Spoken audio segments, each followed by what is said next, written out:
Welcome. Yesterday I did a random optimization of the quad tree, and I thought I'd continue a little bit with that. We made some progress and made some small improvements, I would say. But there were some ideas that, for example, like collapsing branches, that I thought that I failed at, but the idea, the theory was kind of, I thought that was very interesting.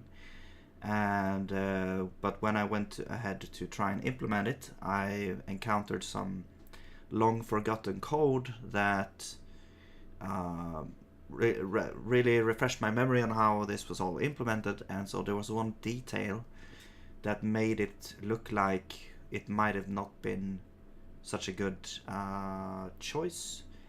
But after some more thinking and sleeping on it, I think I have a solution for that issue. And basically we have this issue right now, and the issue is that we are creating double reports or double intersection results for some of the entities, because how it works is that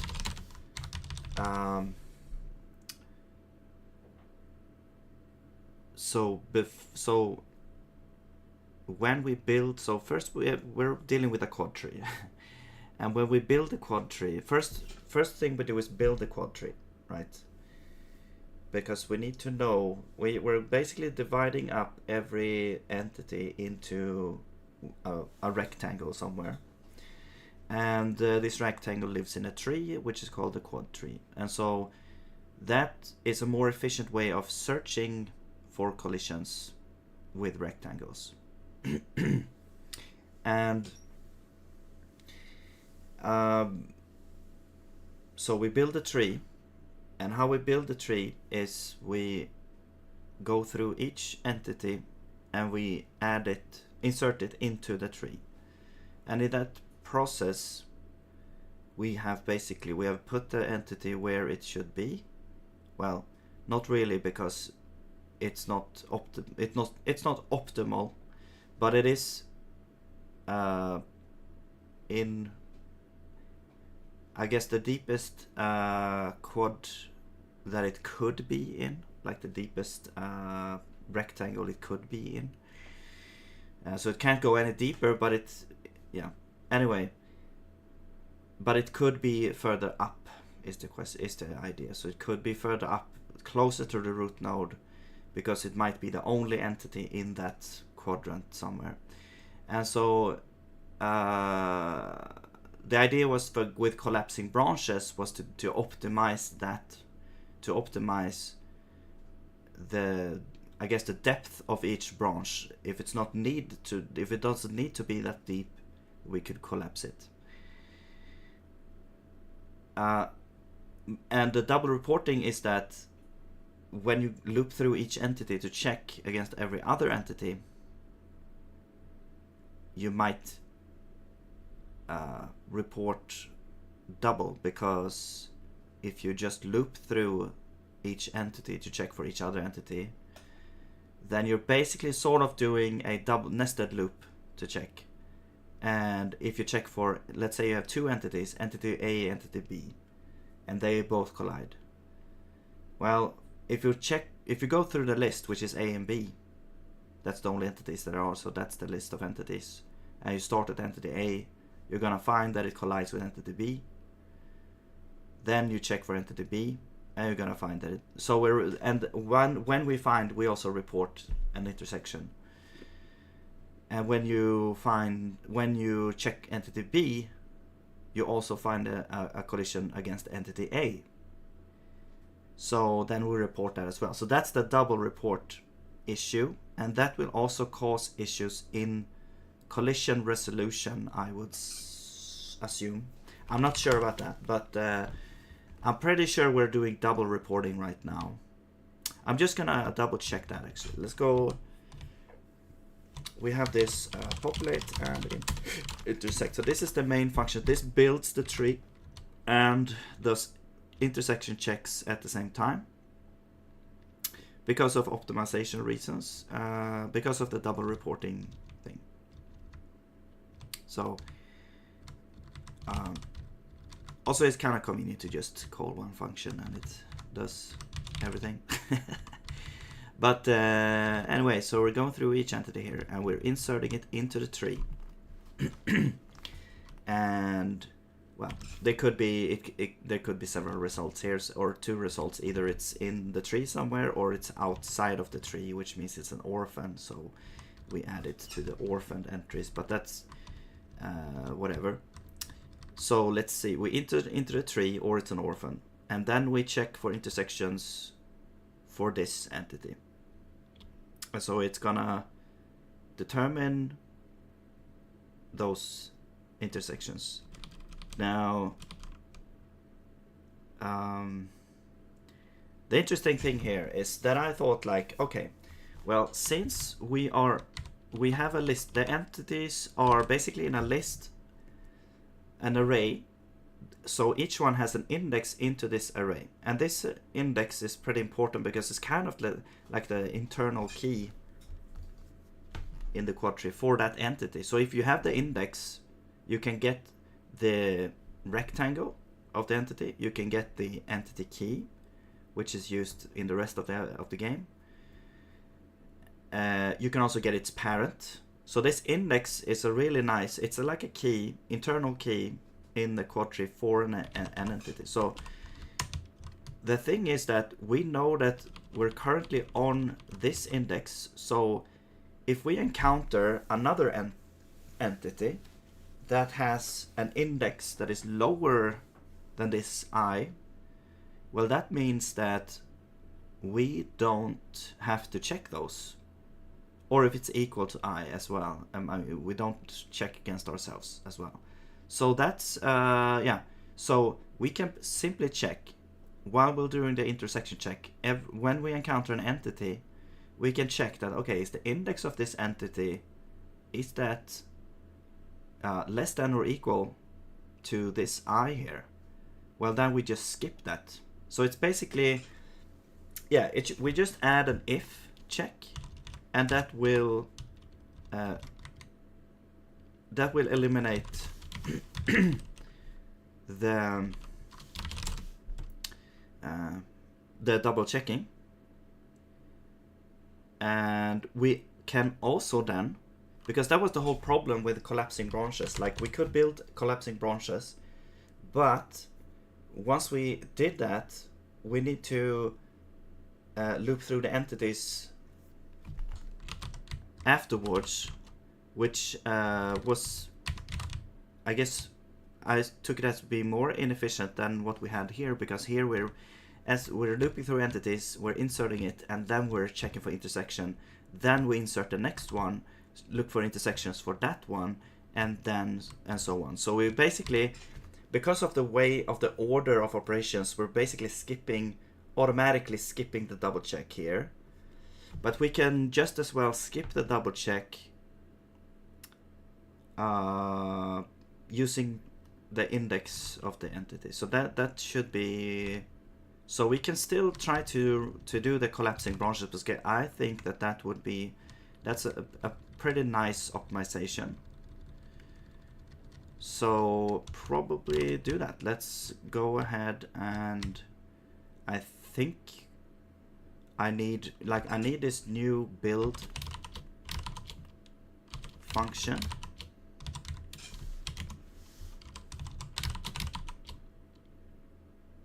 We don't actually need this. This could be the same, because this function is, yeah, I was thinking if I need another pair of those functions. We have one function for building and searching the tree at the same time, and then we have another function for just searching an existing tree, which we went through last time. Like it was like a tiny optimization, because we're dividing a frame up in 8 sub-steps. And so if to build a tree the first time, the first sub-step, and then the consequent sub-steps, since there are tiny, probably very tiny to no movement changes during those time steps, we could keep the tree as it is and do some another kind of algorithm to to optimize that. But anyway, so now we need one populate and intersect, and this is layer by layer. So they should all be the same, the inputs here. Now the idea is here that instead of inserting each entity as deep as possible for each entity, so we're looping through each entity and we're adding them into the tree as deep as possible. Instead we're going layer by layer, and we're determining, we have the whole group of entities that could be placed in each layer.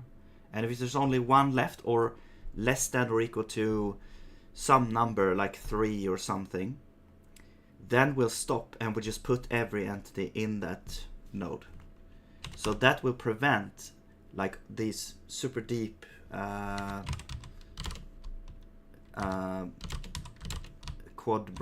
branches, like super long branches. Especially if you have small bodies. Like if you have large bodies, it's not that much of a problem. It will be less optimized though, anyway.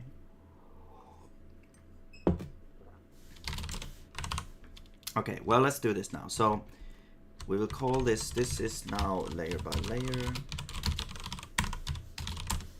So we'll still reset everything. They should all be the same. Prepare pages.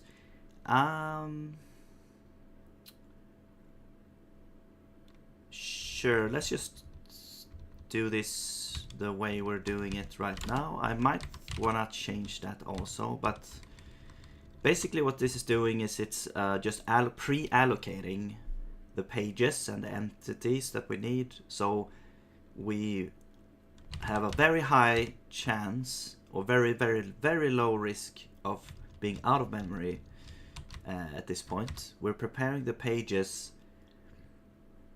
So we're basically pre-allocating the pages so we don't have to allocate. So we only do one allocation and that's it.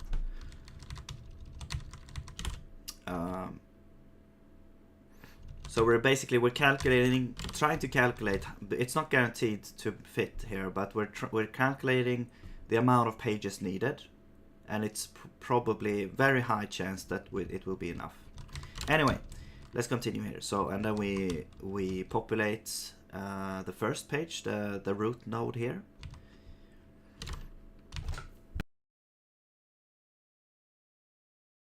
And then we have a pre-copy zone. Yes.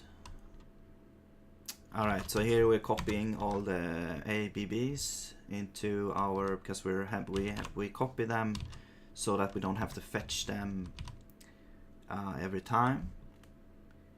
Okay, and then we have we go through each entry. So this is the old algorithm. So going through each entry, inserting. But so instead of doing this, what we will do is we'll call a recursive function that will populate each layer by layer. So we will call like populate layer,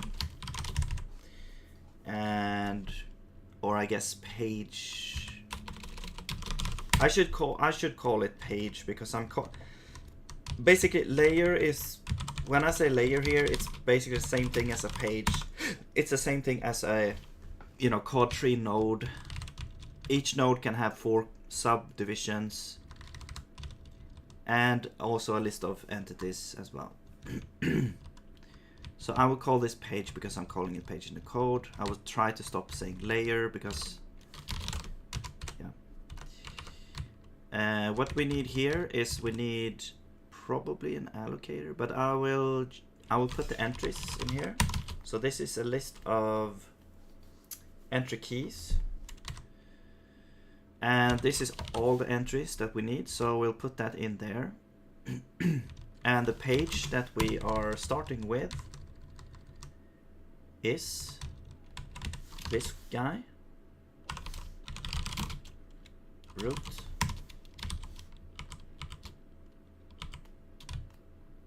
Right, so that's the root page. and we'll put this there.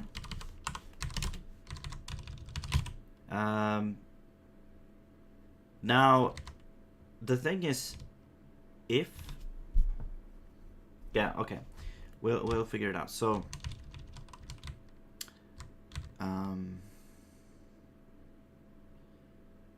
yeah, and I will probably actually we do want to go through each entity and check for intersections later. So we'll go through each entity, get the ABB. We are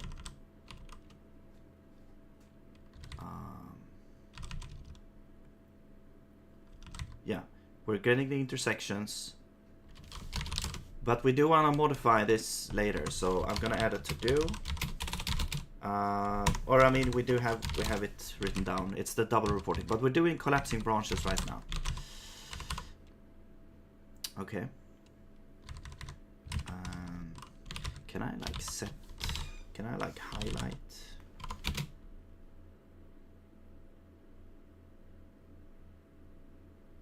I don't know. Whatever. Let's see. It's kind of highlighted, but not really that much. But anyway.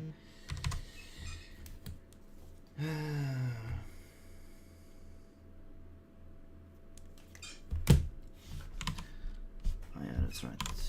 Hang on.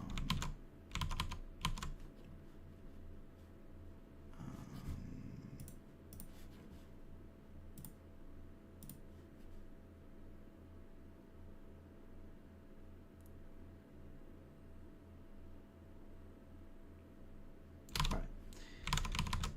Sorry. Okay. Anyway. Okay, so popular page, and after we've popped, and this is a recursive, so with this we'll populate everything, and then when we're done, we will go through and look for intersections. Okay, yes, great. Okay, now what we want to do is we want to make this function, so we need a populate page function. Self is the quad tree. We probably need an allocator, but I'm gonna yeah, we need an allocator, so I'm gonna grab this allocator here. All right, and we need the entries, which is a list of case. We need the page that we're dealing with, and it's yeah, and that's a void. All right, so what are we doing here? Well,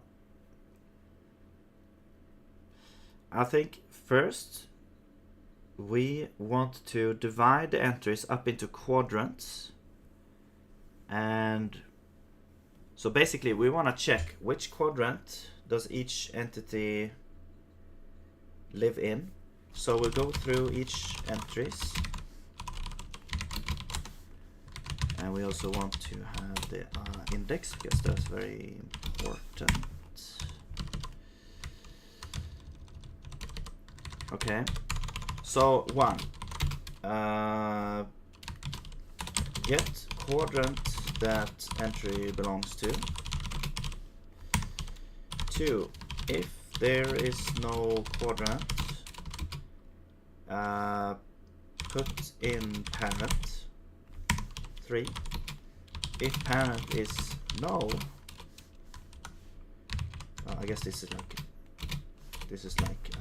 2A or something. Hello Blue, welcome, how's it going? If parent is null, put in to orphan list, into parent entities list.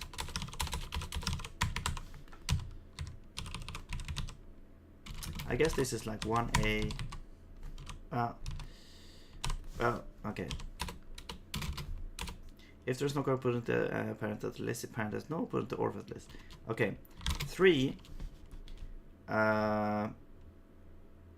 put entry into the quadrant entity list, which is temporary for. Right, so if we do this, we have divided the entries into 4 lists, and those that can't fit, they have to be put into the parent. But we basically have divided them into 4 lists or the parent, and if the parent is null, we have to put it in the orphan. But once we've done that, we have the subdivision. Now we can go through each quadrant and repeat this. So basically, let's say we have quadrants here, and we will call populate page with allocator, and then quadrant.entries, and then quadrant.page, basically. So we'll, recursively go through and populate everything. However, also, we want to check if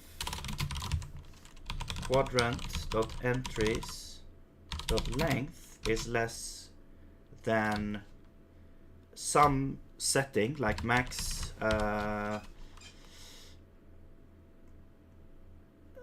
would you call it? You need to learn Zig. How can I get good? There is some resources out there. You have to be a little bit wary though, because the language changes a little bit. Right now it's like 0.15.1, which is the latest sort of released. They're working on 0.16, and each time there are slight changes and breaking changes. So if you find like a tutorial or some kind of resource, you have to keep that in mind, that it might not be updated. I guess you would have to look for like the version number. I've never done it myself, but there's one called like something Zig, man, I forgot what it's called, but basically like a tutorial going through the basics. Zig, I mean, if you Google Zig tutorial, learn, introduction, getting started, Ziglings it was called.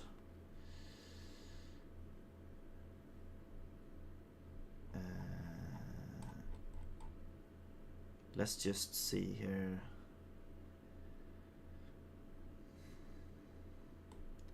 Yeah, Ziglings. I don't really know what it is, but it's some way of learning Zig. Well, let me show the. Yeah, Ziglings. This is in Codeberg. I've never seen this site here, but does basic change too with version? So, I mean, the basic syntax of the language is not gonna change probably, but there's some like libraries that change, like last version from 0.14 to 15, the last major update. It changed the way you printed to the screen using standard out. So you had to change or write into a file or stuff like that. It changed those things. So you had to adapt to the new way of doing it if you had things like that. My tip there is to just make a small function that does it, and you call that. I actually have like a small library that helps with that, but and then I get, yeah, there's some okay, actually it's not entirely true what I said about the syntax, because last update they removed a major feature, which was the using namespace, which I used a lot, and they just removed that, and then I had to like organize my entire code base, basically. Not the entire code base, but basically a lot of code, a lot of things regarding like how I like import stuff and export stuff in libraries and stuff. But yeah, so there are, you have to be aware that it's still like a pretty new language, you know, relatively to other languages. And if you decide to use it, you have to be aware that that is how it is. But it's a really nice and fun language, and I really enjoy it. So I guess the spirit, the like most of the language is probably stable right now, but they will. Async await is coming next version, I think. 0.16. I don't know, but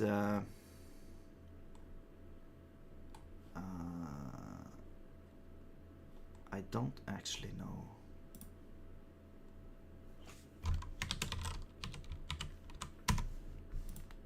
Maybe not.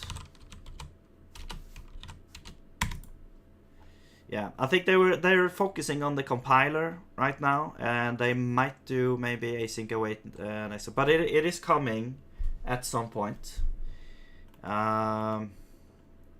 Maybe not in the next version, but maybe after that. Let me just see here.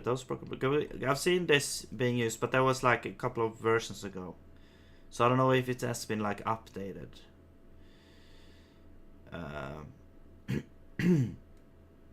But do you have an experience with low-level programming or manual memory management?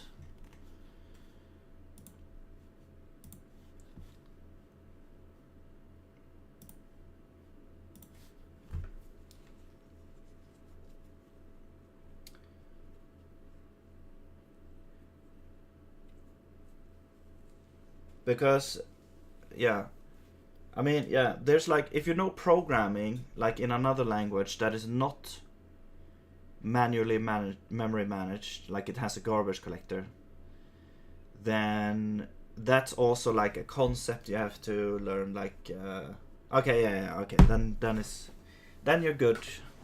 If you know C, you should be fine. I mean, it's a lot of the same ideas with the pointers and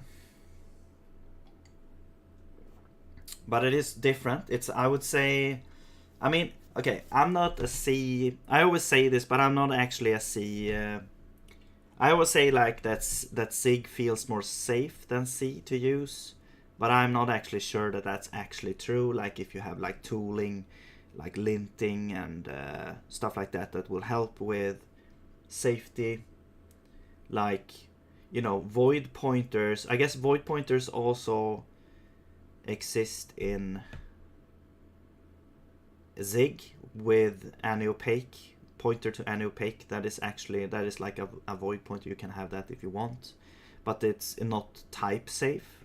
So you can have more type safe type stuff. Like you can have a function that takes an any type, which is sort of like almost like a template in C, I guess. I think I'm not sure exactly how it's done under the hood, but it's basically you can replace it with anything, and it will like compile this function for you with a specific type. Yeah, I think I mean, I would never use C instead of SIG.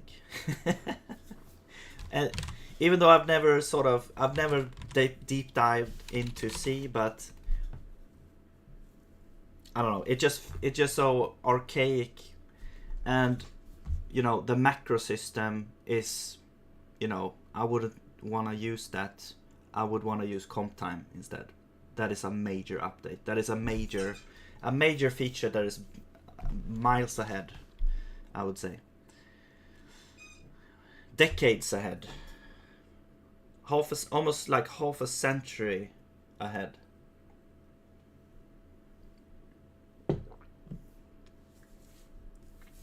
That's crazy. They have optionals, yes. So we have optionals. I say we, that's kind of weird. But it has optionals. It has comp time. It's very, very good. What is it? I also compared, like, you know, let's say you have a function. I don't know, add 5. And we'll take some x. So let's say it's a integer, 32-bit integer, and we'll return that. Okay. So x plus 5. Okay, this is fine, right? So the basically x here, if you want to do, let's say you do x plus equals to 5 and then return x. You cannot do this actually. Okay, we don't get the error here, but this is an error because x is actually a constant. So all parameters are by default constant values. So you have to do this. And if you want it to be mutable, either you have to do like a copy and y plus equals 5, return y. You can do this. You can make a copy that is mutable. You can, yeah, if you don't want to modify. But if you want to modify the actual x that gets in here, this is the same idea. You put in a pointer, which is now we call this this is a mutable, and then if you wanna, you have to like do this, and then return x. I guess like this. Yeah, so that's the same as C, and I basically have been saying before that C has less safety when it comes to these things, but actually when I investigated, it's just that it's slightly different semantics. It does have safety. Like if you say you can say that this is a const. Like in C you would say like this. So we don't modify the contents. Actually, I'm not sure exactly how we do it in C, but actually we can do this. This is now not allowed because we're a pointer to a constant, but this is allowed. And then you can also have like const in C, you can have a constant pointer to something, and then you can't change this variable. But in SIG, this is like implicit, so it's always constant. You can't change x to something else. So comp time, okay. Well, comp time is it's a lot of stuff. But basically, it's things that happen in comp. Comp time stands for compile time.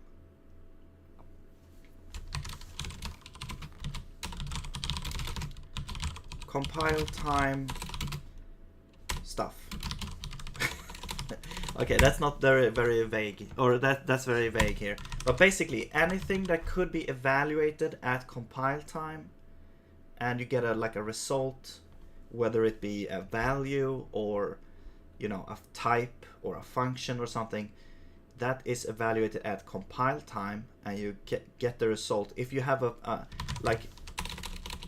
let's say I have a constant x equals 5. This is a compile time constant because it's known.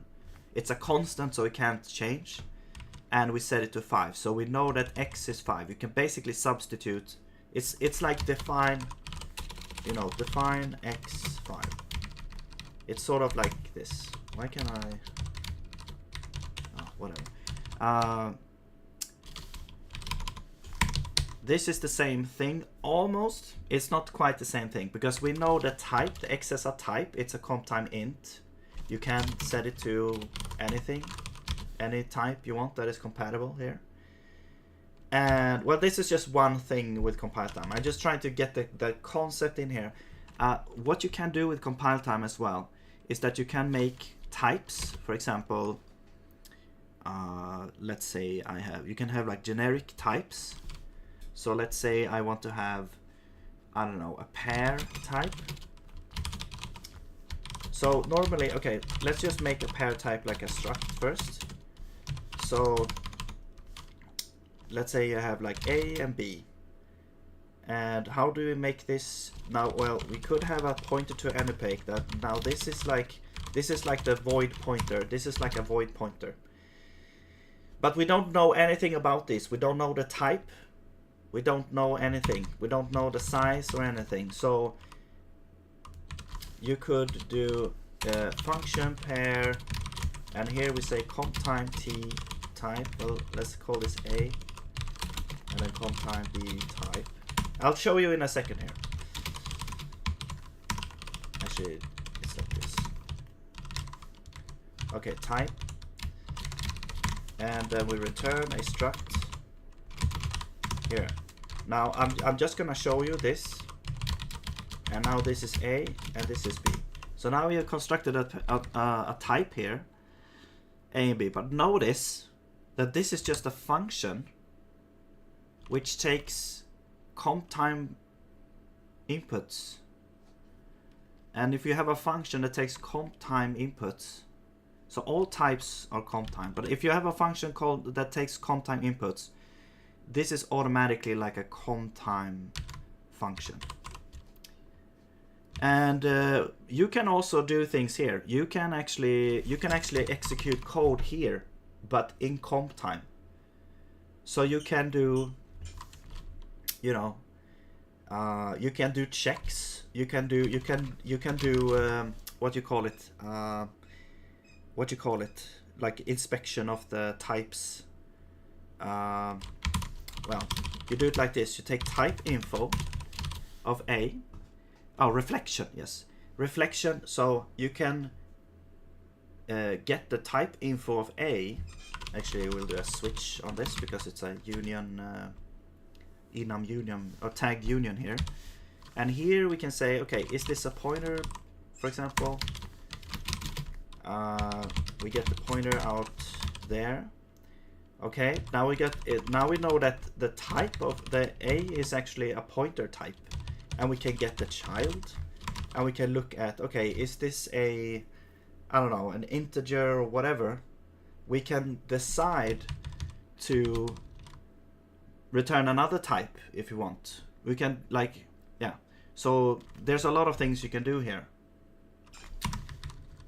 So basically, you could say that this is like code generation. Let me just finish this example here, maybe. So let's say it's a, so what do we want to do here? Let's say it's a pointer, and let's say I want to have this A type. So this is a switch. If it's a pointer, we take the child of the pointer. So we're basically stripping off the pointer. I don't know why we would do this, but otherwise we will just say A here. So basically, I'm redefining, or not redefining, but I'm making a new A underscore, and I'm setting it to, if it's a pointer, we take the child, which means the underlying type. So if you have like a pointer to an int, it just the result, the child would just be an int. So we're basically stripping off the pointer at this point. And if it's not a pointer, we just take the original type, and now we can set that to there. So we can do things like this, for example.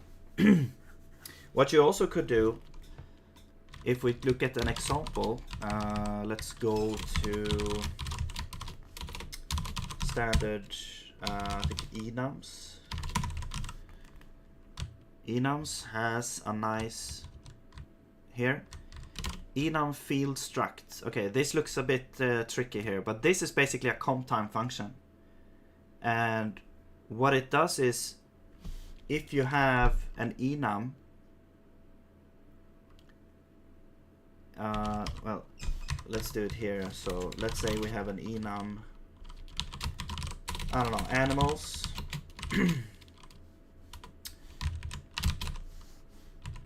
Animal. this is an enum, and it has like, I don't know, cat, dog, pig. I don't know. We have some animals here. Actually, these are lowercase usually. Okay, now it doesn't matter, but it's just convention. Okay, now let's say we want a struct. We want to have like a struct that maps these enums to something else. Like, let's say you want to have like animal ages, a struct. Now you have to say like cat, dog, and pig, right? So let's say you want this kind of. Now this is a very simple example, so it's you know, it's a kind of convoluted what I'm gonna do here, but we can make, instead of doing that, we can say that this is equal to, I need to import, actually I should have standard here, standard enums, enum field struct, which was just a comp time function that we saw earlier. And first we have the enum type, which is animal. The data is U32, and the default is, let's say we don't have a default. So now this is actually, well, the LSP doesn't really understand what this is, but this is actually the same as this now. So you don't have to specify each one. Like if you know, and you know, if you have a more generic thing where you don't know what the enum is, you can do this to get a struct that maps each enum value to a to some kind of type here. So animals ages, this is equal to this one. And you can even have like a default value here if you want. So you can have I don't know, 1 or something. Or 0 probably. Okay, so that is like, this is an example of what you can do with comp time, and this is all in the standard library. So you can just go in here and check what they're doing here, and basically what you can do is you can go into the type reflection, look at if it's an enum here, and look at the fields of the enum. So each field has a name, and we're basically constructing the struct fields of the new struct that the new type that we want to have, and we're setting the name to the field, the enum field name. We're setting data, we have some default value, comp time flag, yeah, there's some stuff you can do here. And then we return a new type. This is very generic because we're using like at type, which you can construct very generic stuff. So you can do a lot of nice, cool things with this. But it is, I guess, a downside of this, which is really, you know, your own fault if you get trapped in this. But it's like you can do too much comp time stuff. Like you can find it too fun, which I've done, to try and do some weird stuff, and then you just realize that, wait, it's probably better to just not do this. But yeah, just some examples of what you can do with comp time. So that is basically what comp time is. And another actually good thing is that, well, since comp time is not something that's gonna happen in code, like in the runtime code. So you can have comp time stuff that calculates something based on. You can actually import files. Like you can embed like JSON files, for example, in comp time, and then parse those and do things based on that if you want to have some sort of weird config or something. I don't know. But and then that will determine what's happening. Actually, I'll show one more thing here. So let's see, and this is probably true for C as well. Wait, here. So here I have a constant called like collision container algorithm, which determines which algorithm I'm using, or which sort of underlying algorithm I'm using for the collision container. And here I'm setting it to quad tree, which is an enum value of this one. So we have R3 and quad tree. And this is com time known. So anything that depends on this variable, like here, for example, we have 3 types. This depends on algorithm. So in the runtime, since we know that this is a quad tree, this whole thing, since we're not dealing with R trees, this whole thing is optimized away, or it's not there. So this is the result. We also have, where is it? In the physics.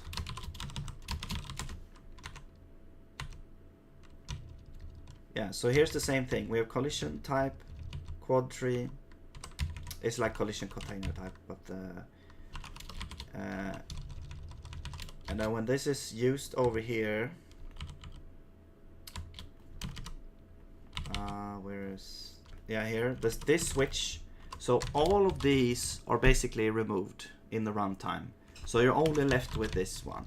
So we don't. It's like we don't even have this switch. It's like we are replacing this entire switch with only the code inside here, or yeah, this code here, because we know it's a quad tree, so everything else gets removed.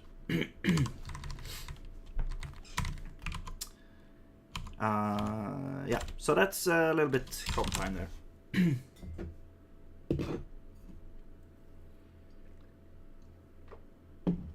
All right. Now,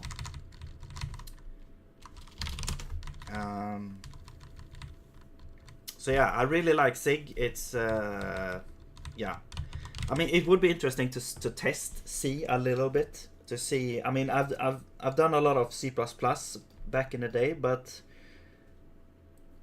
you know, C is a bit different.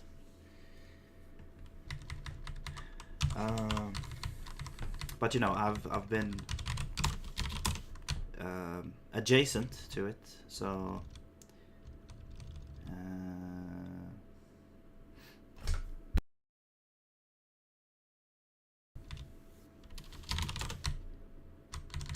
let's see. I mean, there's probably other stuff as well, but there's a lot of. I mean, of course, there's a lot of similarities as well. So that it's yeah.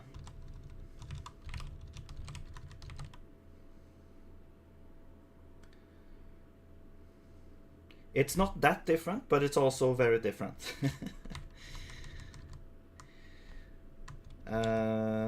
Okay, so where were we here? Yes. Okay, let's actually rename this page by page. Okay, so we are optimizing the quad tree. I'm building a new function which will hopefully optimize the building, like the resulting quad tree, so that the branches are no longer than they have to be. Right, this function was actually done. We're down here. So we're populate page. Hope industry start hiring Zigdev soon. Look at Tiger Beetle. I think that's one of I don't know how they like their organization or anything, but that's like a database that they built in Zig. Not sure about the business approach there. Like usually you don't want to build a large project like that using a very new and volatile language, but I don't know. But they did it, and maybe they have some openings. I don't know. Tiger Beetle database. I'm pretty sure it's built in Zig.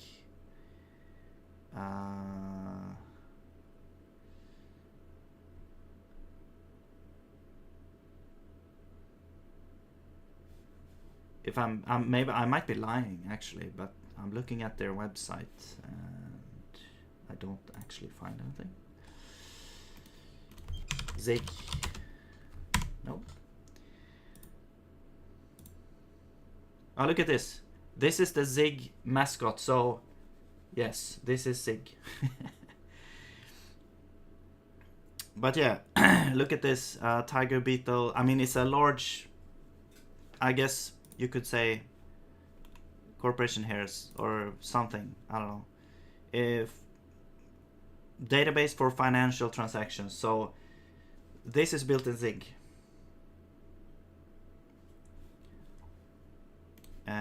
I'm not sure if they are like hiring or anything, but yeah, look it up.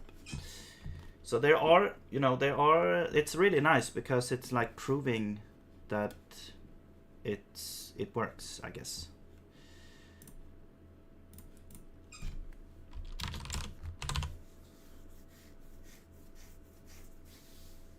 Ghosty, okay. When 1.00 come out, I hope people do hire. Yeah, I mean probably will before that as well, but like as it approaches, it might be like right now it's kind of volatile, but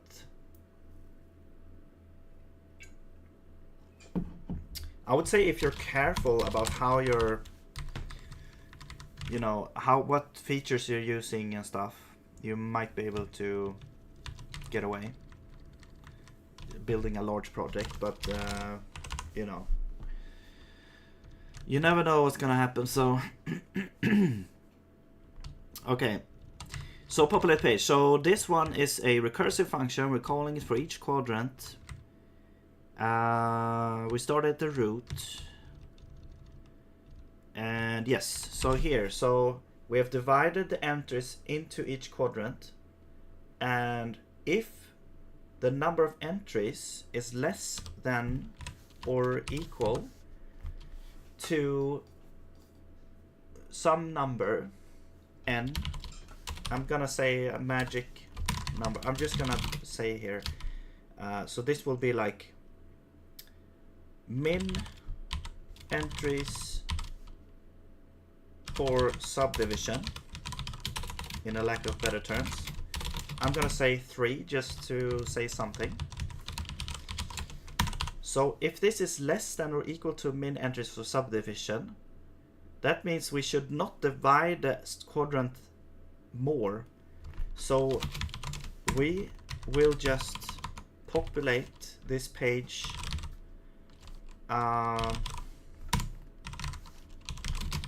so basically we can actually do 4 entry quadrant entries. Actually, we should do this. We should say page. No, yeah, quadrant dot page dot entries dot append slice, assume capacity, quadrant entries. So we're adding these entries into the page because there's like too few to actually go ahead and divide it even more. Okay, I'm just gonna define this type here. Quadrant is a struct with entries and a page. Yeah,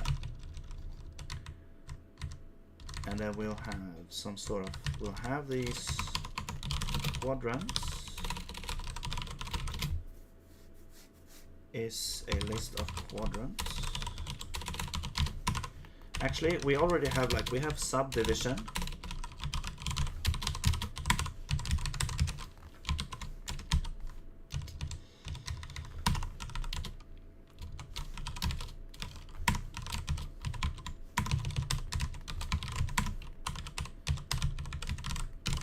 Okay, I'm gonna add a convenience function here called all, init all, and we'll have the value, and that's the type, and it will return this, and it will return top left equals value, top right equals value, right equals value. So now we have a way of initializing everything to the same thing, and since it's a quadrant, we can say this.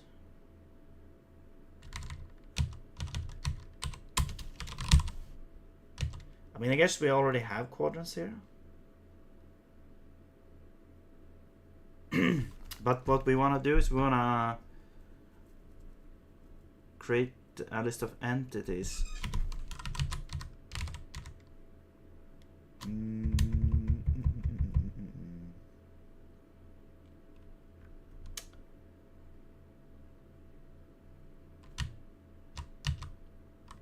Actually, let's make this into a array list.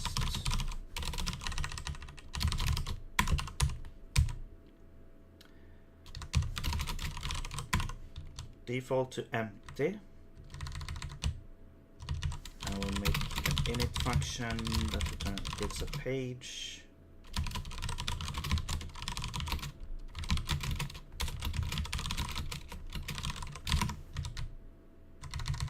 And we don't actually need this at all.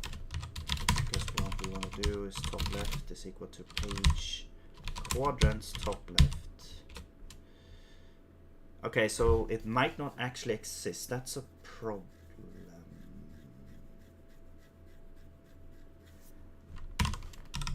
So actually, let's make this like that.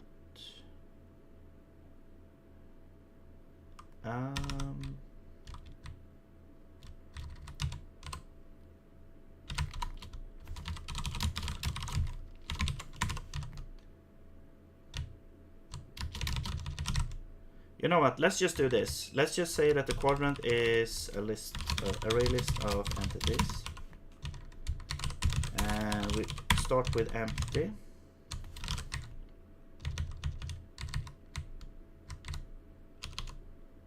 Quadrants entities.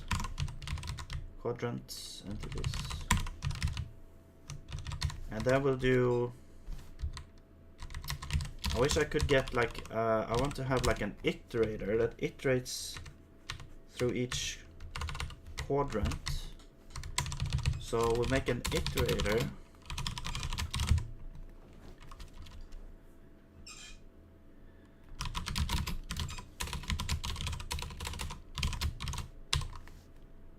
And this will return an iterator.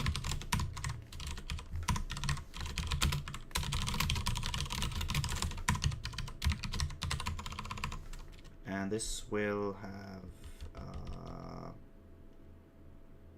the subdivision.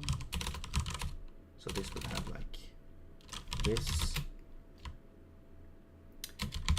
is it's not, I can't use this now, I have to use subdivision.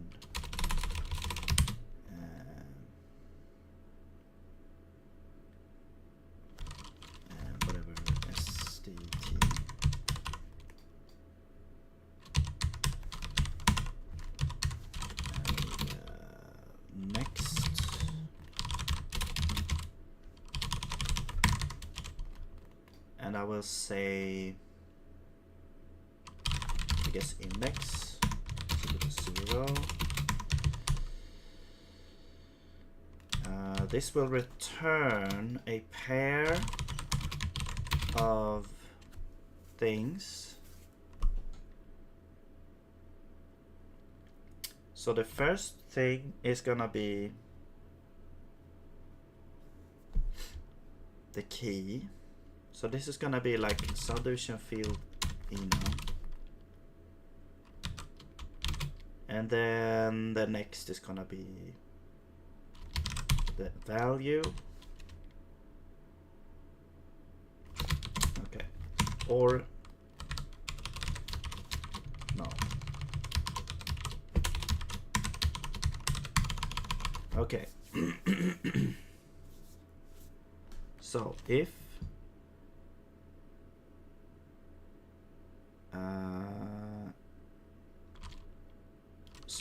index is less than, actually if index is more than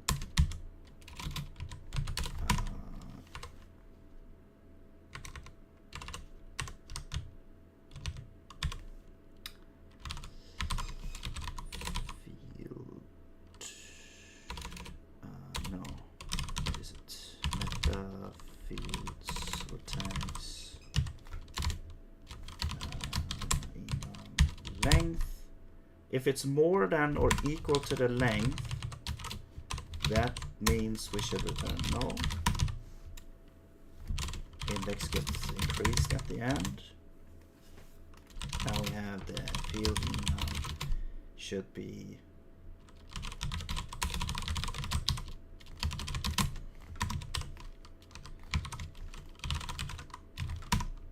actually this is self-dotted.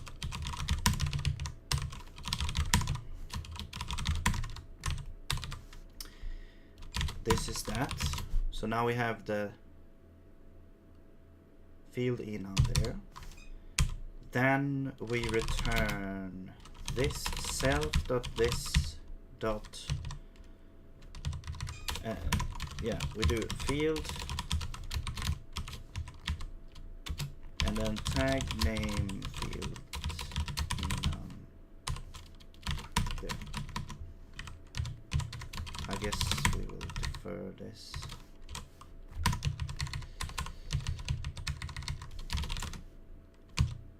But this is a problem now because this is not this tag name. This needs to be comp time known, which is it's not here.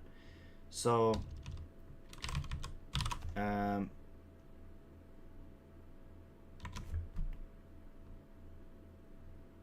basic. So we need to. I think we need to do like a switch on this, and then do like inline else. Now this is actually comp time known, so we'll do that.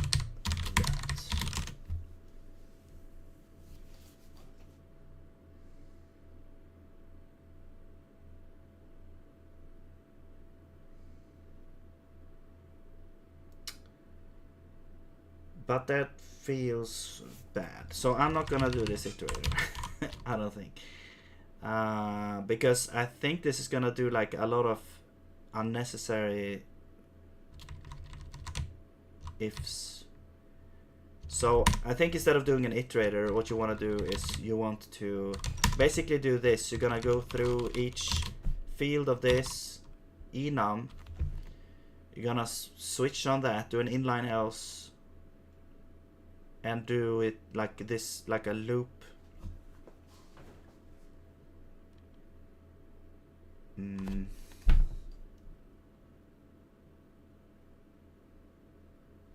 I mean, couldn't we just have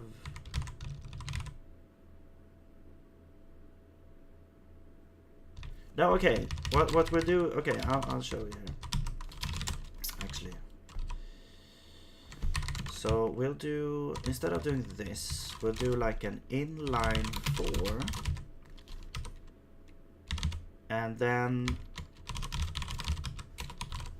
tags. Right.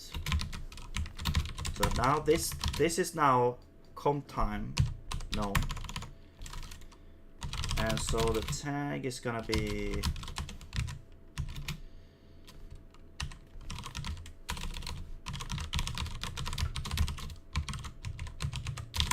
this should now become, this should be comp time known here. Then we will do this part,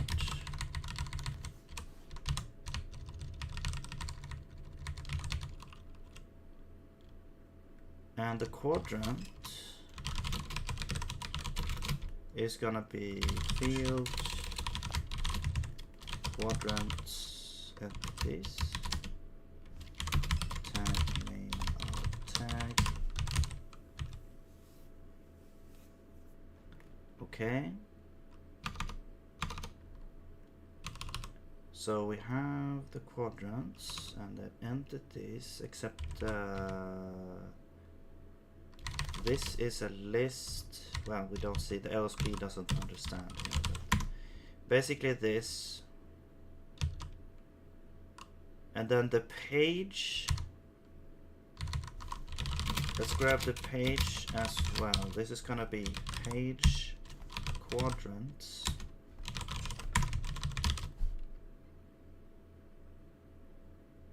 No, wait, this is the quadrant page, this is quadrant entries.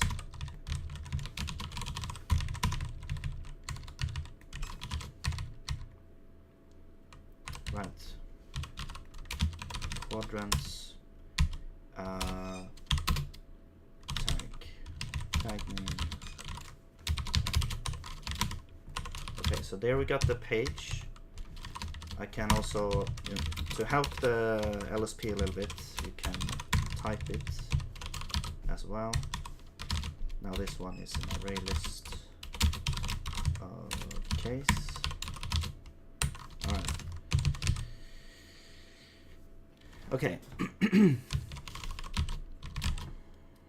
Right. So this is a nullable, so it might not exist. So basically, we're checking here either the length is, I mean, I guess if the length is 0 is also a case. If the number of entries we want to add insert is 0, then we don't even want to create this quadrant. So then we just continue. All right. I'll just join this here. And then, but if we have less than or equal to min entries for subdivision, I guess it needs to be less than, because whatever, semantics. So if it's less than the minimum entries for subdivision, we don't subdivide. We just append, we create the page. So at this point, we should create the page. So basically, so what you can do is say field page quadrants tag name tag is equal to a new page, but it's a pointer. How do we create this new page? I'm gonna see what we're doing over at the other place. Insert into page, but then we already have the page. Right, here we go, into quadrants.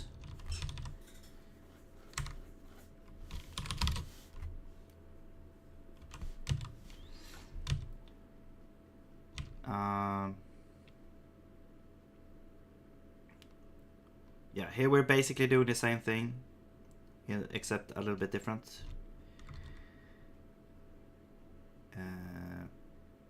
And here we're checking if it contains, we will create, yeah, add page prepared, okay.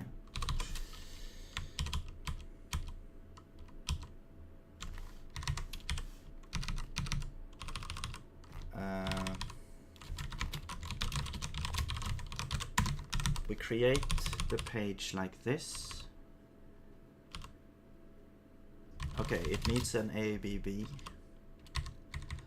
So we also grab the subdivisions of the page. And we can access that here. And the page. This is the parent. Okay.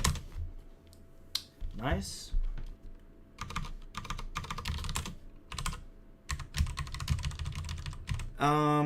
Okay. So we're creating the page, or we're creating this quadrant. So now we have it. So now the quadrant page. So at this point it should never exist, right? Actually, so we don't actually have the page here, but we have it here. We can kind of assume that it exists. Actually, let's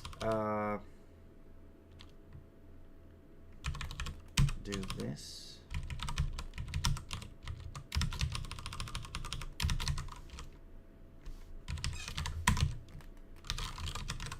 And then just set you to that. Okay, so creating the page. This is a pointer. We're setting the parent's child for that quadrant to this page. Then now we check. Okay, do we have less entries for a subdivision? So then we don't subdivide. Instead, we will add it to the entries. What? Oh, this is like, oh, okay. So I have made my own like array thing here. So we'll just, okay, I have to loop. I guess I could also add an append slice.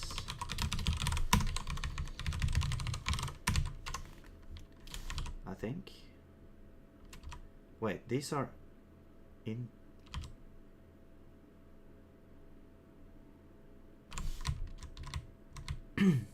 Okay. So this should not be k. This should be usize. That should be an index.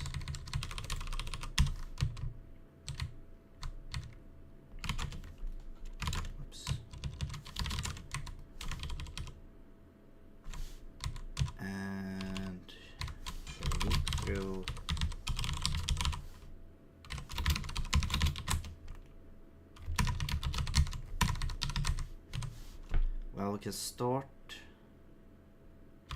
at length.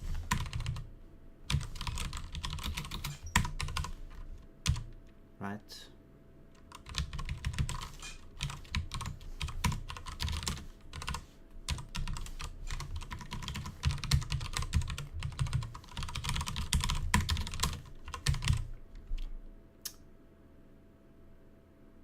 There might be a more efficient way of doing this, but whatever. It's not that big of a deal. Right, because yeah, we're just adding self length to make I be like aligned properly there. And then item is gonna be items okay, so it didn't really matter, so whatever. Let's let's do this for comfort, not confusing ourselves. Items okay. This is probably better. Okay. For readability at least. Yes. Now let's go back and we can append slice. And this will be quadrant entries, items. There we go. Okay. And then we continue. So we're done there. But if we go through, that means we have created the page and we need to subdivide it even more.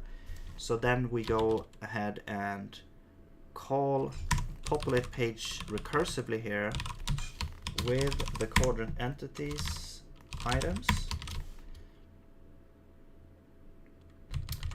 and the quadrant page as a parent, and we also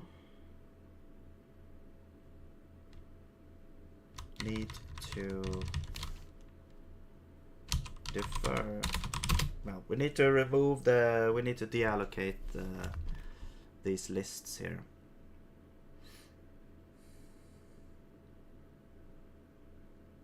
There's gonna be a lot of allocations, but we might be able to.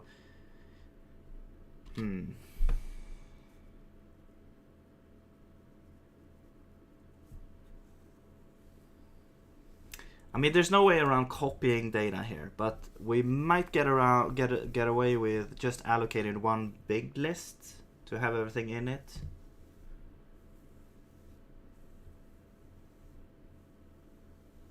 Okay, well, I won't dwell too much on that. Let's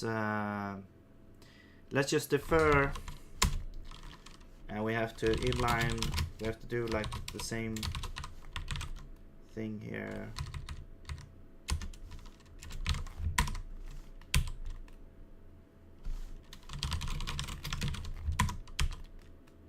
And I guess this is the same thing, like you do fields. We get the field, and now we can get field, quadrant entities, field name, and initialize.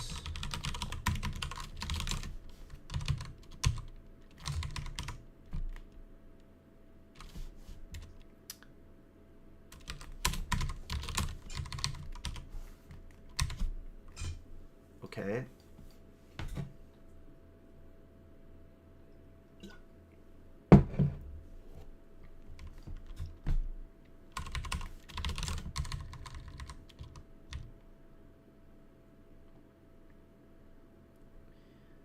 Initialize all empty.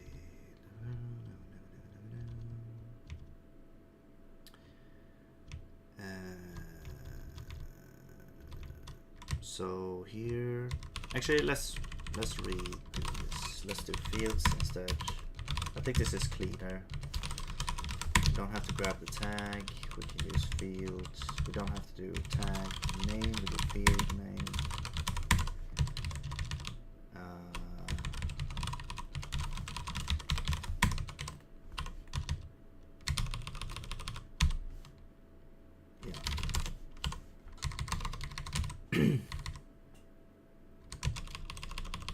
Is this? No, that's correct. Okay. So for each page, we are checking the number of entries. Are they 0? We then continue.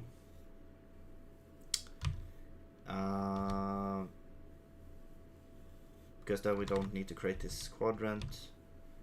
If they aren't, we need to create the quadrant, so we add a page.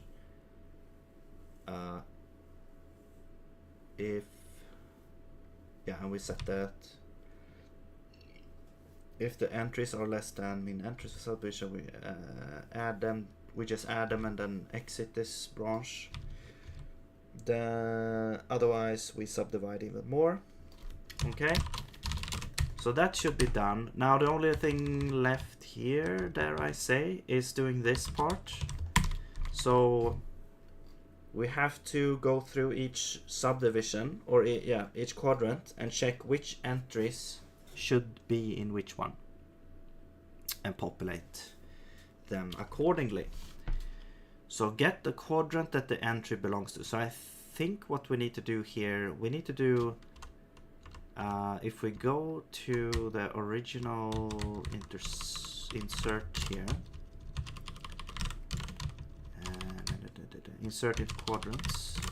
So this one basically does this. It grabs all the ABBs for the subdivisions. We're going through them, and we're checking if the entity contains this. So I think, yeah, we need to do the same thing. We already have subdivision, so I'll copy this part.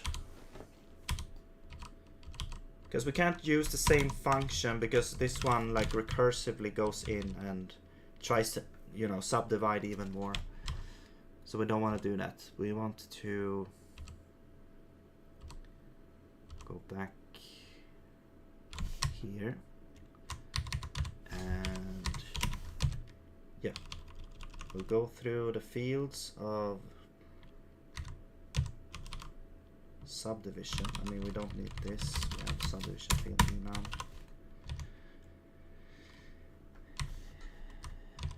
And we look at each one and check if it contains the entry. Do we have the ABB?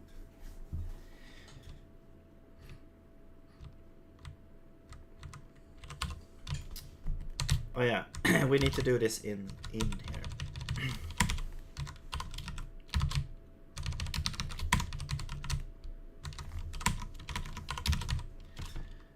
Right, so now we have the entry. This is the entity key. This is the index. We can use the index to get the ABB. With entry value, no, not entry values, entries I. So that's that. We check if it contains this.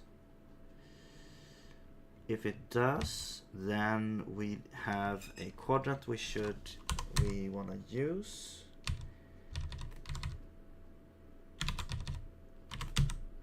We don't want to create the page. And we don't want to do this. So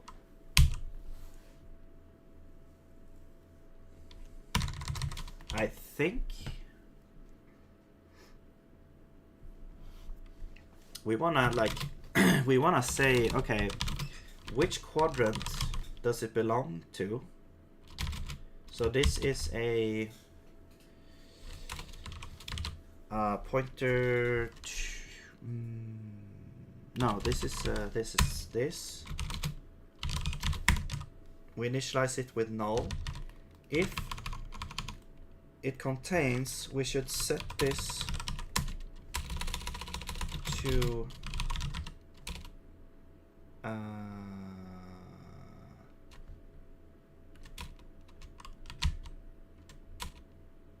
wait, how do we get the tag now? Okay, maybe this is where we should use tags instead.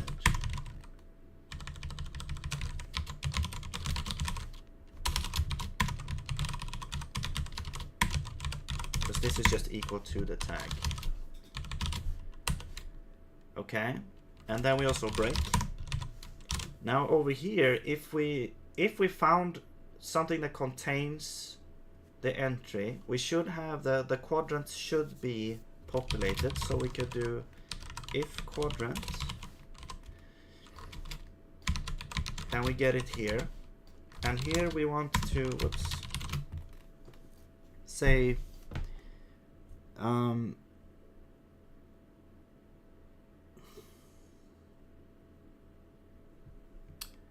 wait, here, yeah, so if we found a quadrant, then we need to add it to the quadrant list. Otherwise, we want to add it to the parent. So let's check if this has a parent. So here now, oops, what's happening? Add to parent entries list. If the parent is empty, that means it was the root. So now we need to add it to orphan list.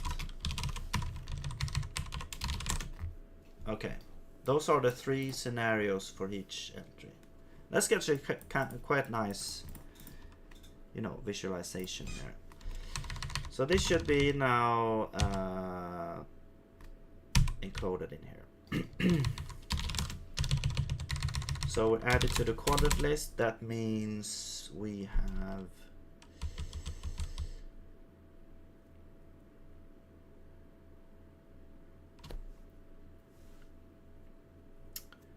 I mean, we have the tag, but it's not comp time known. So it's like, you know, we have to do like an inline. We have to do like a switch on the tag, inline else tag. So it's gonna be a little bit of checking here, but whatever. And then this is like page. No, this is quadrant entities. So field t tag name t is equal. No, actually, append assume capacity and I.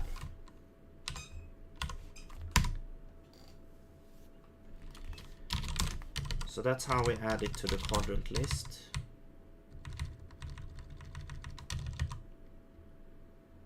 And we should also go ahead and init capacity for everything here.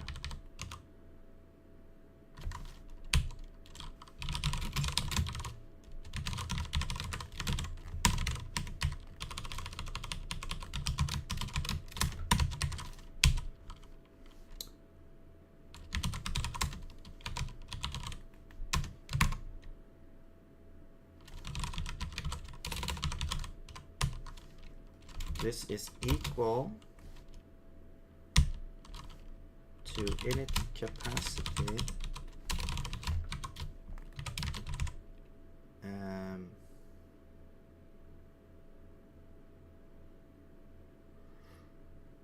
the capacity should be like entries length.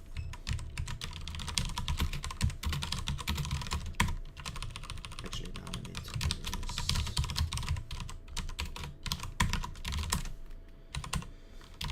Okay.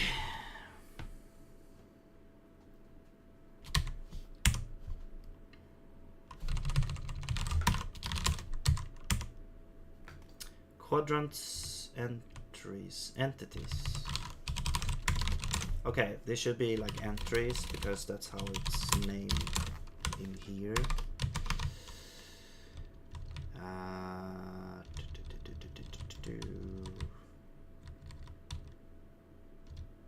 Okay, so we have the basic. We have the quadrant entries here. We are populating them with capacity here, so we never run out of capacity. We're deferring to deinitialize them there. Yeah, and then we're going through each entity, placing them in each quadrant where it belongs. If they don't belong into a quadrant, they should be put into the parent. If the parent doesn't exist, they should be put into the orphan list. So how do we put it into the parent? Well,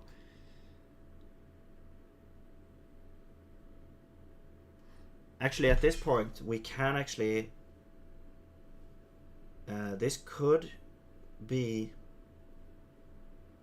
where we cannot actually accommodate. So I think what we need to do here is change this into an else.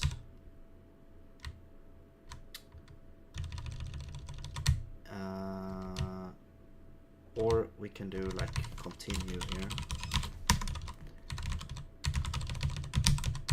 Now here we want to say while. So let's do like current page equal to page.parent. While current page is something, we get the parent here. I guess we call it current parent or something.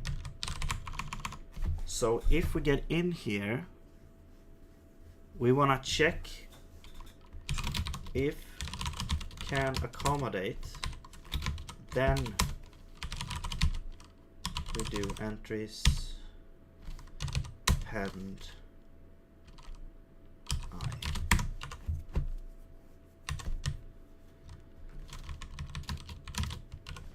If it can't accommodate, we will set the current parent to be current parent of parent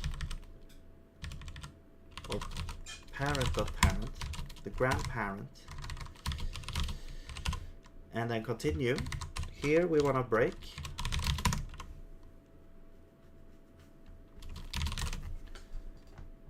All right. If we can accommodate, so we're searching for something that can accommodate. Now, if we didn't break, I think what we can do is make an else here. I'm pretty sure this is how it works. I'm just gonna double check. Hello, Voltrix Scratch. Welcome. How's it going? Let's see. Zig.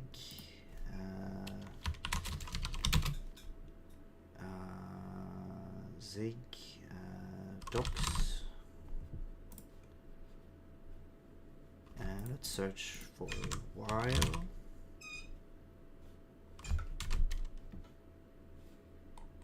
Somewhere. Wait, inline while. I didn't know inline while existed. Interesting. Okay. So while, I'm looking for while else. I'm not sure if they removed that or if they're going to remove it. So here's a while else. All right. Are you a developer, I'm guessing? Or are you at least interested in it?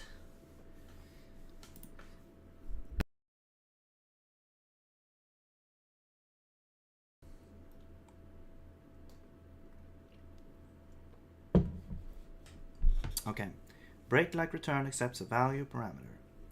This is the result. When you break from a while loop, the else branch is not evaluated. Right. So if you basically run through the loop without breaking, you can go into the else, which is perfect for this.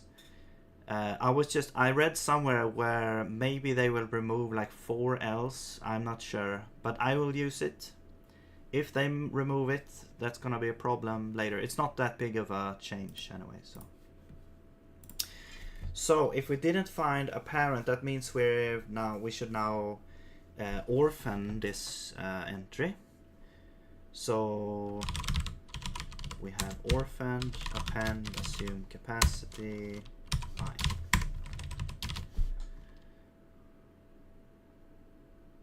Wait, this is an entry. So actually, wait, entry is, no, I think this should be like K.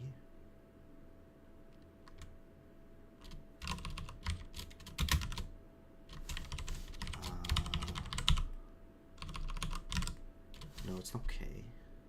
Oh, it's that.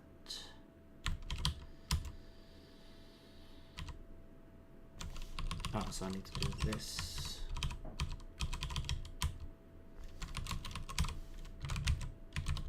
Okay. Well, we should have entry A, B, B, and that one. Okay, yeah. All right. Beginnerish dev was building my skills. Okay, nice. Do you enjoy it? Are you doing it for fun, or are you in school, or?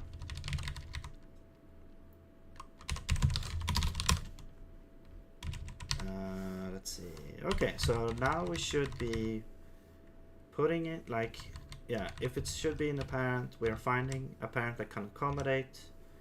If we couldn't find it, we will add it to the orphaned. Yes. All right. Cool. I think that should be it actually for this one. I'll move this constant out here somewhere. And I refuse to add documentation. What's this? What's happening here? Okay, yeah, so if we have, no, this, wait, tag, oh, this should be Q.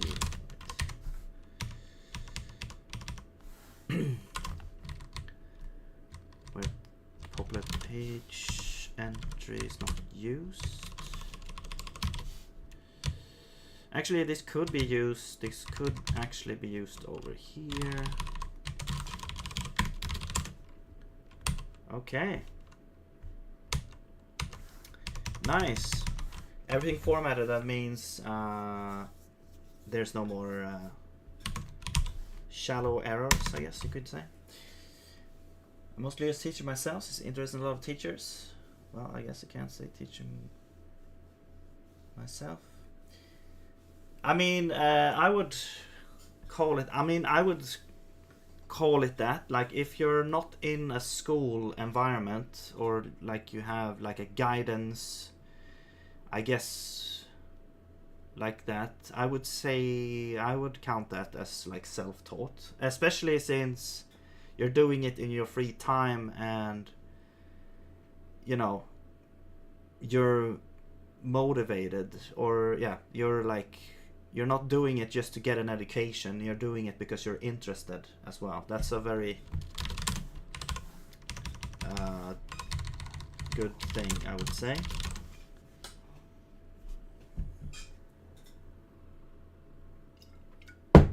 I'm also self-taught, by the way, like way back in C++. Just we have some common ground there, so I think you know, it's really fun. That's why I'm asking also, like, do you enjoy it? Because like when I started to learn, like one of the big motivations was because I just enjoyed it and thought it was a very nice, fun experience. To build something that works was like you got like a kick out of it. Excuse me. Okay, so great.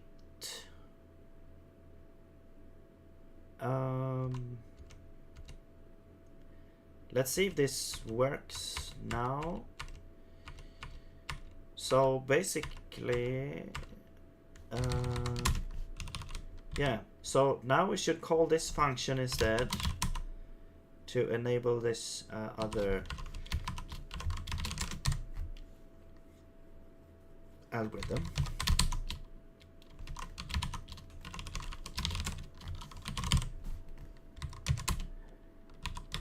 So we call this not brick by brick, page by page. All right. Now let's no, not this one. There, and we'll run it.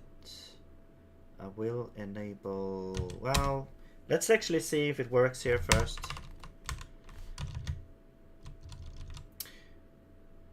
What kind of programming language are you looking at, or is it like, well, different, or have you haven't decided yet? Maybe it's kind of hard without all the choices out there, and it kind of depends on what you want to do. It's like, it's never like, well, it's kind of hard to say like, yeah, I just want to learn programming. Okay, well, but it kind of depends on what you want to build. Like, do you want to build a website? Do you want to build a game? Do you want to build a desktop application, a mobile application? Like, there's so many different use cases that have like different program languages that fits well, you know, different tools. Yeah, there's a lot.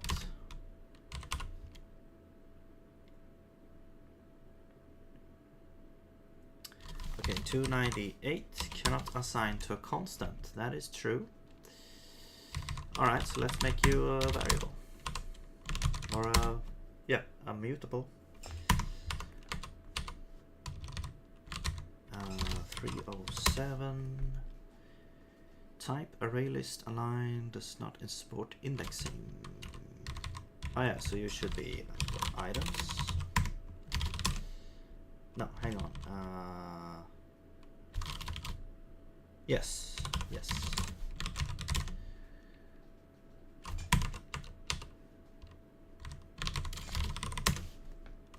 Okay. Oh. No, this should be comp time. Can I say that it's comp time? I mean, sometimes this has actually worked, so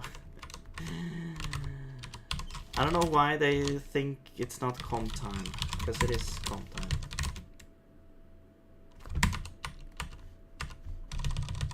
No. Yeah, it's in a comp time scope.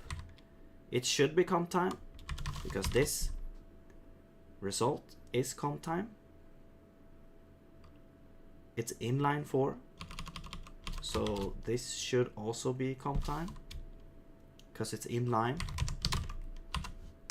So I don't know why this is not considered to be comp time.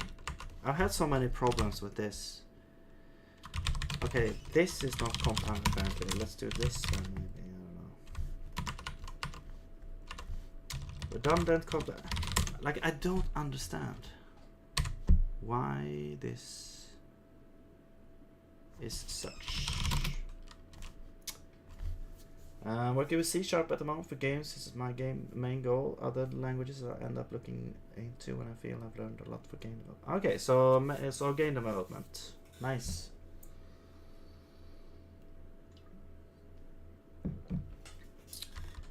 Are you using Unity, or since you're using C#? Because that's also different. Like if you're using Unity, you can use like C#, or I think they also have like JavaScript, if I'm not mistaken. There's also like Unreal Engine. You use C++.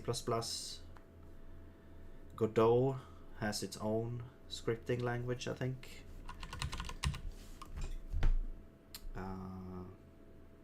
Or you can roll your own. And then you can use whatever you want. As I'm using Zig here for game development.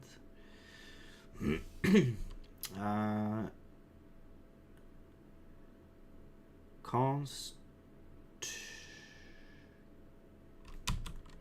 subdivision equals this, and then we'll do that. Okay, this will break it down a little bit, but this doesn't solve the issue. Like, I don't understand actually.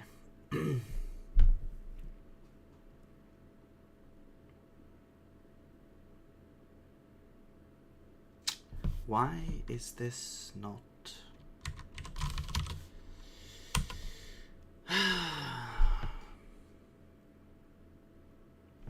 I mean, okay.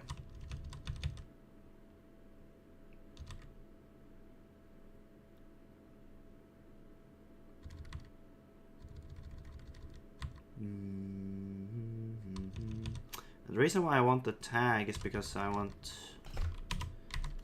this to be set to it.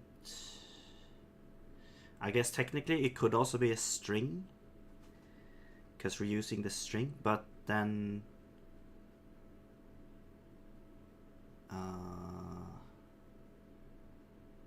we can't switch on it like this. Unity at the moment, sister. What must my coding friend recommend? Oh, okay, you got a coding friend. Nice.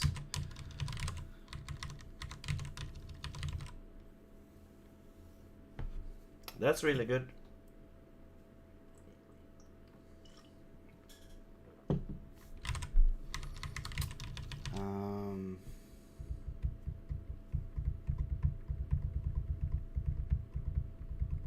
I mean, yeah, it's an entry point. You know, it's you can go at it from different angles. But I mean, if you have a friend that's knowledgeable in Unity, then that's pretty. That's gonna be helpful for you. So that's what I mean. Also, like it depends on so many variables. Like, what is the best to start with? Like, it's so much. There's so many parameters. But it's it's as good as any. Just learning a programming language, because there's a lot of concepts that are basically the same thing in almost every programming language. I mean, sure, there's a lot of differences as well, but you know, it's not a waste of time, is what I'm trying to say.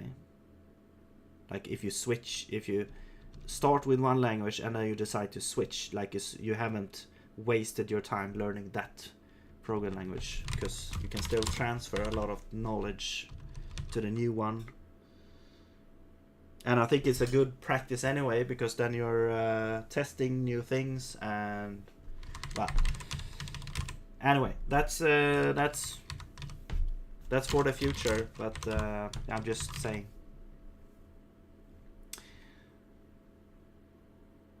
But nice. What kind of games do you want to make? Or maybe you haven't thought about it yet. It's a lot to learn first. Okay, well, tag name.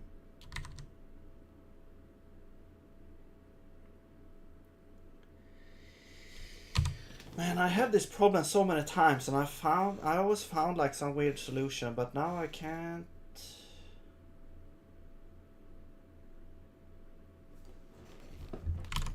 Let me just try and Google. I'm probably not gonna find this. Zig inline 4 tag name.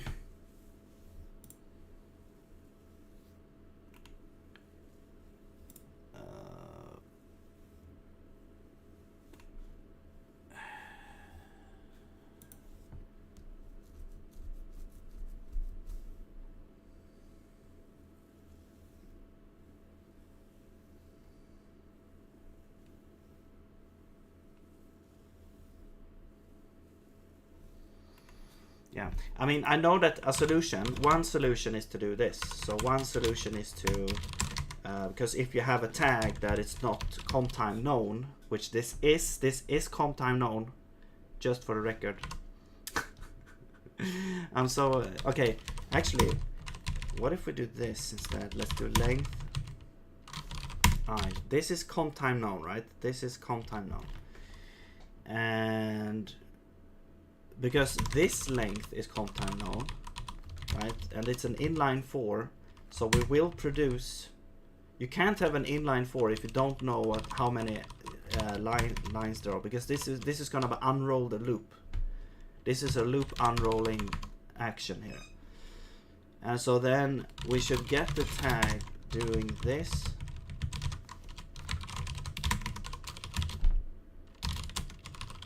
What if I say comp time? Is that better for you?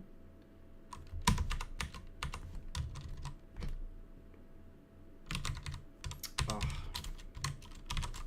Let's do J.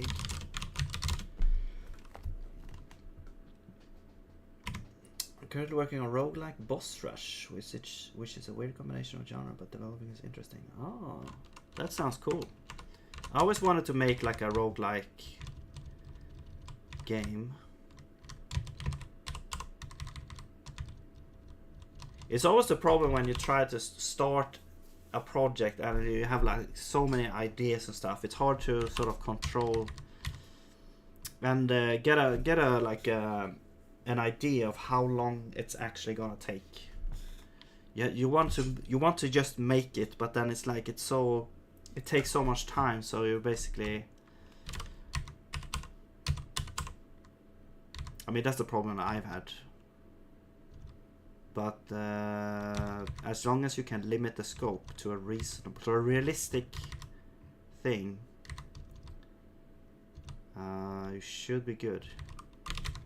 But that's also like hard to learn, like estimating things. Control comp time, control flow, and side runtime block. Wait, is it happy now? Oh, it's happy.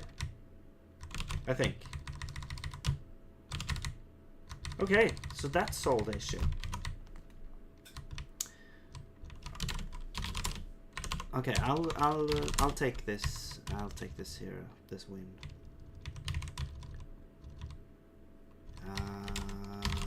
Okay, cool. So that should work, hopefully. Now we're down here, and it's complaining again. 345 here. Comp time control flow inside a runtime block.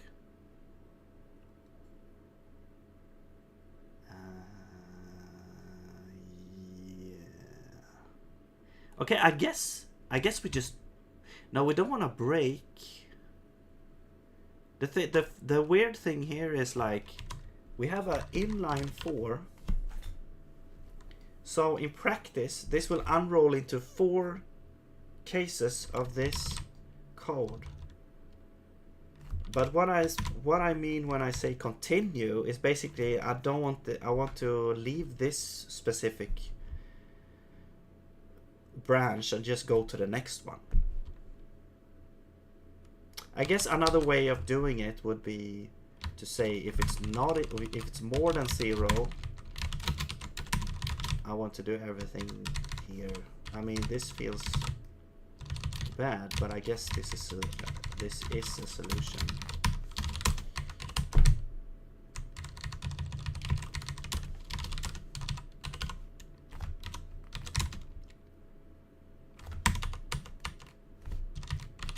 Wait, continue. Oh, we have another. Okay. Can you label this and break out of it? I guess another thing would be if we have an else. Okay. Interesting. I didn't know it worked like that. It would be cool if you could break out of an if. Maybe you can, but I'm not gonna look into that right now. Okay, 355. What's your problem now? Let's see. Worst thing, I'm using a social platform C#, which is called Udon Sharp. C# would be restricted on what can be used, but that social platform is where I started to make roguelike boss rush. Okay. Social platform C#. I'm not familiar with that. Udon Sharp. I feel once I complete the game, I'll end up transferring it to an actual standalone other than using another platform C#. Okay, okay. I thought you used Unity. Okay, so Udon Sharp. I don't know what that is. Udon Sharp.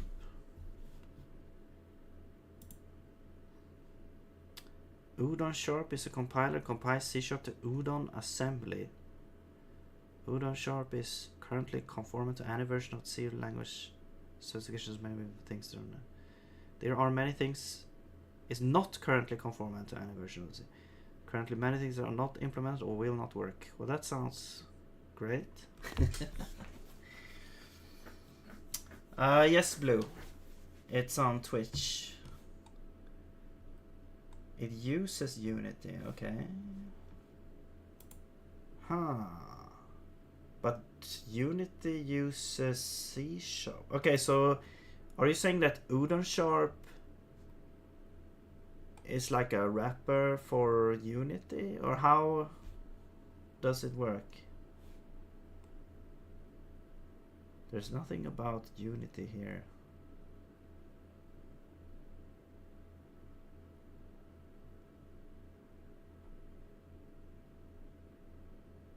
Like, okay, why would you use this though? Like, instead of C#?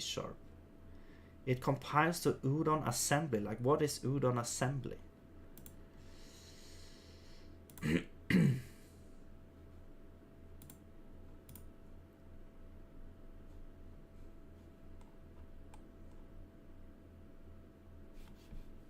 I guess you're not seeing what I'm looking at here.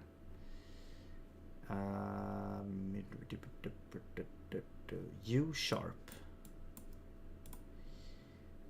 Mutating methods. Okay, so it's like Unity it requires Unity. You can use Zig with Godot too. What? Okay, that's cool. If it's true.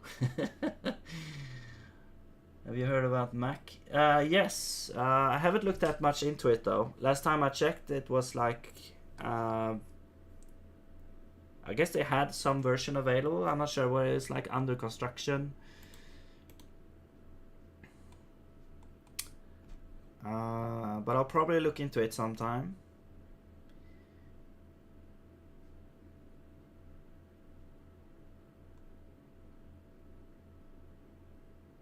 Right, so this is for Unity. I see. Udon Source is what social platform VR chat uses, which I make stuff for. Oh. But what is, like, what does it offer? Like, I don't understand why you would use it. Like, what does it give you? Like, instead of just using straight up C# in Unity.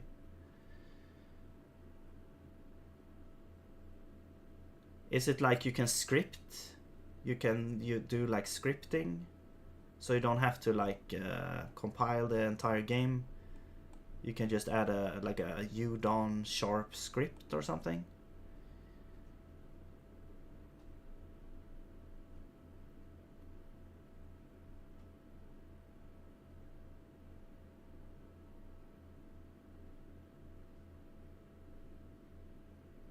Like if you already have the game and you add a udon sharp script, that will just work in the game directly.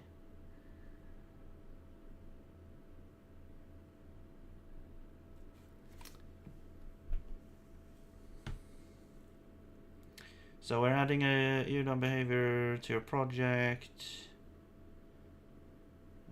Program script. Create a template script. Okay. And this is a script. Okay. But again, what is... Okay, difference of a regular C#.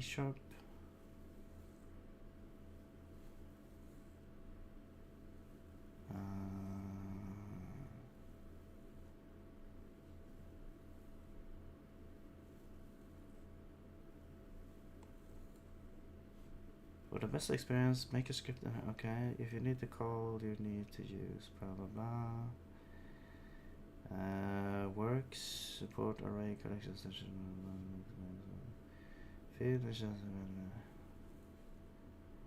I mean, just talks about like language changes. I mean,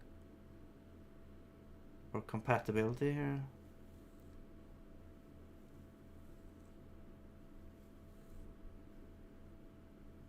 Yeah, so udon VM. So there's a VM and there's an assembly language. It compiles down to that. But why would you use it? Like, I don't understand what the benefits are.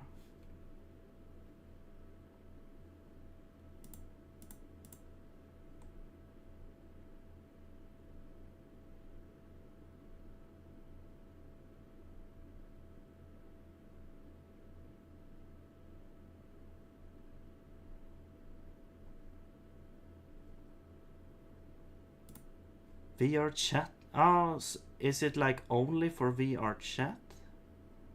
Or what?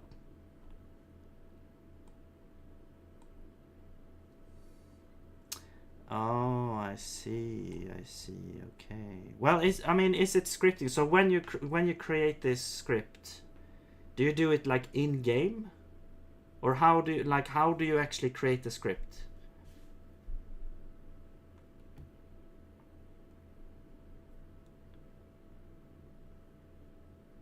In Unity? Okay, and then what do you like? Okay, maybe I don't know. I don't understand maybe what VR chat is.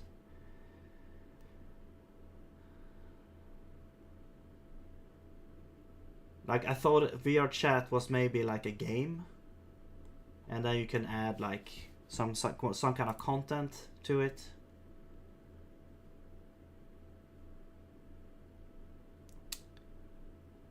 All right.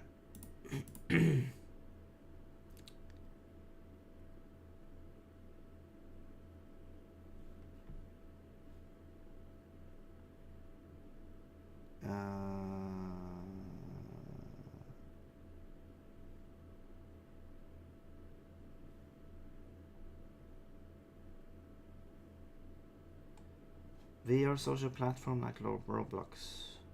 Okay. So what, you're creating like games in this social platform, and then other people can go and look up this and see your game, and so you're publishing it somewhere and they can go in and play it or something?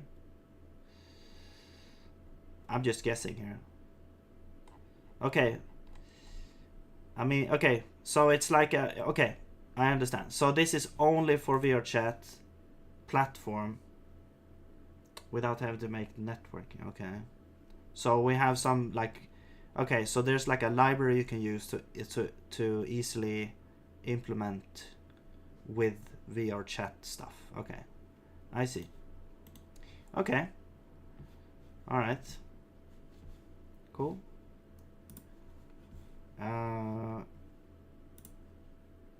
Then I understand. I mean, as I said, like you do. I mean, sure, it's not like usual C#, so it's gonna be a bit of a bridge, I guess, if you wanna switch to quote unquote real C#. But I mean, it is official C#, I guess. But yeah.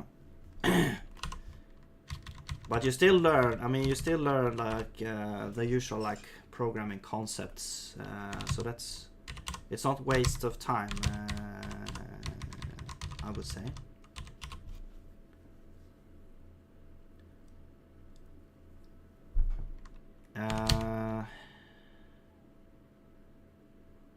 But if you're gonna port it,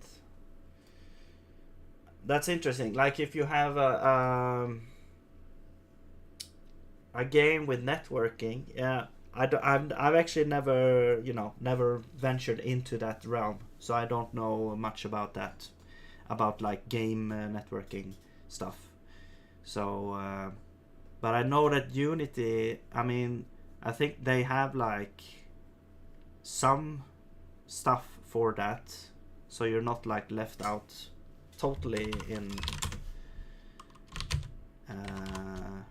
blind. But yeah, as I said, I've never worked with that, so I don't know how hard that would be. It feels like it could be tricky sometimes, depending on what you want to do. I mean, I guess a roguelike is like, it's probably more tricky if it's gonna be like a real-time game than if a roguelike usually. Okay, so roguelike. Okay, so what do you mean by roguelike? Because when you say roguelike, did you say roguelike or what? Did I invent that? A roguelike, yeah. When you say roguelike, I'm.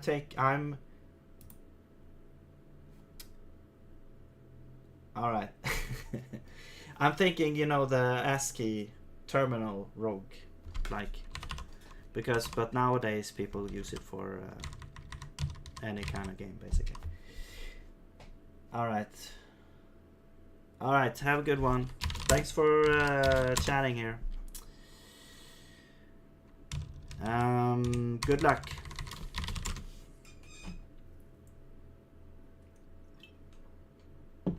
All right. Let's see what's happening. What's happening?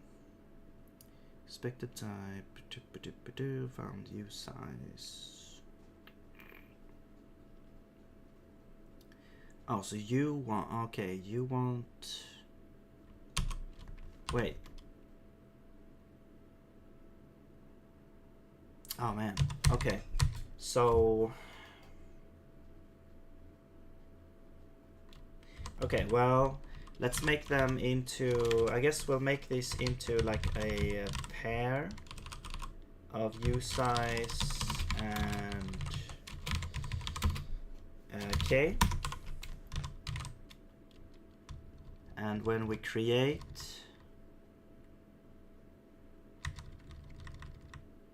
that up here, because we do have both of those.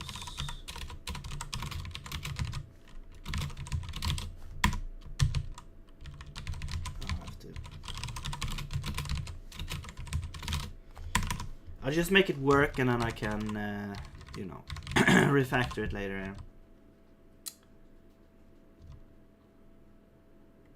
Roguelike meaning picking items to help with fights. I see. Yeah, you know, it when roguelike first, when the term first came out, it meant more like the original game Rogue. It meant like it looked almost exactly like Rogue. That's what I was thinking about. But now it can mean, but it's very broad, I would say. But yeah, you're right. You're right. That's it in the modern sense. That's what it means. I'm just I'm too old.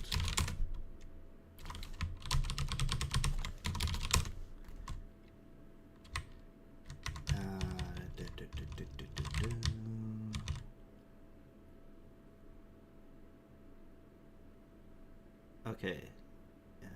Yes, and then when we actually create these guys, they are going to be somewhere. Where are they though? Here? No. Wait. Here? Yes. So this is gonna be I and then entry.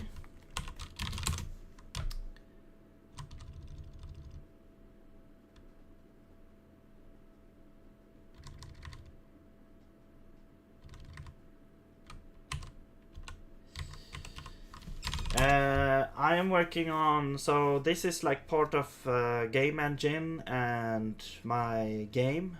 That's like a Metroidvania side-scroller game. I can't really show you right now because I'm currently the code is probably gonna be broken here. I can show you a screenshot on my website here. So this is actually I can actually go and play the demo here. Yeah, that's right. I have a demo I can show. So this is whoops. Oh yeah, when I press space it goes down. Bad choice for jump. I can press up. No. Okay, well anyway. So you can go here and talk to this guy.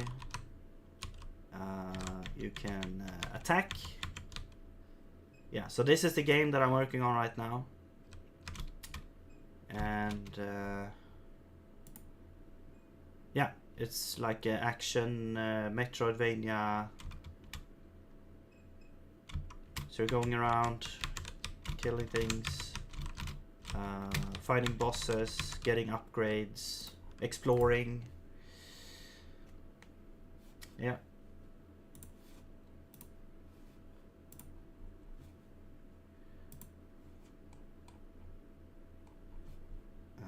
One second here. There we go. So, yeah. And right now I'm like working on optimizing the collision detection code for the game, or for the game engine. What game is using this game engine here?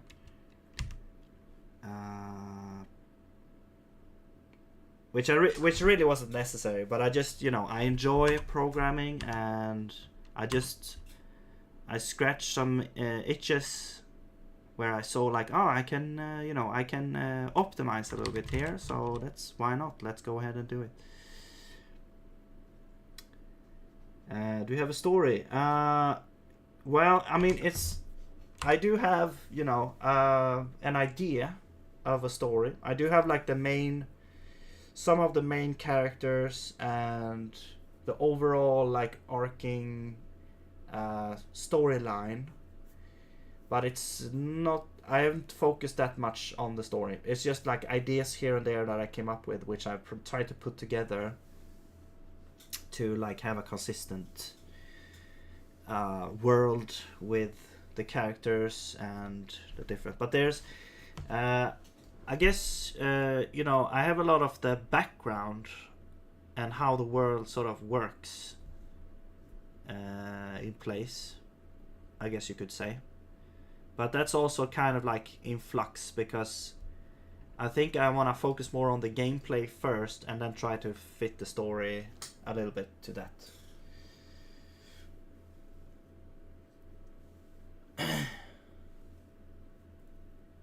Optimizing after going, and I'll put some of that on the website when I get the chance.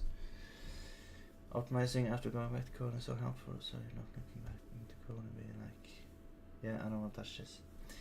Yeah, I mean, the thing is, like, I think oftentimes when I'm trying to do something more like that I'm not familiar with, or that I feel like I really need to focus and do this, like I'm doing right now, basically. I feel like I just want to get it working first, and then you can think about, okay, how can I change this to have an equivalent logic, but it's nicer to look at, nicer to read, and yeah, nicer to actually change in the future, so you don't get back and it's like yeah, you have to tidy up a little bit, especially if it's like very, very a lot of things going on. But sometimes you don't do that, and then you get back to it after a couple of weeks or months or something, and it's like, what the hell is happening here? And you have to basically read into the entire thing one more time. But that's just how it is sometimes.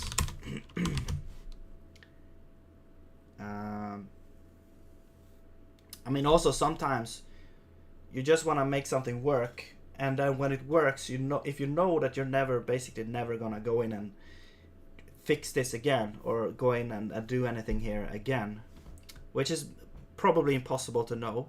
But if you're pretty sure, then you have less of motivation to actually fix it right now.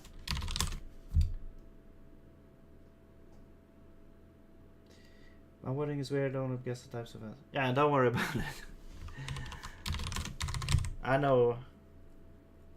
I don't care about stuff like that, but yeah. I get what you mean. I do the same thing sometimes.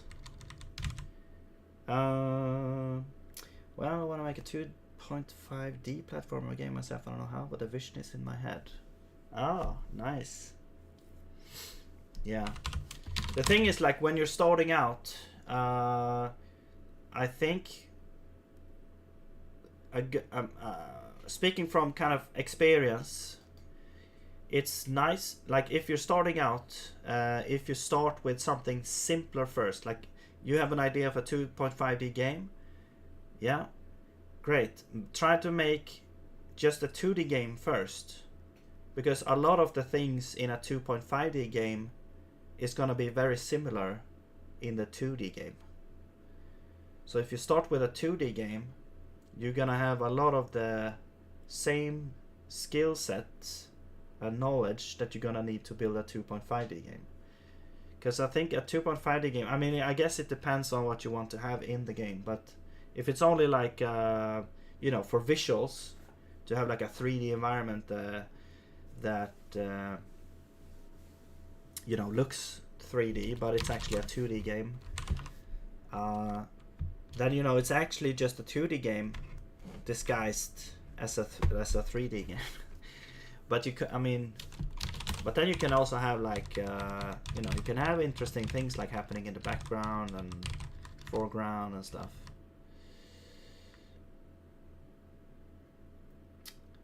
I can't figure out how I can implement sidestepping like Tekken 3.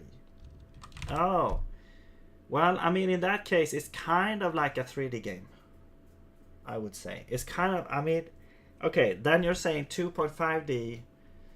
It's like you have some access to the third dimension. So kind of like, what are they called? Like you Battletoads. It's kind of like a 2.5D in that sense, where you can move from side to side, you can jump up and down, but you can also move in and out a little bit. But it's not like a full explorable like 3D world. So that could be considered, I guess, like a 2.5D game. I don't know.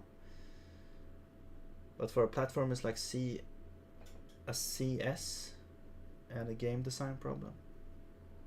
Oh, computer science. Okay, computer science. I was thinking like Counter-Strike.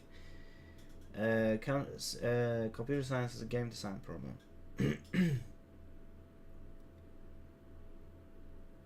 Okay. Yeah, so then it's I mean, yeah, okay, 2D sprites in a third dimension. Yeah. I mean, I would say that yeah, I don't know. It is an interesting problem because you could just make a 3D game at that point, but make it I guess it's like I did in Unreal Engine. I did a clone of Zelda 2. Well, I never completed it, but I made like the physics was working sort of almost exactly like the original, and then I made you know, you can control Link and everything, and the tiles and stuff, but I also added like lighting and normals to the texture, so you can add it was like I don't know if I still have this project actually.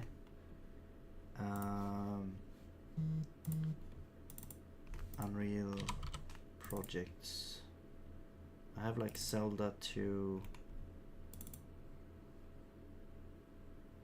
Can I run this?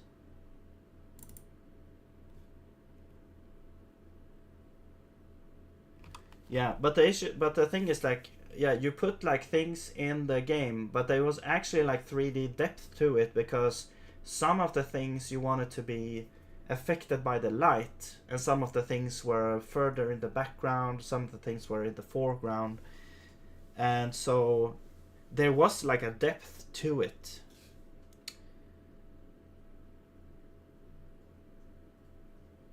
Yeah.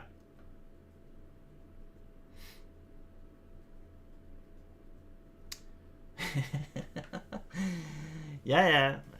I'm not trying to steal your idea. I'm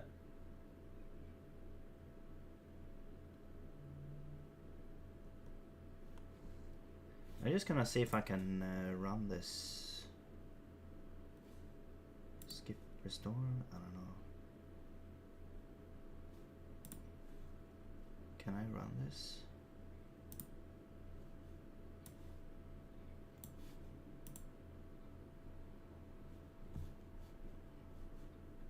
Okay, it looks kind of weird, but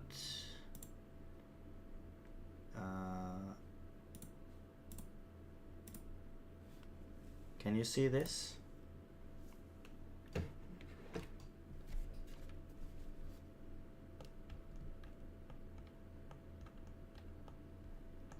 I'm trying to use my gamepad, but it doesn't work. So here you can see like I added like lighting.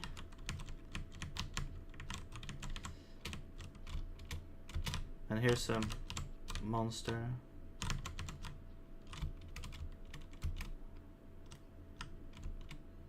Yeah, the outside looks a bit weird because of the lighting here.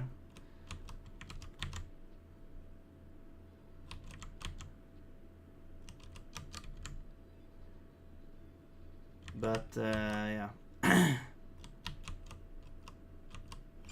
Yeah, that's it. Yeah, so the tiles has like a normal map, and then I just use, you know, the built-in lighting engine in Unreal to have lighting there.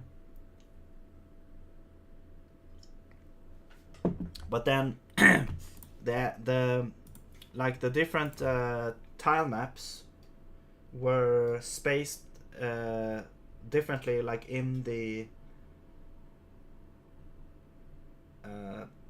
like the some time maps were further forward, sometimes were tile maps were further back, and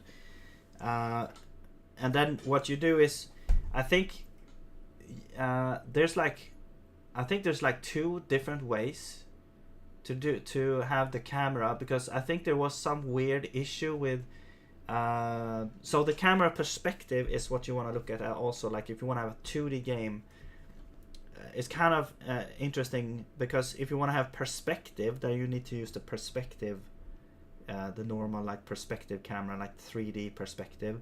But you can also use the orthogonal perspective, which is how like 2D, you know, side scrollers look. It's kind of hard to explain, I don't know, but there's like a bug in Unreal Engine where if you use an orthogonal perspective, the lighting doesn't work properly or something like that. So I had to sort of put the camera way back and then zoom in a lot, and that gives an orthogonal perspective, sort of.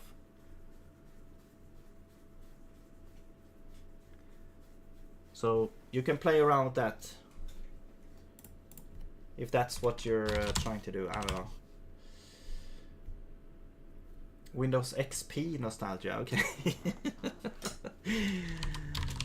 Okay, that's interesting.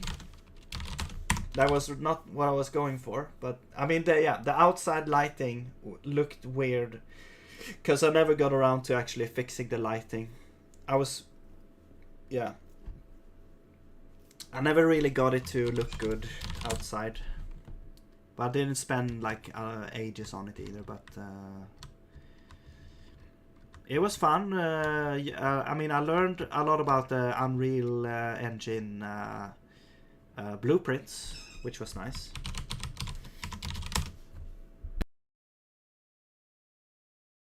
Alright, I just need to BRB in a second here.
All right, I'm back.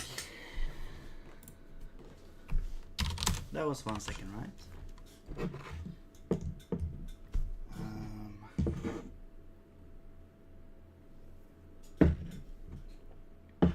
Okay, so let's continue here.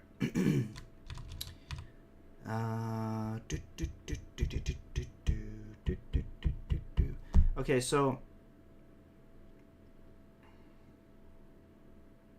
wait, so Blue, what did you say? What engine you were using, or have you haven't started yet? Maybe.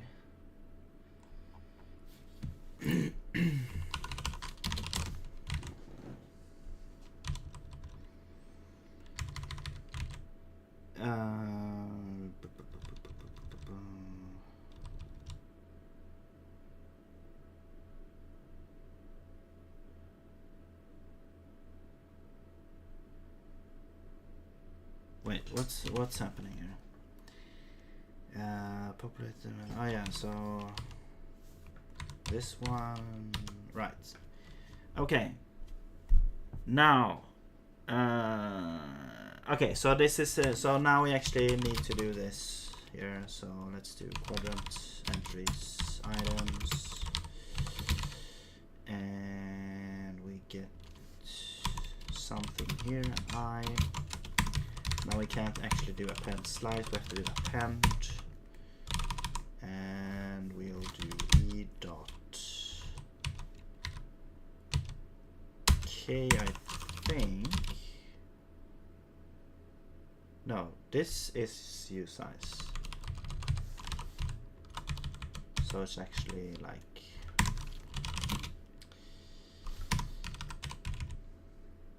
that. But over, no, this won't work. We have to do like, we have to make like two different, yeah, we have to do like two different lists.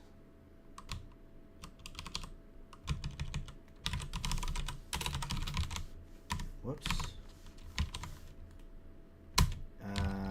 Array list.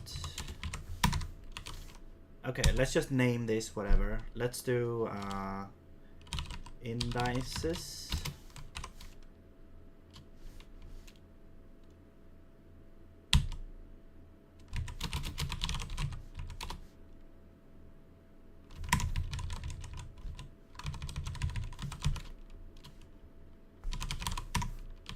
And I guess entries. Okay. Actually, now we can say init capacity allocator entries length catch and reachable array list use size. Okay. And we just do that.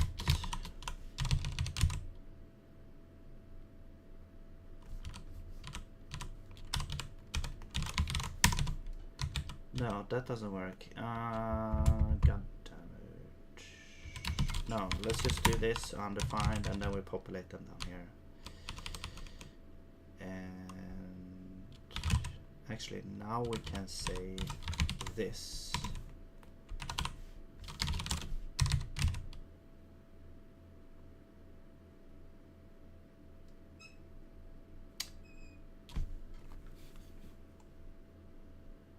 Figure out maybe Godot. Don't know how to make a basic platform in Godot. That would actually be something I would love to try sometime, but I've not. Like just a super basic, you know, nothing. Like just to get to know the engine a little bit, because Godot is actually one of the tools I've tried. Like Unity a little bit, Unreal Engine. I really like Unreal Engine, but it's like it's more, you know, for 3D games. There is like 2D library, but yeah, it's a bit clunky, I would say. And then I mean, you always reach the point where, oh, I wish I could be able to do this, and then the tool is like limiting your ability to try and figure out how to do it. I don't know. Maybe it's my issue, but Godot is one of the things that I would actually wanna try more. Or I mean, I haven't tried it yet. So, Game Maker, I actually tried like way back when it was almost like new. I've also tried like RPG Maker, but yeah, obviously that's for like JRPGs. Godot is very lightweight. You might like it. Yeah, I'll look into it. Also, it was very interesting that you said that it was compatible, or some kind of thing with Zig. So I would be very interested to look into that. I mean, I do like it to have total control, so I do like to make my own tools and stuff as well, but yeah,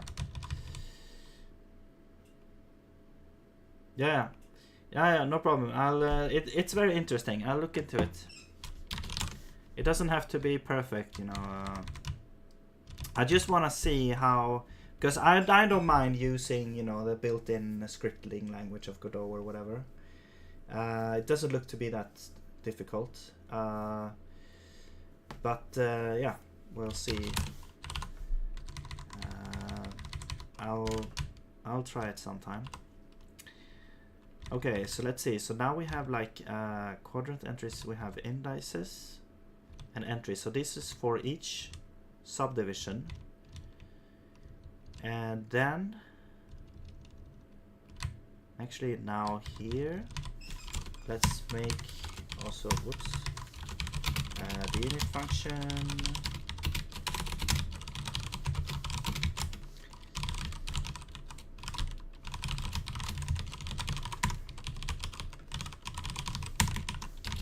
And do self as well. There we go. This is so nice. You just define a type on the fly, and the functions on the fly. This is kind of like defining, almost like lambdas, not quite, but. And now we can call the init here, no problem.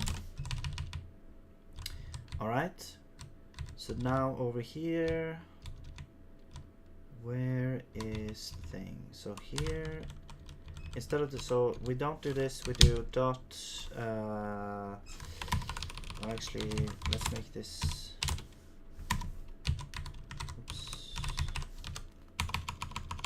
there's a lot of nesting going on here. So we'll have, I'll call this E, because for lack of a better word, and then E dot indices, we will append assume capacity I, and then E dot entries, we will do entry. Okay, now we have two lists here doing the same, almost the same thing. Then we will go to down here and no, here we're going, so this is like not true anymore. Let's just do that. Let's do E, and then indices, no, E entries, items length is more than 0. We add it to the page. No, we're adding a page, right? And we are setting this to the page, yes. Here we are looking at if the length is less than this, we append that slice. This is actually, this needs to be indices, and this needs to be entries. There we go.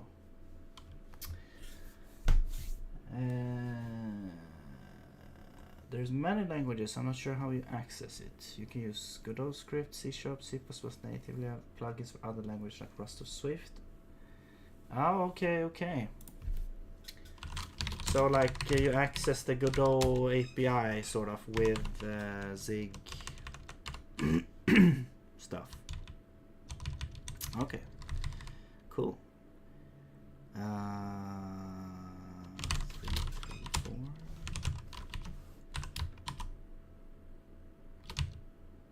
Oh yeah, these are like that.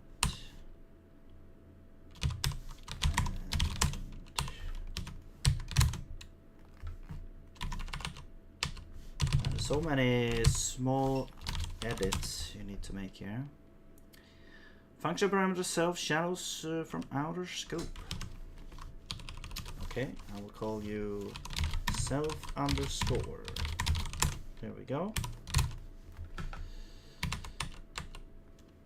I can also move it to a separate definition, so we don't have to do that, and that's probably better anyway. Allocator, see you later, allocator.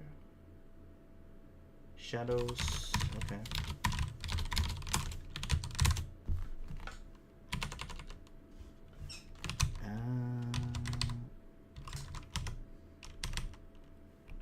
Not accessible outside function scope.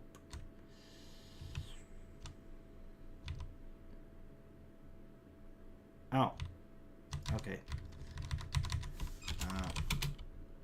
Let's make an init function with allocator.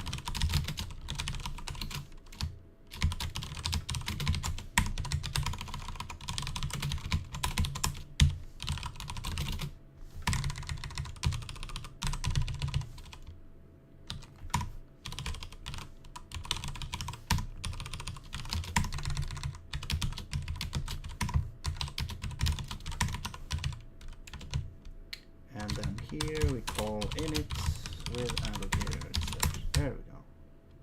Actually, you know what? I'm just gonna move this into a separate type here. So this would be like quadrant entries or something. I don't really know what to call it. There we go. And now you can be self. You can be yourself now. There we go.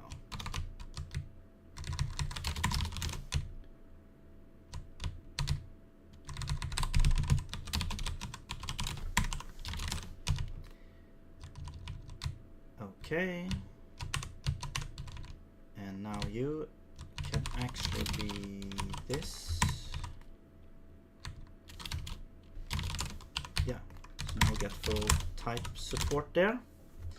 And the LSP.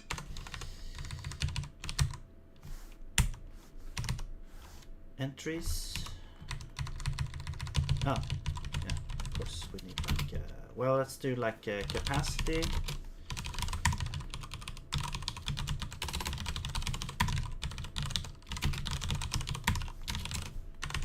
And down here, wait, where are we? Here. We do entries. Oh, thought we were done. Wait, what did I change? Oh, yeah, entries. What?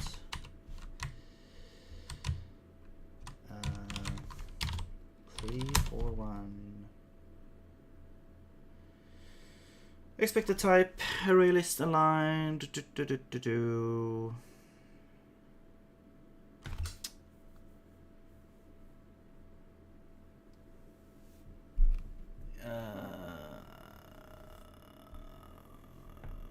What?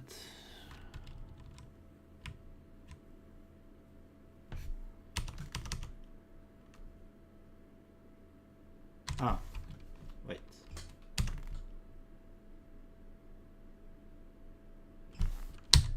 So this still needs to be var.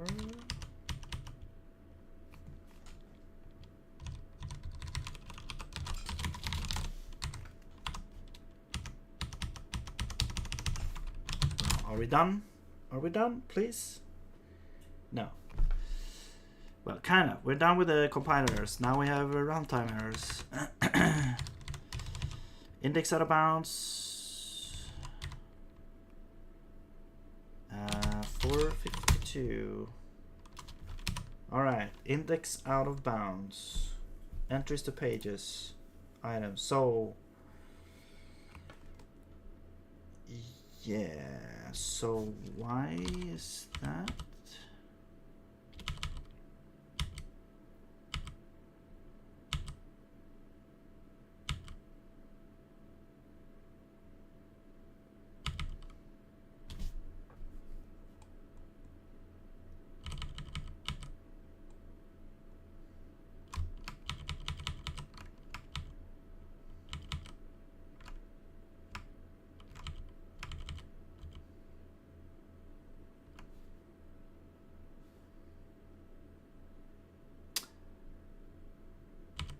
What?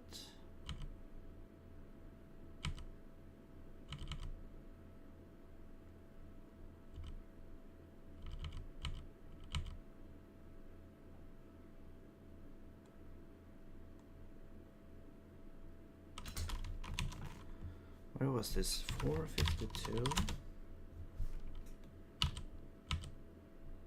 I mean, we're initializing capacity here to whatever this is.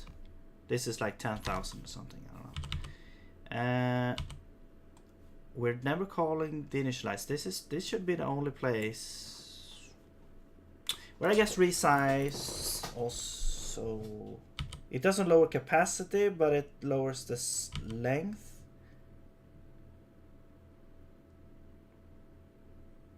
Yeah, we're appending assuming capacity.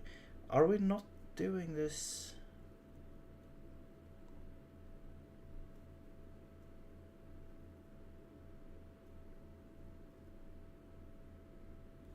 Oh, right. We're not populating this in the other algorithm. Okay. Yes. Okay.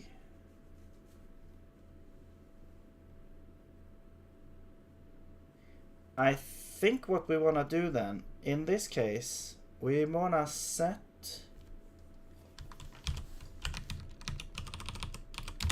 this. We basically want to set the length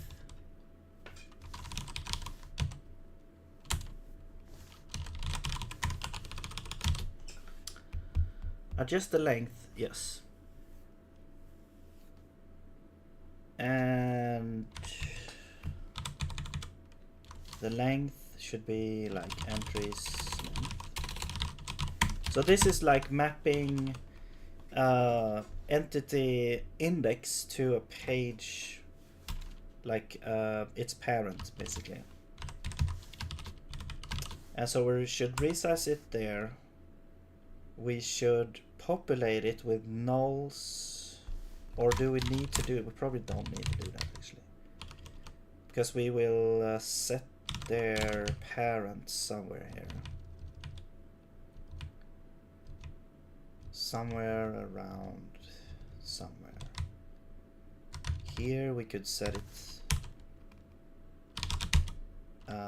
entries to pages items I equals null if it's an orphan. Here it should be set to the parent,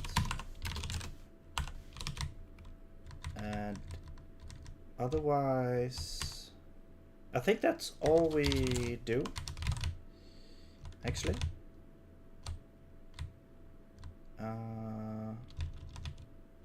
Or here actually also we set this to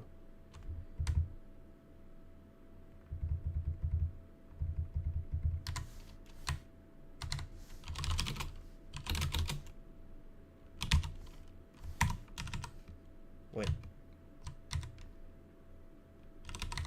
Oh, actually we need to loop through indices items And we need to set this to quadrant page. Yep.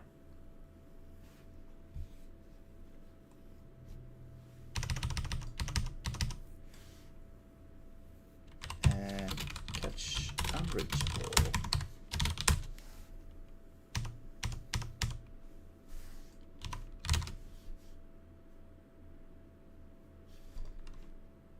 All right. Some other issues. General protection exception, no address available. Interesting. I've actually never seen this error. I'm gonna guess the pointer points to somewhere very strange. It's probably like a garbage pointer, maybe. Or no, I don't know. Maybe it's 0, like null, the null pointer. Or is it 0 nowadays?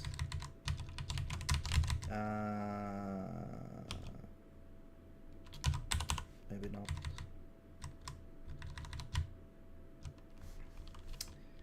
Right, 651.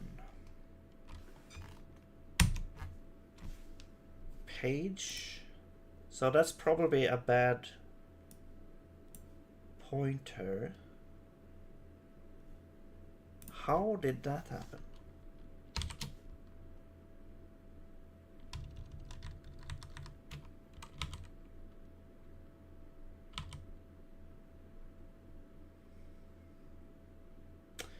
Oh, I see. I know how that happened. So basically, I think it's like one of the entries did not populate properly the entries to pages.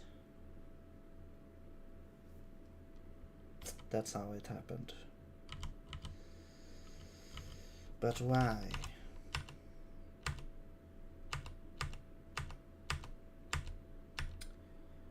But why? Why?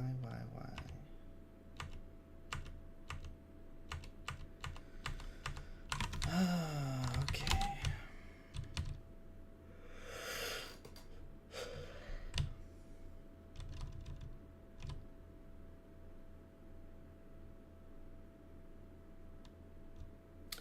So great. I mean, we're going through each entity here, and we're dividing.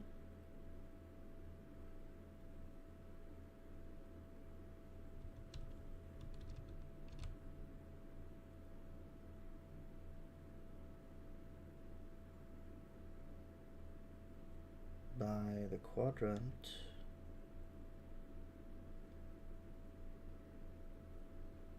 And if we can't divide, we put it in the parent.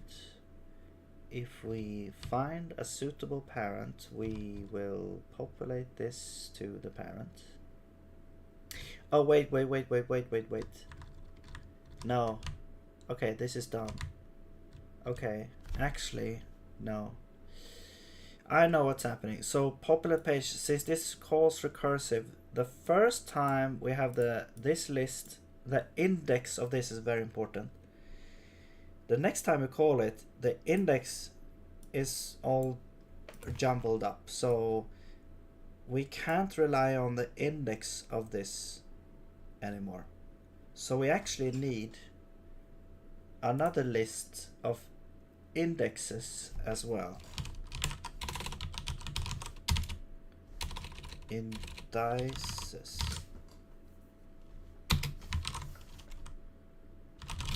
I guess it could be cost, whatever, it doesn't matter. New size. Okay. And down here, we actually want to go through indices to get I.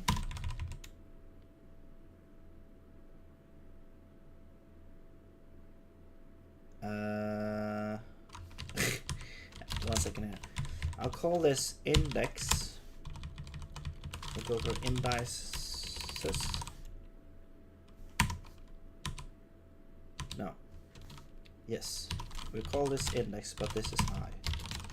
We get that, and then the index is going to be indices I. There we go. And there we go. Okay.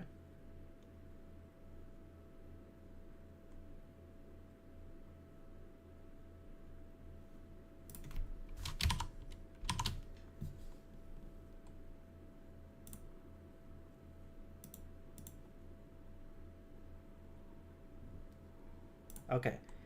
Now here we need to do indices items. Nice. So we already like have this. Very good.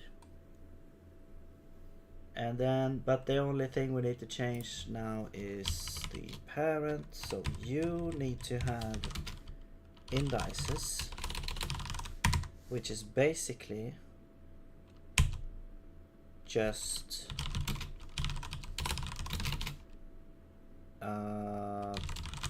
let's allocate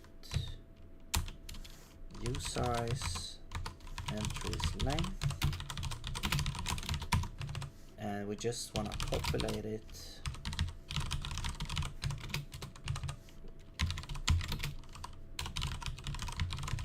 with I, and then we also defer allocating 3 indices. Okay.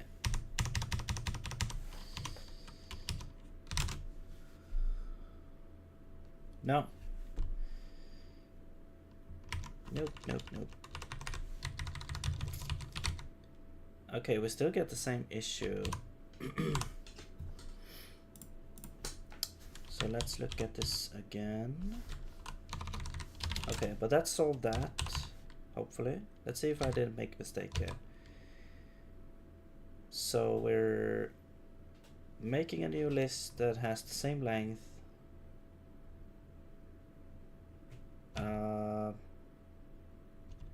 And then we are populating it with the index. And here we're using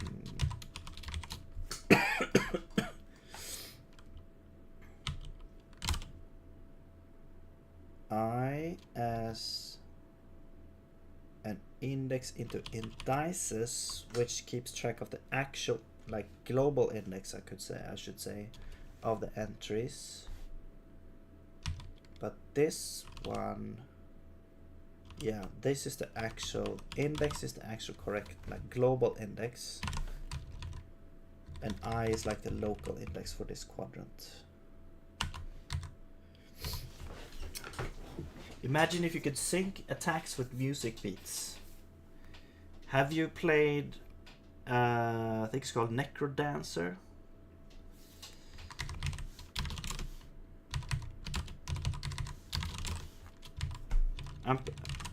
Or is it called?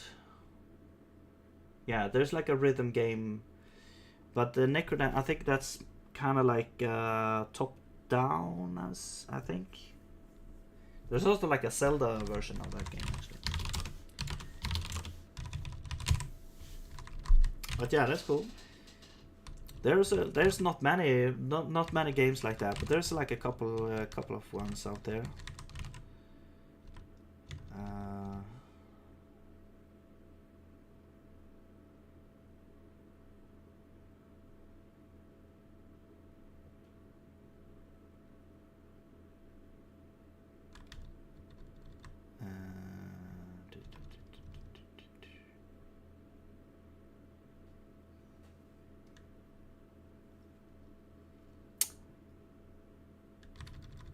What is going on? So,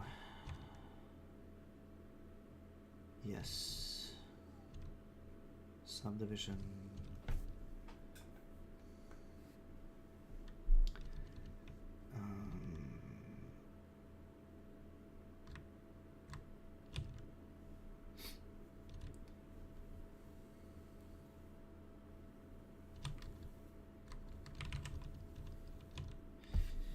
I will say. I mean, yeah, I'm not gonna put you down or anything, but personally, I feel like when I play those kind of games, I get stressed. I don't know why, but it's just like I feel like I want to have the control of the timing of my when I attack or when I jump or stuff like that. So whenever you have a game that sort of you have to press at this specific moment, and if you don't, you're gonna miss the beat and you're gonna lose. I mean, unless it's like a actual like Guitar Hero or something, where that's the whole point, like to play the thing, that works. But for some reason, when it's like a platformer or a kind of top-down game, I get super stressed when playing those kind of games. I don't know why, because I think the Necrodancer actually became kind of popular. I mean, popular enough to make a Zelda spin-off. So, yeah.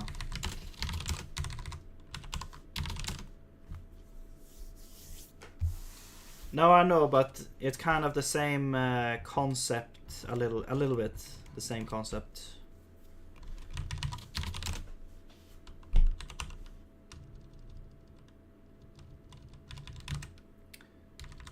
I mean, I guess yours more like a beat 'em up, since you mentioned Tekken, or maybe like a.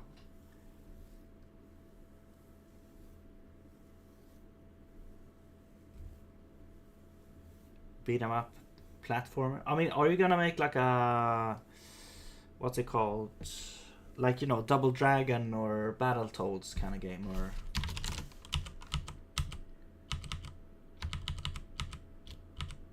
Because that would be cool. I actually tried to make one of those as well, like back in the day, like a 2.5D. You could move up and down, and you picked up weapons and. Yeah, man, I've been trying to do all kinds of stuff, but I never got around to finishing anything.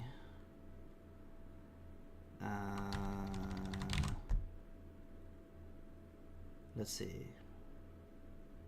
Okay, so quadrants, entries, indices, weapon. I was not thinking the music will control your action, but I think if you press attack, it starts a combo, and then you can define your own rhythm and the beat for that attack combo.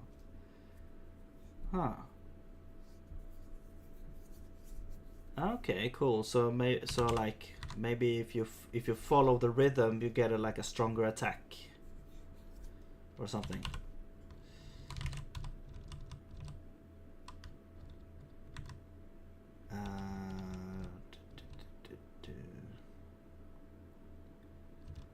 Yeah, I mean the usual problem is that you have an idea, you get super excited, and then you start working on it, and it takes so much time, and you put some like energy and stuff into it, but then it runs out, and you get frustrated because you can't get past some kind of hurdle, and in the end you're like,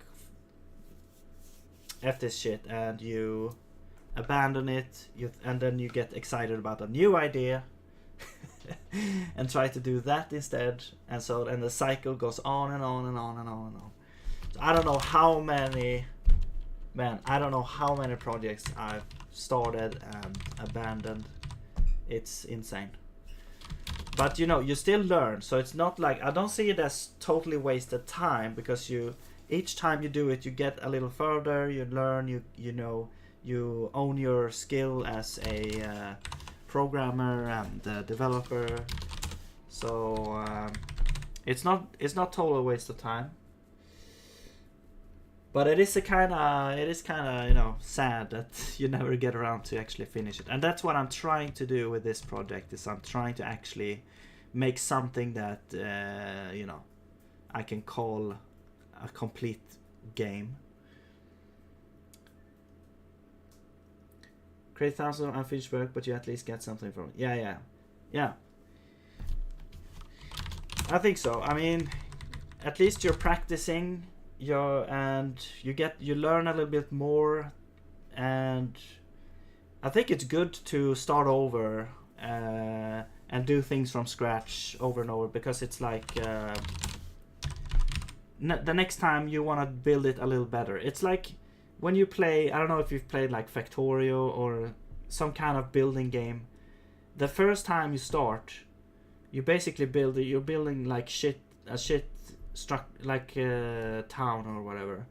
But then you start again, and now you've learned, like, you don't do this, do this, don't do this, do this. So you learn a little bit more each time. And the problem, though, with programming is there's so much stuff in there that you can do. And there, you know, you learn from experience, like, but there's so much stuff that's, it's like, it takes, you can't really be perfect at it, I would say. I mean, you can be as good as you can be, I guess. Unless you're rich and can hire people. Yeah. That's also an option, but that's unfortunately not the case. If I was rich, I wouldn't work in my... I would have this as my job. I would try to make a game full time. But... I actually have to work to earn money and survive.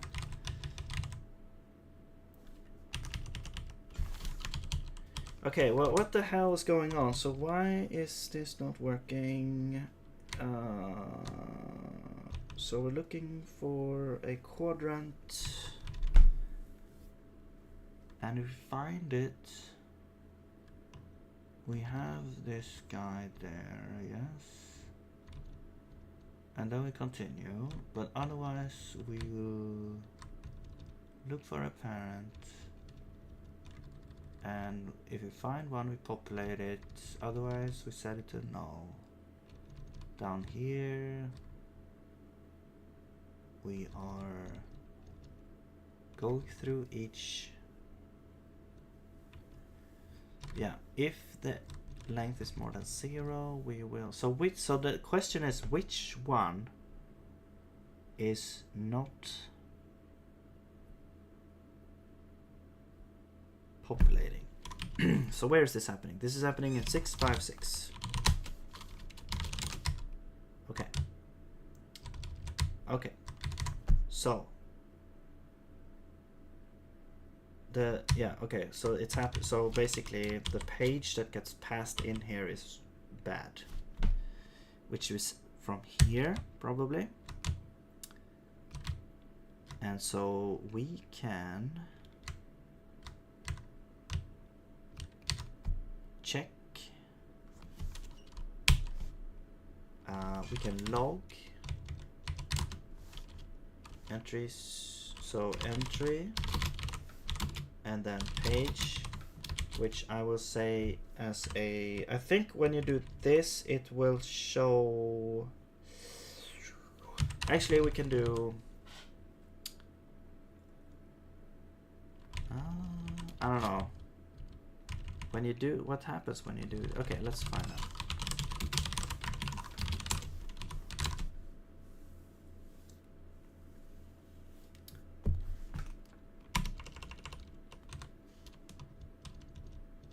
Okay, it's the first one.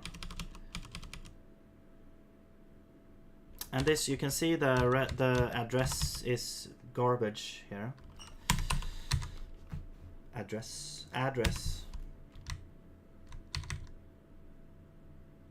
Now why would that be?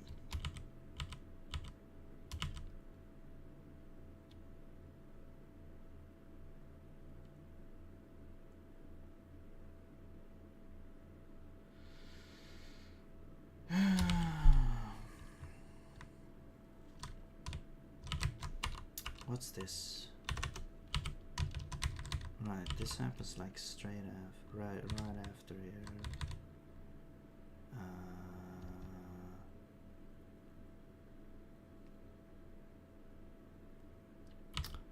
And what I'm gonna do is I'm gonna say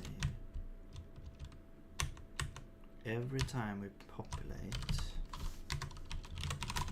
I'm gonna say populating entry page.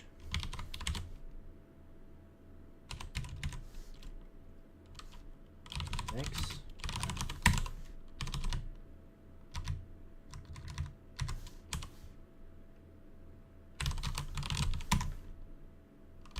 Well, this is null, so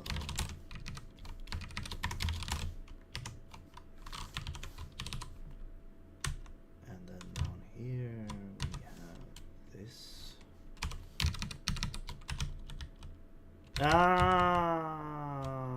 No wait, this is correct.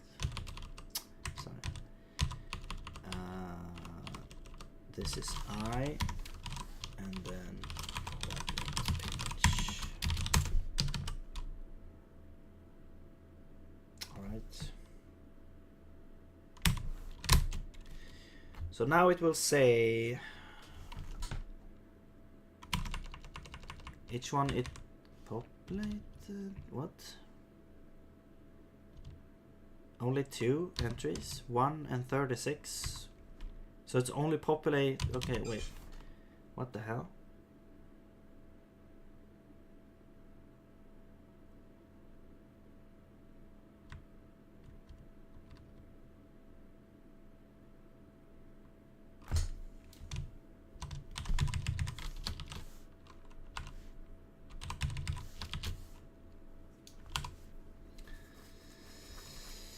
What?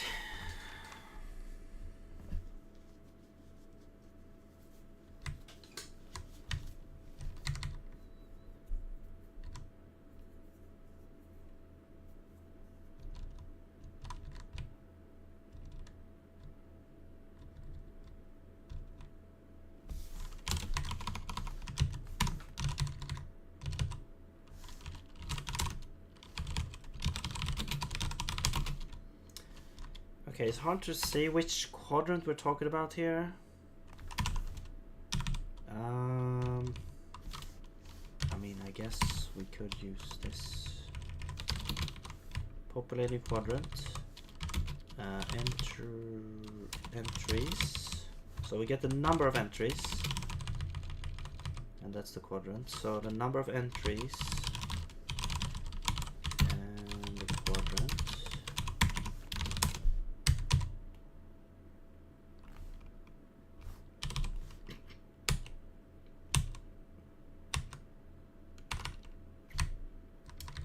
And here we have like orphaned,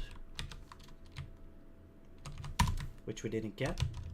Here we have parent. Is there something wrong here? If we contain, we break. Wait, do we break out of this or this?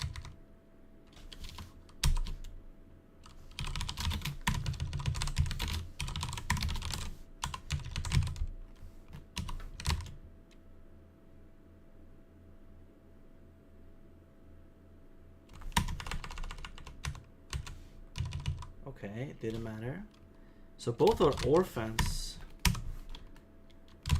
I am confused.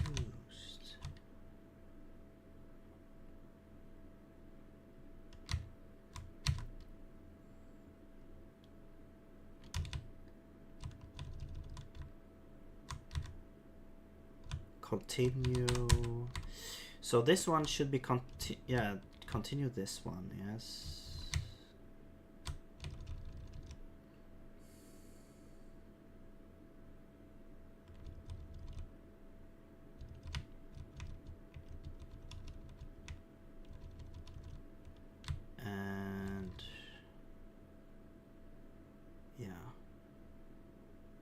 Break this while.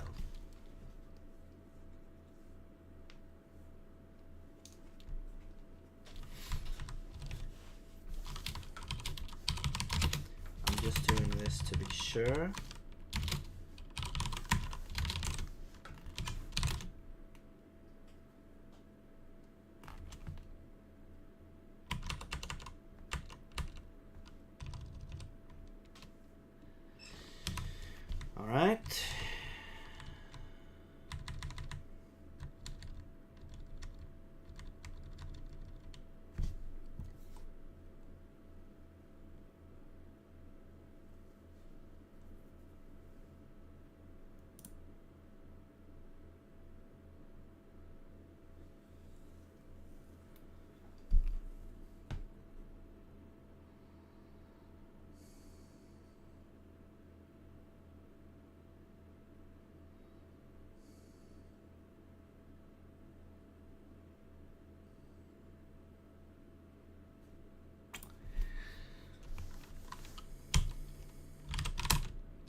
parent quadrant or entry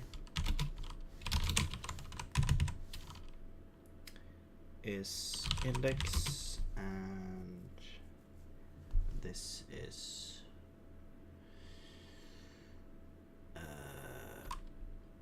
I'm gonna say tag name t.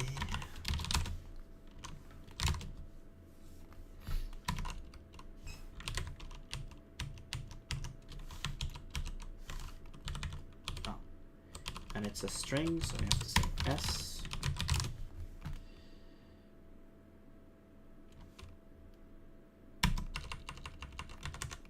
Okay. All right. Now you can see here that we found quadrants. So this was kind of what I was expecting to see. There's a bunch of quadrants that we found. Then for entities, then we have this, which means that it was orphaned, which means that basically it's like outside of the entire boundary. But I don't understand why it's not then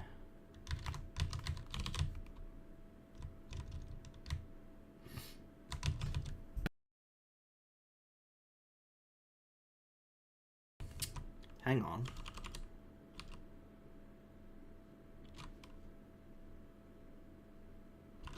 Is this the issue? No, this can't be the issue. This would have been an issue before.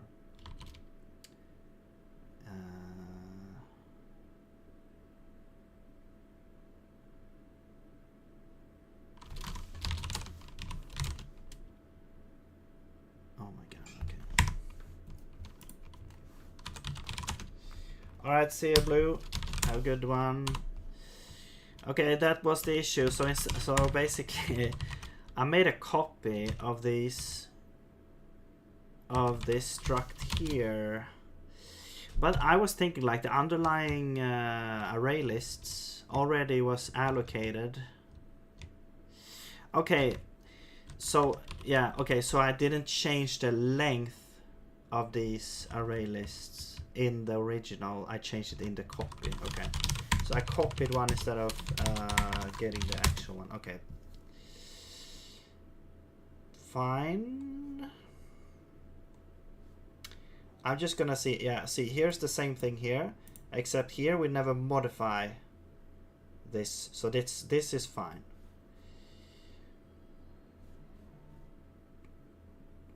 All right. Let's remove these logs.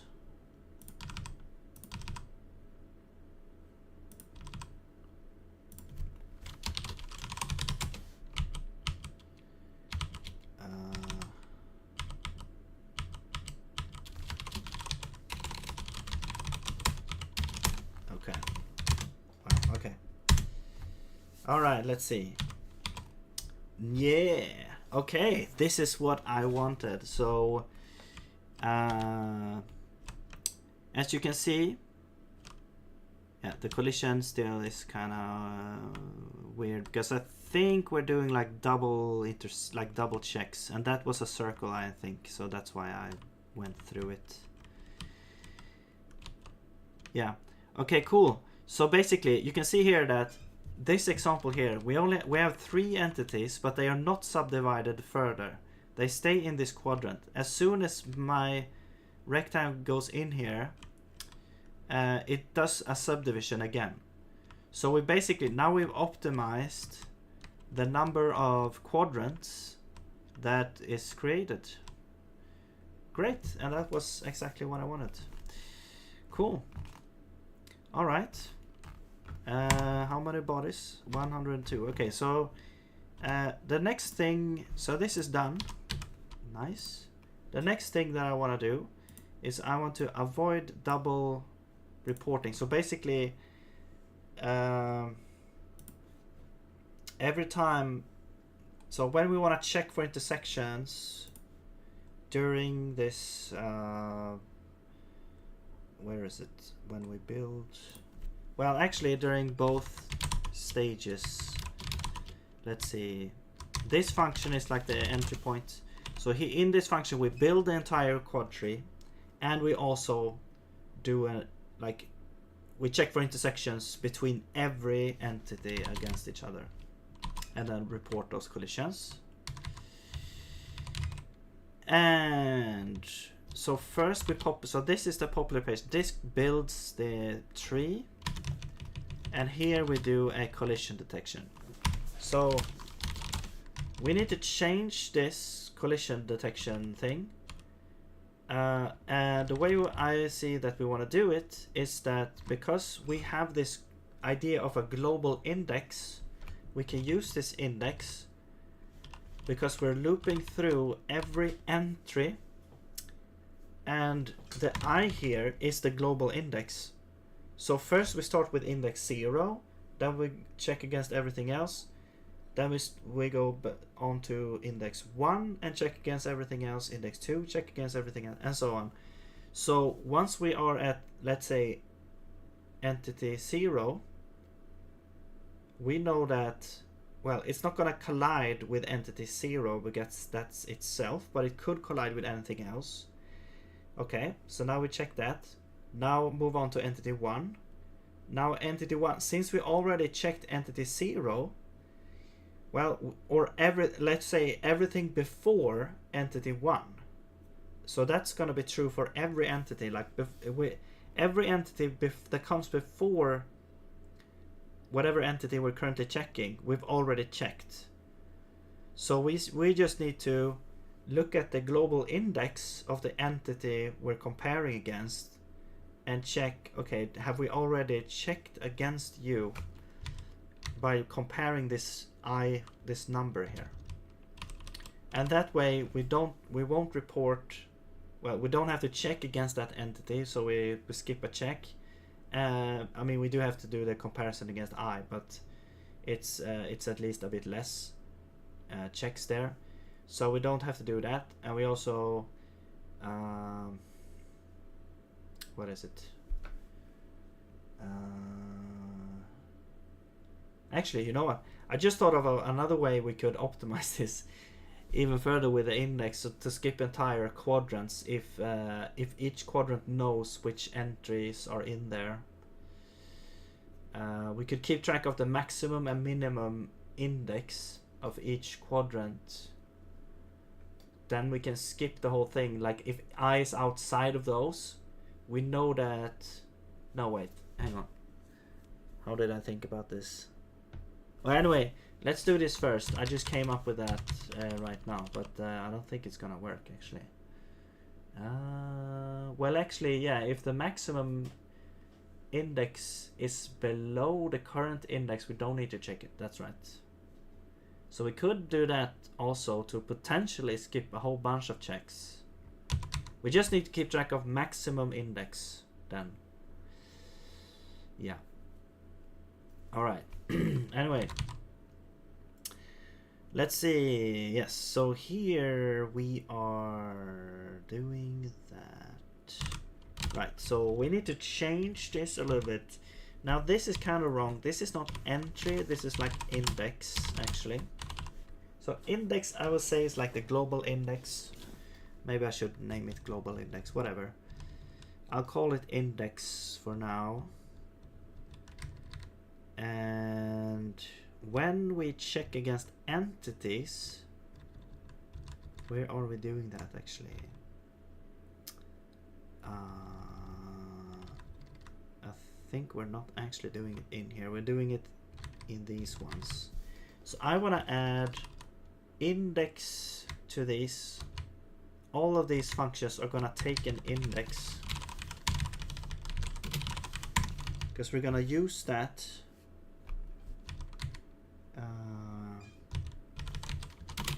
to be able to check this here. And you also, yeah, everything. Okay, let's start with the orphan, because that's probably the easiest one. So we'll get the index here, usize.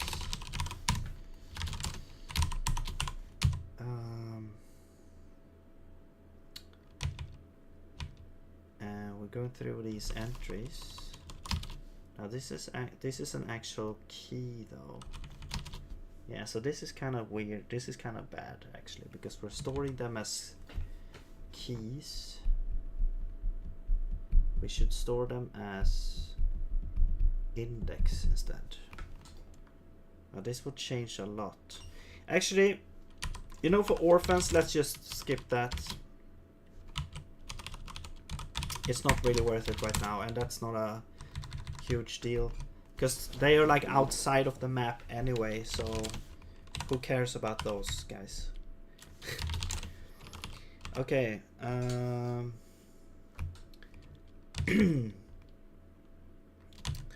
guess we'll start here. We'll have you there, and yeah, here's the entries. We have all of these. Now this is like this is the index, so we want to say if this is less than or equal to the index, we skip it, because then we already either processed it, so we know that we're not colliding, or it's ourselves if it's equal.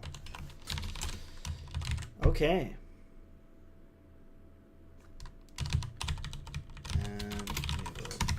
Continue passing this in here. We don't need to pass it here because this just checks one thing and then we're done. All right. Back here, you need to take index now. And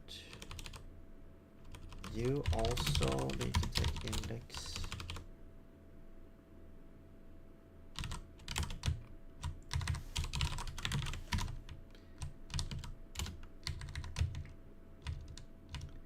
Same thing here. If entry is less than or equal to index, we continue. And here we also, no, here we pass index. Okay, and then I think that wraps it up, because this already is done recursively here. All right.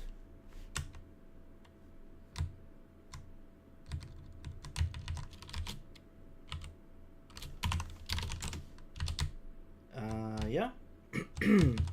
I think I need to change. I need to pass index somewhere else here. Yeah, intersecting.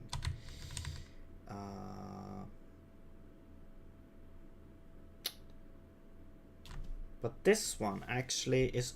This should be. This is like calling from outside. This. Yeah, it should be like a nullable, I guess, or optional. And if we have index,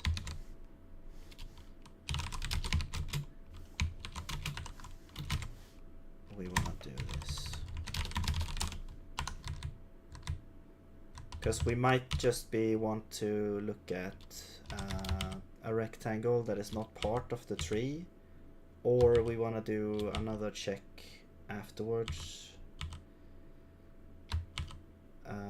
And in this case, now we pass null for that one. Okay, is that all? Yes. Cool. And you don't care about that. All right. 6:48. Okay, so everything here actually needs to support optional. You already support it.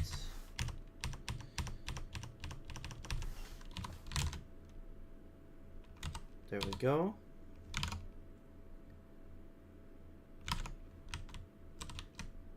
Okay.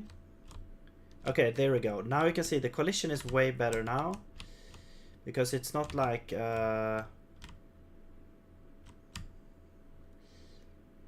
before.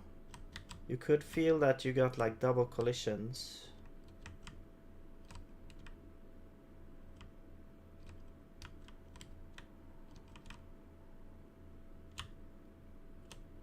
I'm trying to hit something here. Now let's see. Yeah. It's a little bit weird. I don't know if it's lagging or what.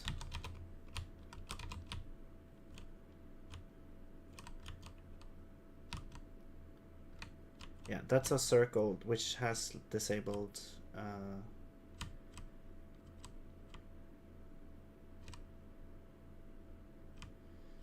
collision detection, so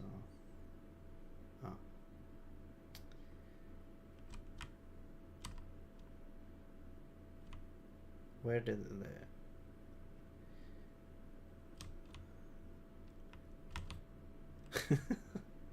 I'm trying to hit something, but the controls are... Oh, there we go. There, you saw that the resolution there is kind of weird. I'm not sure if it's because they're so tiny bodies. I don't really have those in the game, so it doesn't really matter for me. But that's very interesting that it would be different. I'm not sure exactly what's going on there.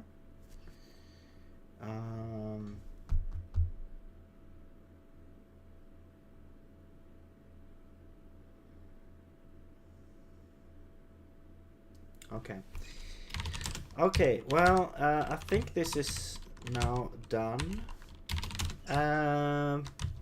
Actually, yeah, one thing that I thought about before was that each quadrant could have a maximum index that's in the quadrant. Now this is more bookkeeping, so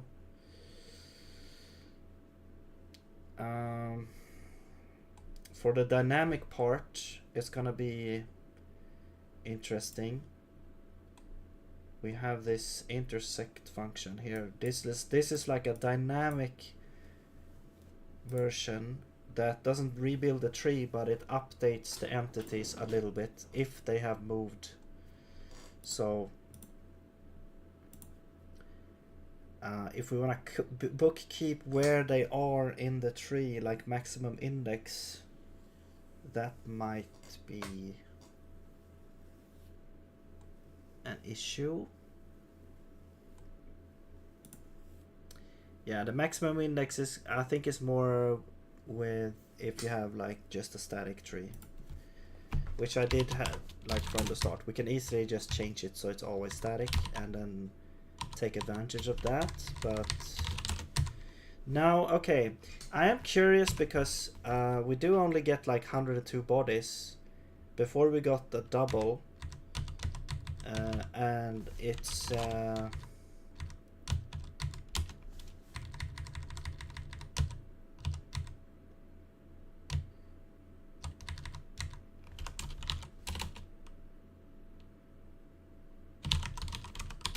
what if we do it in Windows?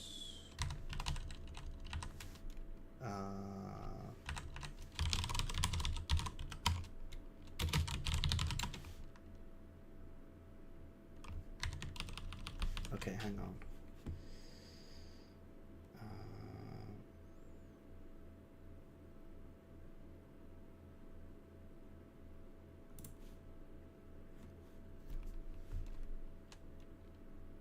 How? Okay. Can I do this?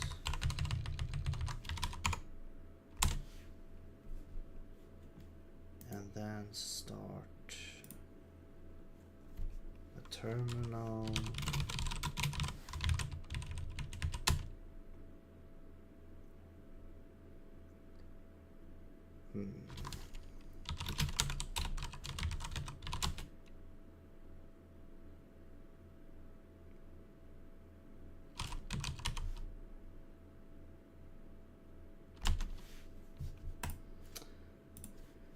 Now I might have to move this to Windows file system and then run it if I want to run it in Windows. Okay, well, anyway. Let's see, let's do enable Tracy. I just want to see how it looks in Tracy.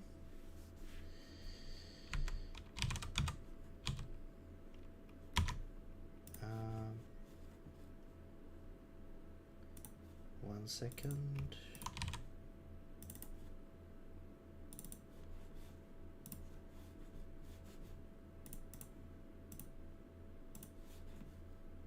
Connect.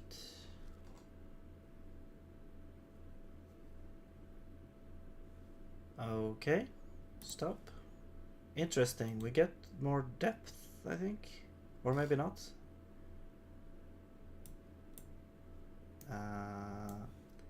There's a lot of things not reported here. Oh, I see. Okay.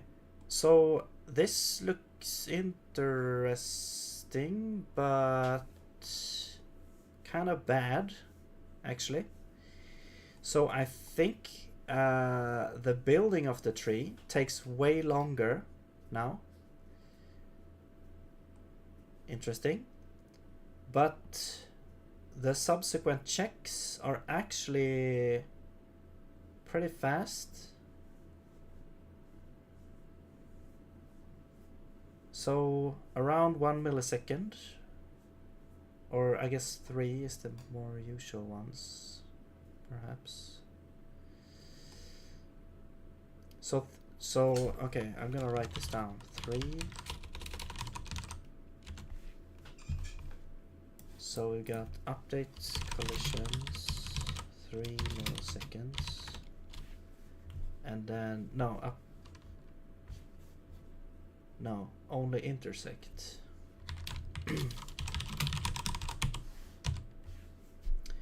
And then populate and intersect page by page is like,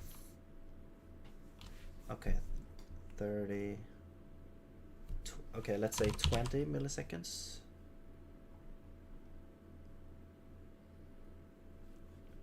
And how many bodies do we have? 100, okay. 102 bodies. All right.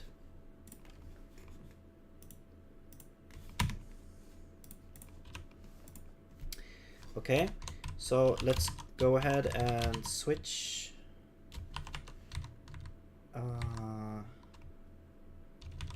this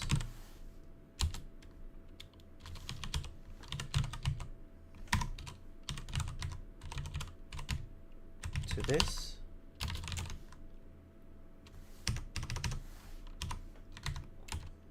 And start again.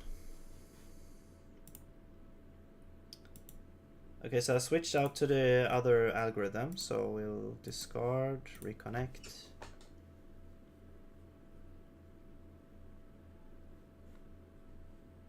Stop.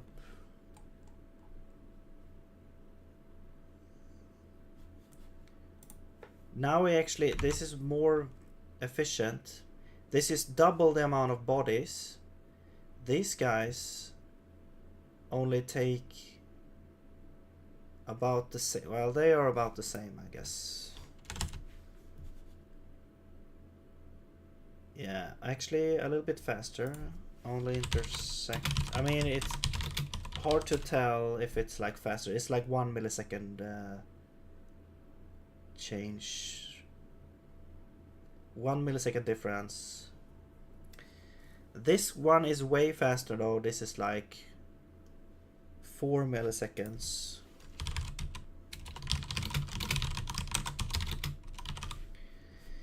So why is that?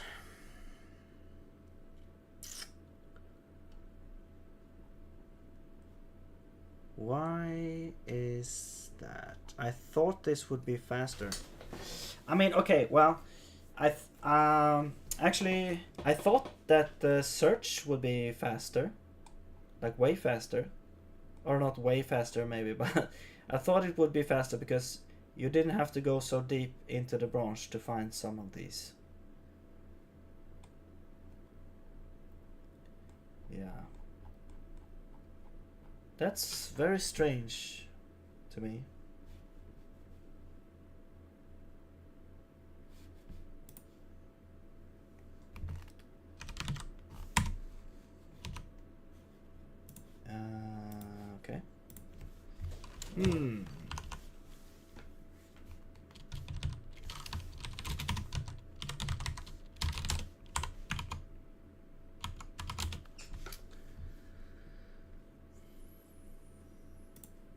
Okay, a couple of things that we could improve is here we are allocating every time, every layer we're allocating, so that could be, let's zone it.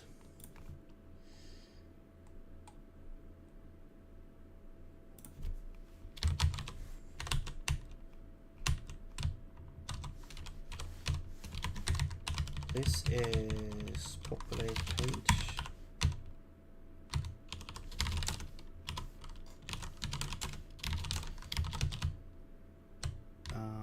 This one is allocating subdivisions, which is ends here.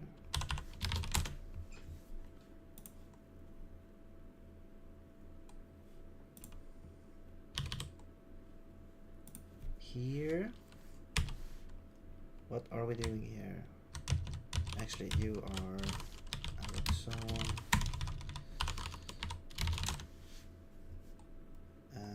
You have to be like Alexon. And this is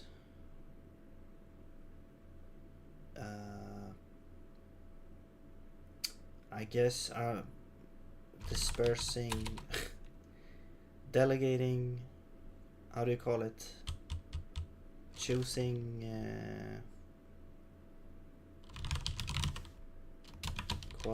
choosing page.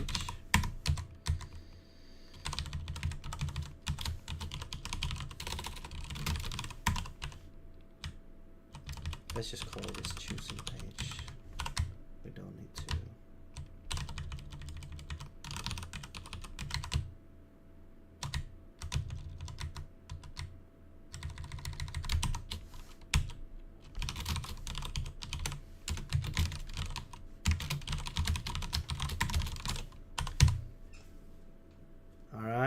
And then this one is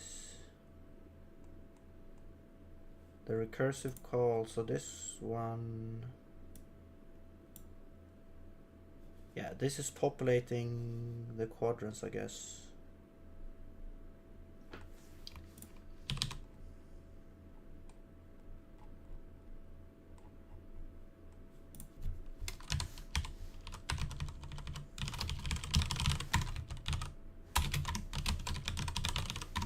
Children.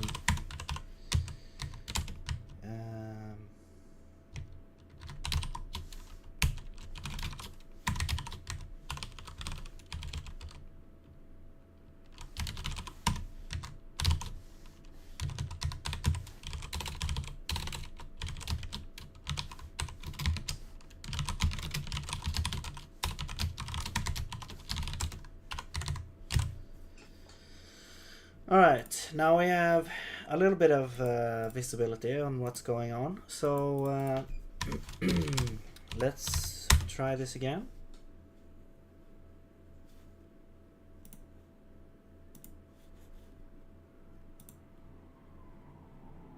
Discard, reconnect.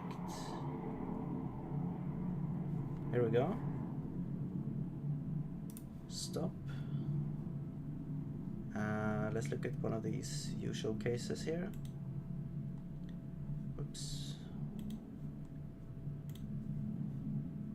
Okay. Well, this is like... How is this so...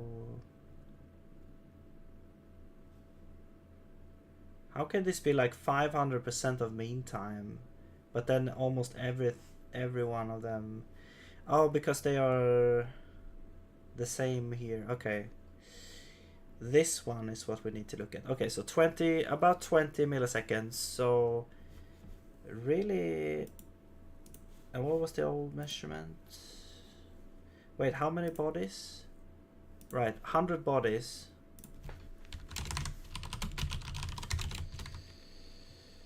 Yeah, it's the same. Okay, it's the same. I don't think, but we didn't change anything. Yeah, that was the thing. We didn't change anything, so it makes sense. Whoops. And then here, these guys are still like.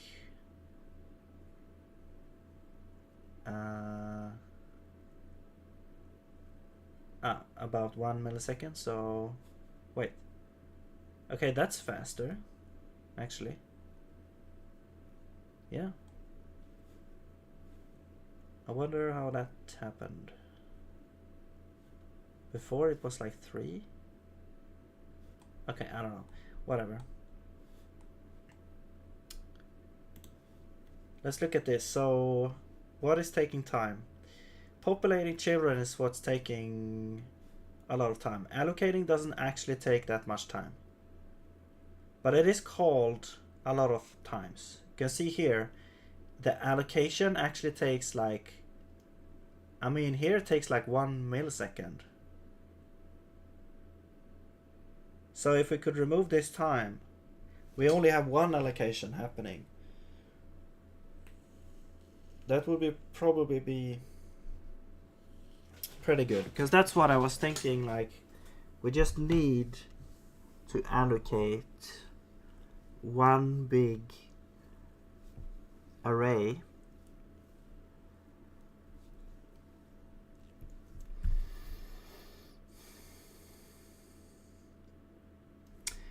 like n squared would have, no, not n squared, 2 times, wait, no, n times pages would be enough, more than enough.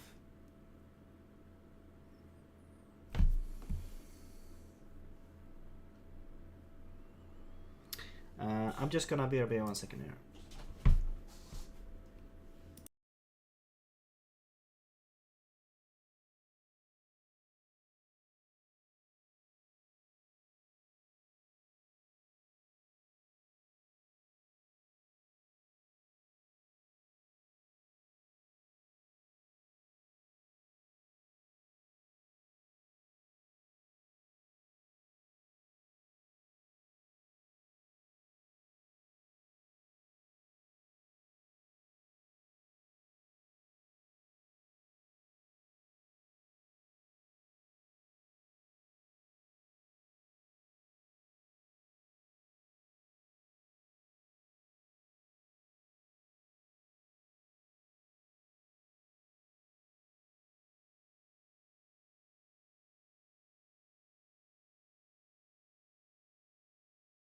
All right.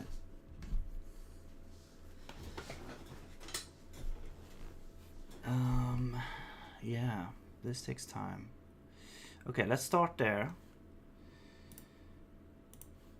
Yeah, that's, I mean, it's not gonna be super easy, I don't think.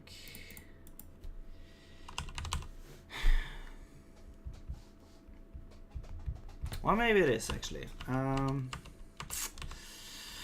Let's do something like,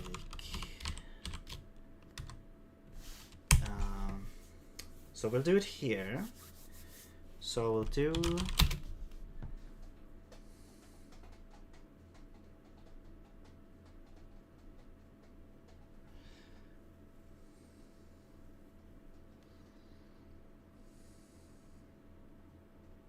so basically I want to have a buffer. So this is gonna be like,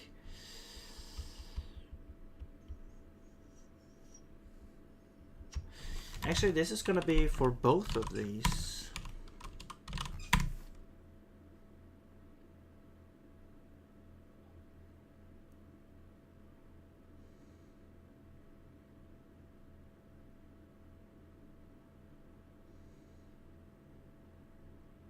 Okay, we have to do 2 allocations then.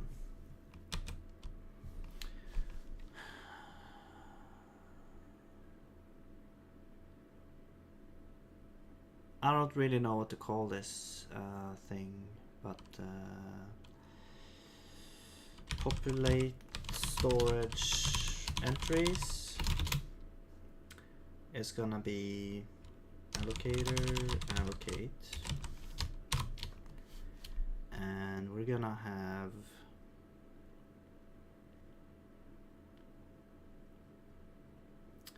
this is gonna be like k, and we're gonna do entries length times the number of pages. Now how many pages do we have?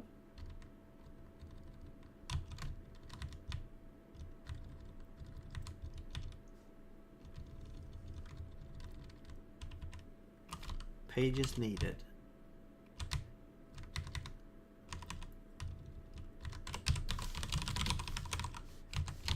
I don't know how much this would be. Like, let's say this is 200. This, I mean, it also depends on how many entries there are.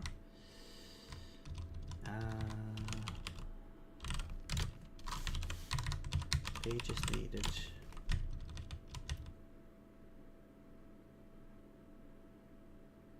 Power of 4.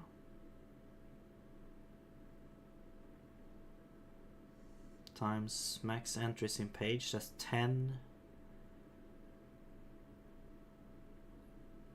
So it's like 10 times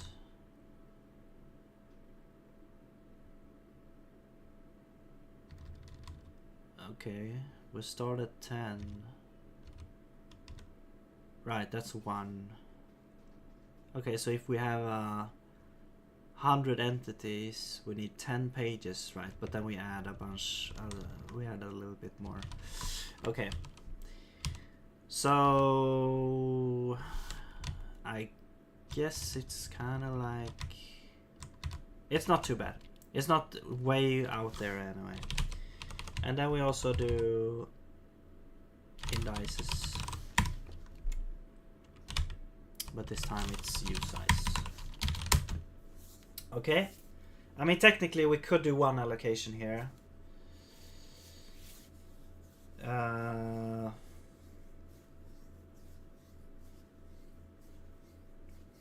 We could do a one allocation where we say it's bytes, and we could take like the size of this plus the size of this, allocate that, or whatever. Let's just do it like this, and then here we actually need to pass these around. Actually, we can make a new type.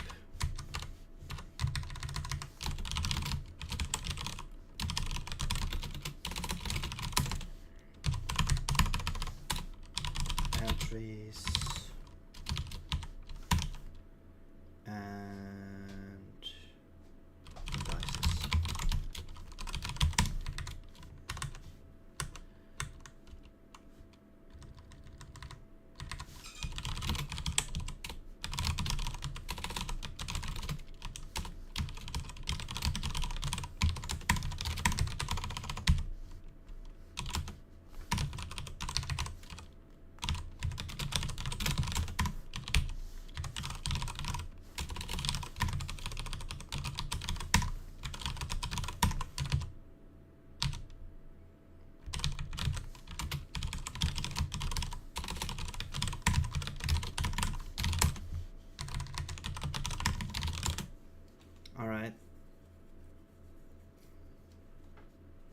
Actually, this doesn't need to be, you know, mutable. This is just passing 2 pointers around here. So, yeah. Okay. Now comes the problem of actually dividing these up in the pages. So.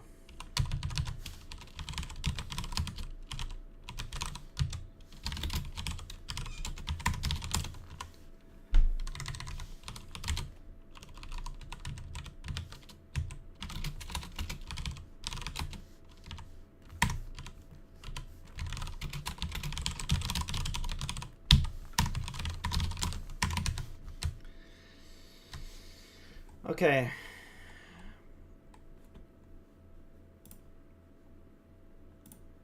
So basically, instead of creating these, well, we could still create these subdivisions, I guess.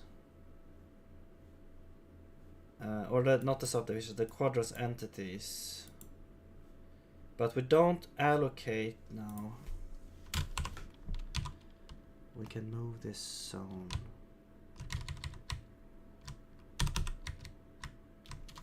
We'll move it.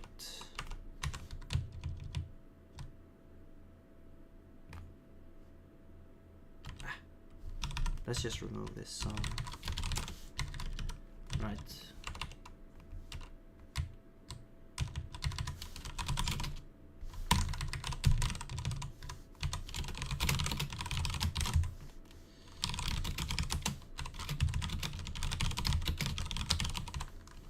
I'll just add the initialize function in for convenience. Free.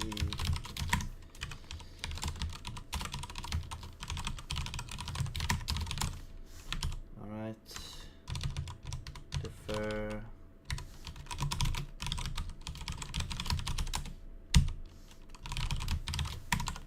No, not so. Okay. Defer Pokemon, not deferring popular page. Okay. Right. So now we have taken care of that. Now we go in here.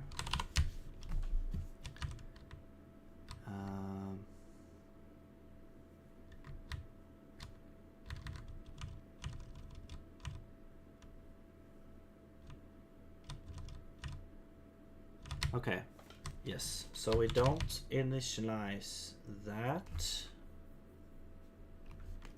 and we don't deinitialize. Okay, but now is the question what they should be.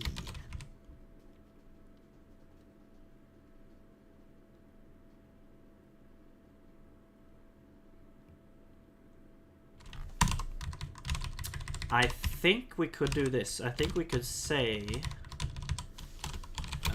we could keep track of an internal index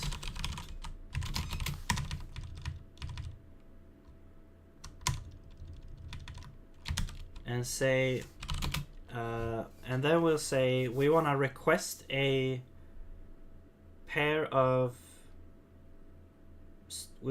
storage. So then we'll get a pair of things, entries, and indices.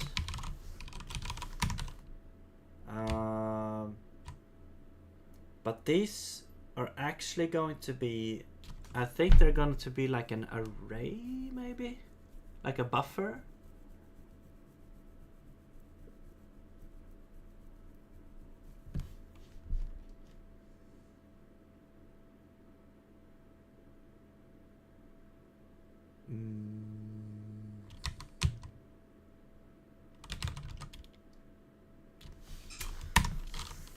Buffer, no. What was that called? Bounded array, yes. No, that doesn't exist anymore. There was something called bounded array, but it doesn't exist.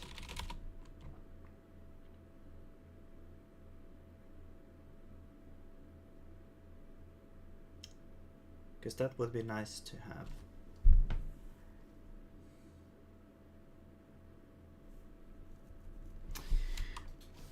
You know what? Let's just make this an array list and we'll figure it out. So this is array list of k. This is an array list of usize. All right.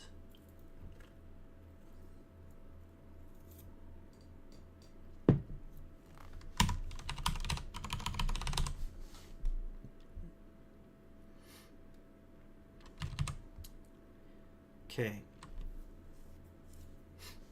Now we'll create this entries. So this is also gonna have self populate storage. Actually, this needs to be mutable now.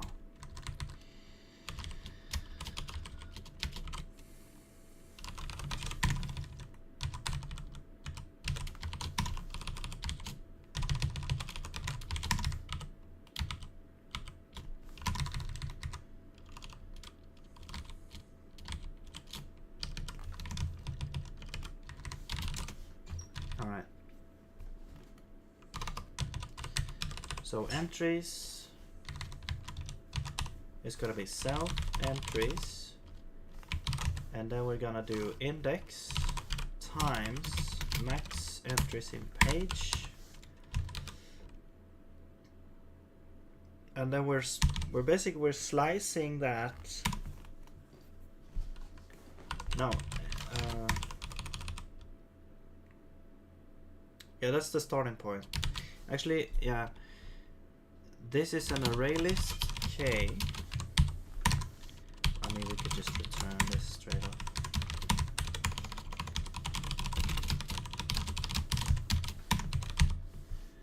Now, how do we initialize this? With a buffer.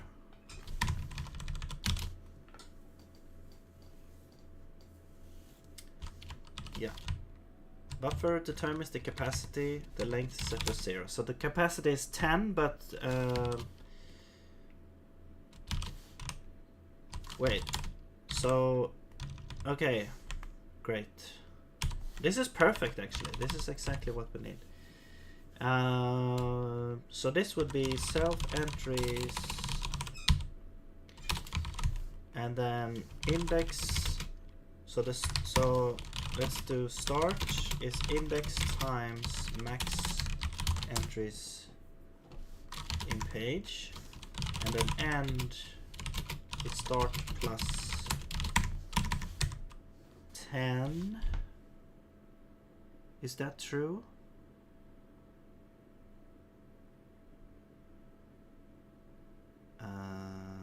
I mean, it depends if you count this as being exclusive or not.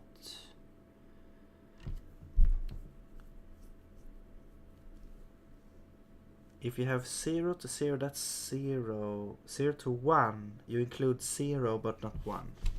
Yeah, so I think it's exclusive. This should be fine. So start to end.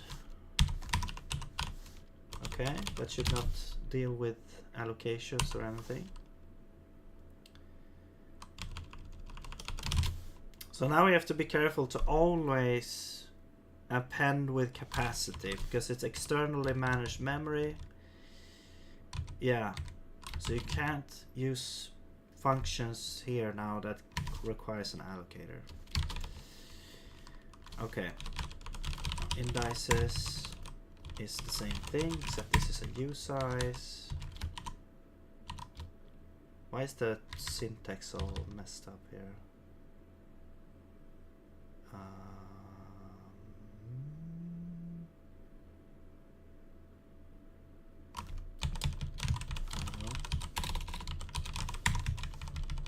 Usually it's signed that some syntax is wrong. This only takes a buffer. What? Oh, there we go.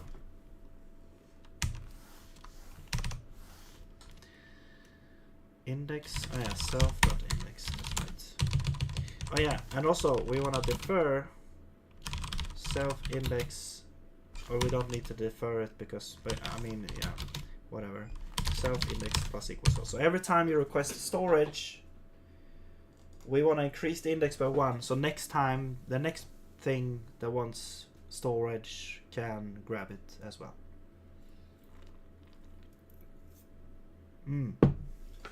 Also, this is wrong. I just realized. This is not max entries in page. Actually, it's gonna be different.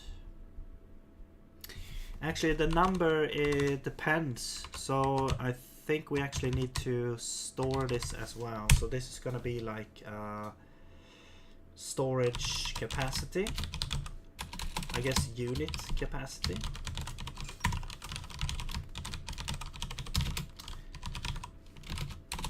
We need to set that. Let's call this request unit. Now we have like a name for that. Unit. Let's put these. Let's put this like this. And you are now a unit. Okay. And now this will actually be unit capacity.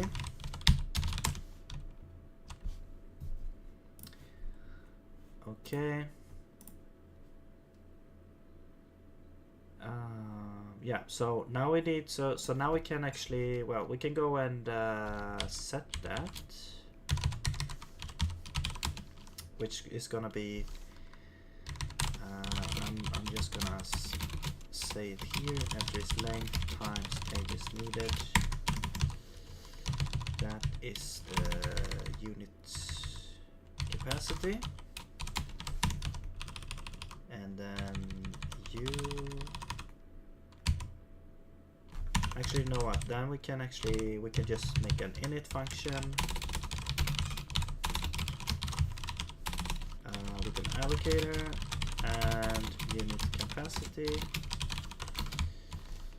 and we'll get populate storage, and then we'll return entries, whoops, entries equals alloc k with unit capacity. No, wait. Hang on. No, this is not correct. No, this is the total capacity. This is the unit capacity. This is the unit capacity.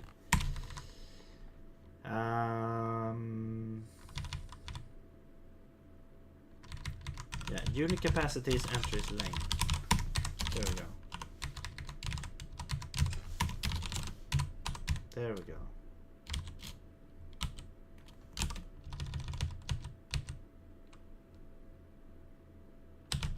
So actually we need like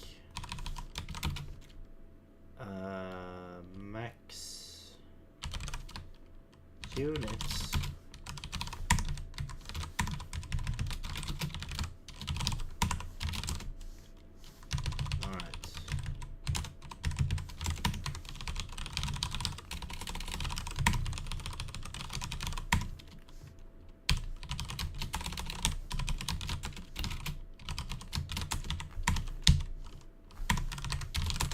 Okay.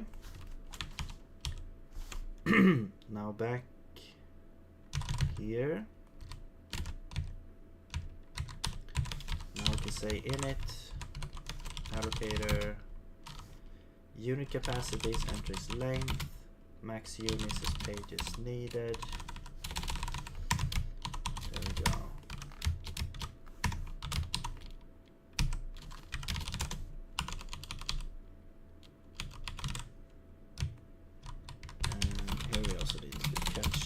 Reachable. Okay.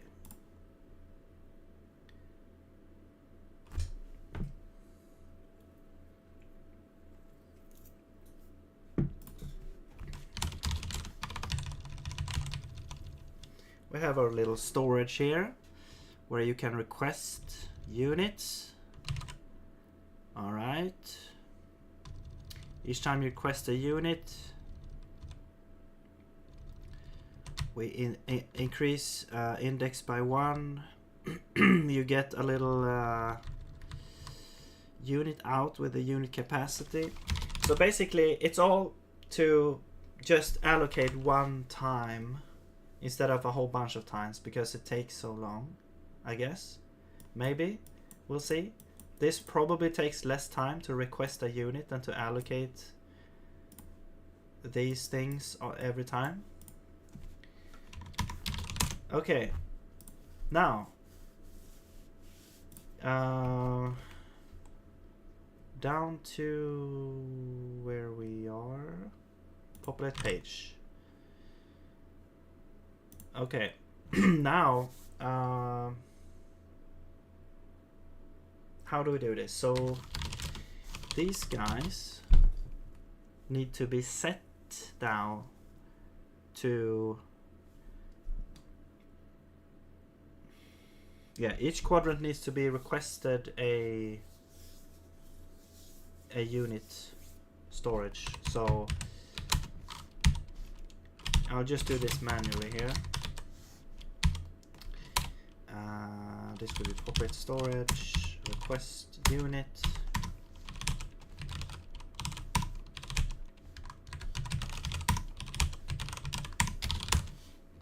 Alright, so we're requesting 4 units, 1 for each quadrant.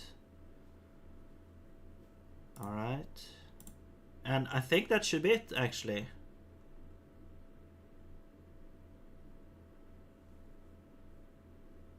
Yeah. I mean, we just swapped.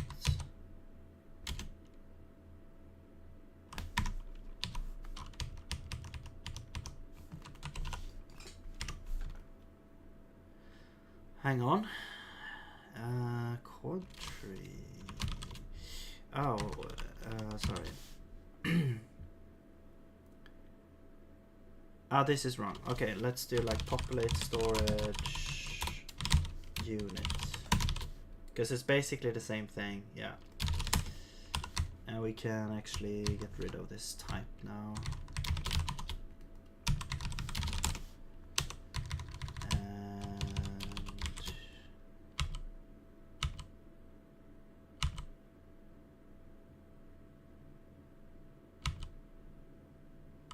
Yeah.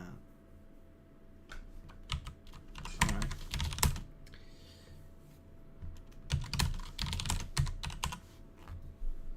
Wait, what about the current page, though? I guess we don't really need it for the current page. No, we just need it. We just need it for knowing which entities ending up in which quadrant. All right. Oh, still some error somewhere.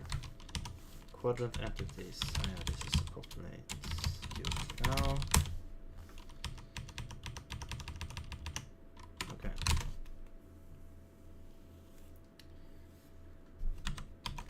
All right. Things are working. Still only 100 bodies, so doesn't look good for. Just to recap here, we've got these allocations happening. So the idea is we reduce the number of these, and this takes like 20 milliseconds. So let's do this again here.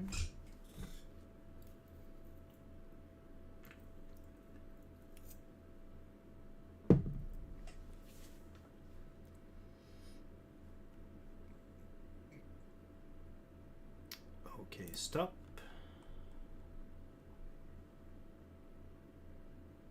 Oh. I mean, it's faster. Yeah, it's like half the time now. And this is still the same, so that's good. Very cool. What is taking so long here, though? In add pages. It's still like a. Hang on, let me compare to the other one. Like the other one took 4 milliseconds, so it's still way slower than the other method. And I want to know why. Pre-copy ABBs, yeah, that's. And then populate page. Also, most of the time takes place outside of populate page. That's very interesting. This is the actual population. So this takes this is super fast now. And then we're doing an intersection here as well. So we're doing, this is building the tree. This is searching the tree. But then there's, like, what is happening outside? That's curious. Okay, let's add traces. Let's add some zones here.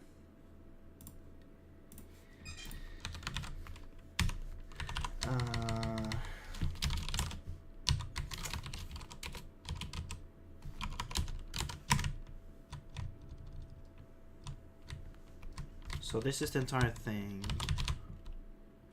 We've got the prepare zone. Prepare to add. Here we have some allocations happening. Let's just do this reset zone.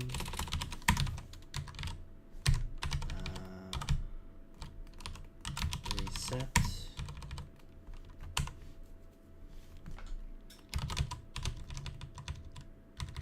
No, reset this over here.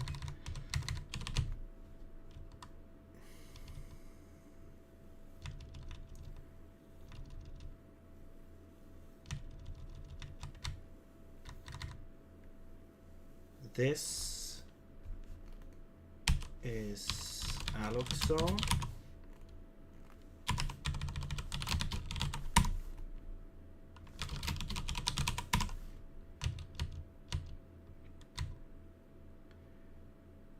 Wait.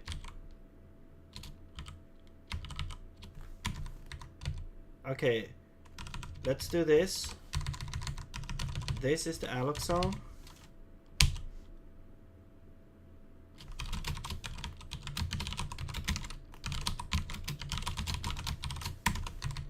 And then this is like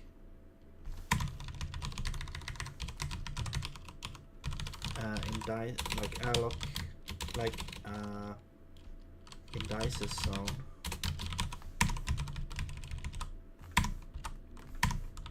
Alloc and populate indices.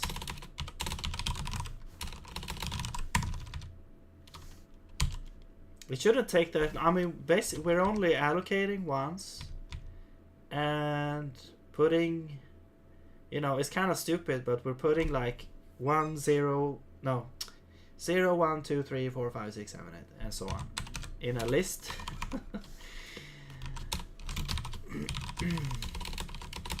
Because of how the function works, but we need to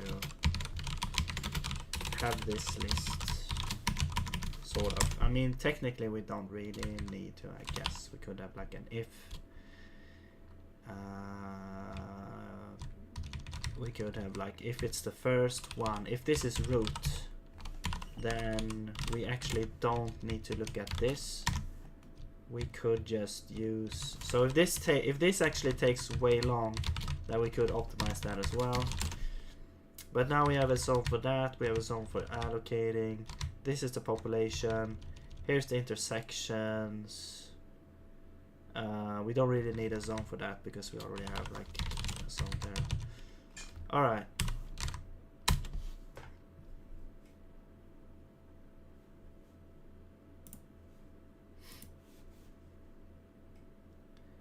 Where's the trace? There we go.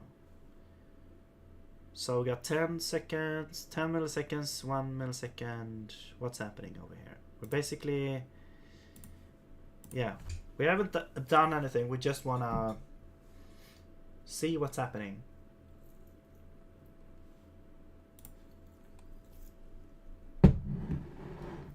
Okay, so it is alloc storage that basically takes most of the time. And then there's a chunk over here. Is that the deallocations? Interesting.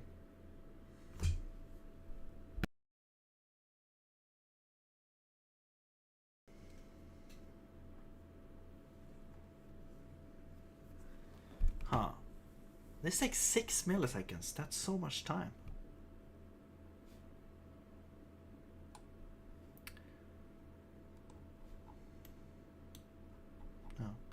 What about Okay, this one takes way less time. Okay, cool. So alloc storage takes so much time? Why? Why? Oh, now we have 200 bodies. It went from 100 to 200 for some reason. Okay. Okay.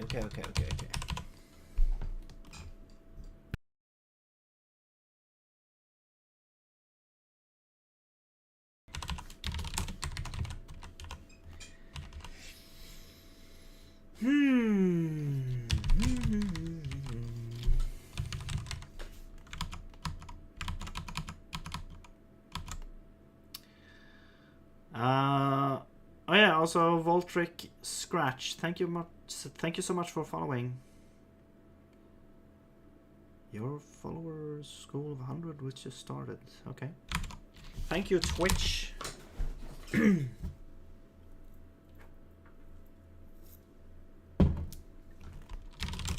All right.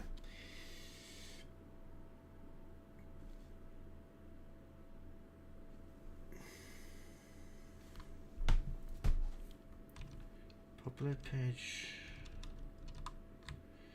Yeah. So all of these differs. I wonder how, in which order things happen. Like if you defer something up here, does it happen first?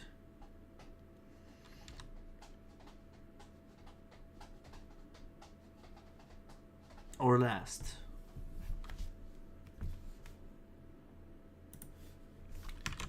Zig defer order. In reverse order. Okay.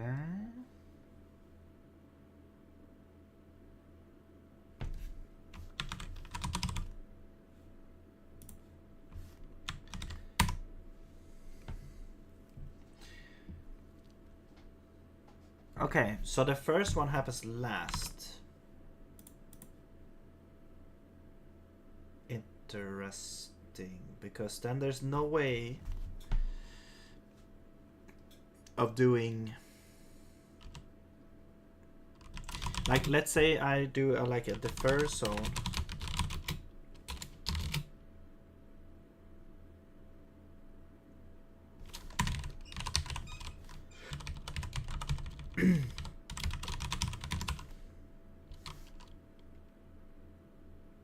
So this one should happen last. So I have to put this at the end to have it happen first. I can just make it like this. But then I need a defer at the top to say if defer zone. Does that work? Or is that's not that's okay. But I can declare it though.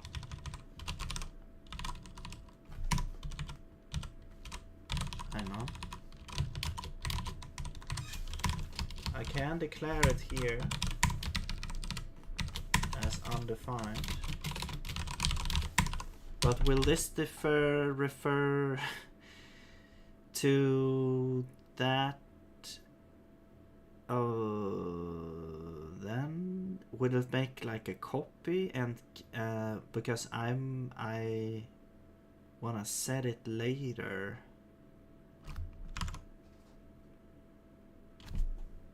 Like, what about the first that refer to something that changes?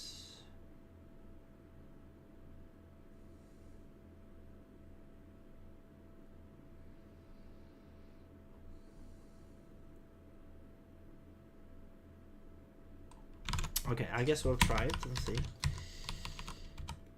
So this one now is set it down here. Okay. So now if I understand correctly, this will happen last. And we'll create the zone here, which happens just before all the defers. Okay, now we have a zone for the defers.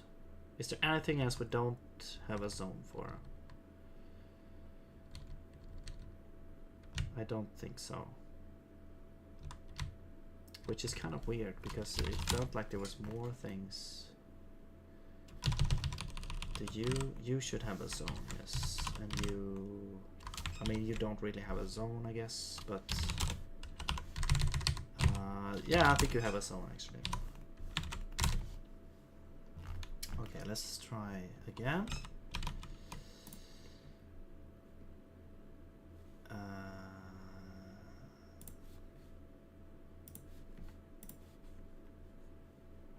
Let's reconnect.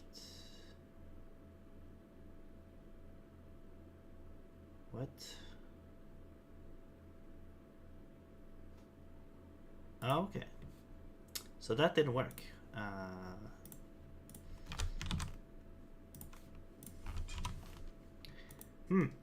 Okay. So I think this doesn't work. So basically, yeah, when you do this, I think maybe it makes a copy.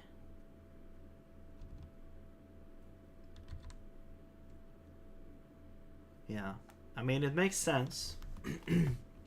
But then there's no way of doing this.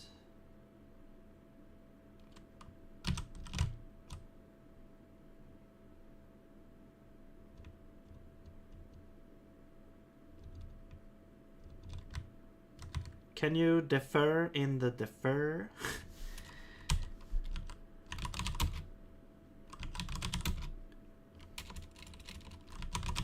Defer.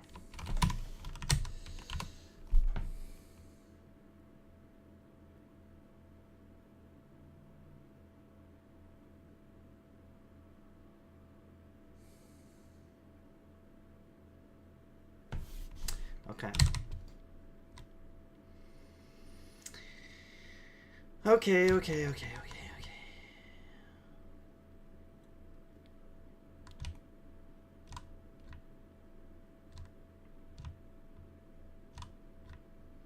I mean, we could put all the defers in the end as well. In order, I guess.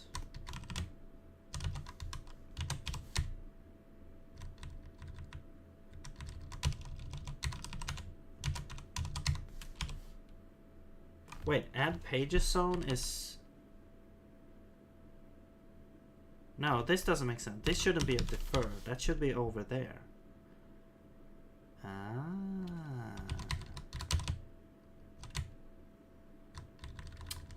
Okay.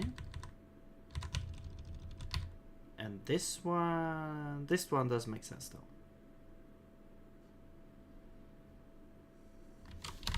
Okay. And that's all so these are the only defers. I'll make a zone here just to see how much time this takes, because that's interesting.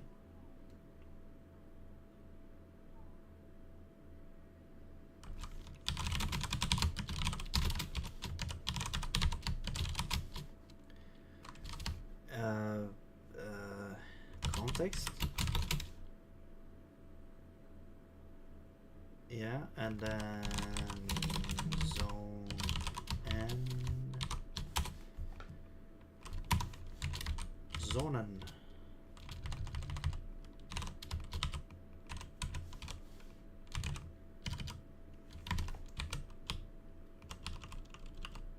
You are defer. Oh yeah, we need like if this tracing neighborhood and remove defer. It's not really a defer zone now because there's no defer, but this is what happens at the end, and I guess if defer zone end. All right. Okay. Let's see. Discard, reconnect. Thank you.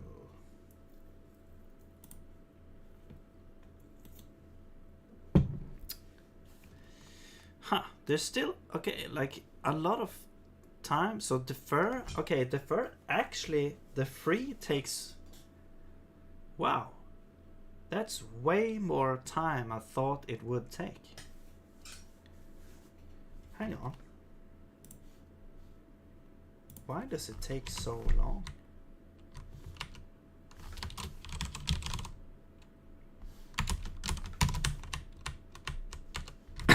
Excuse me.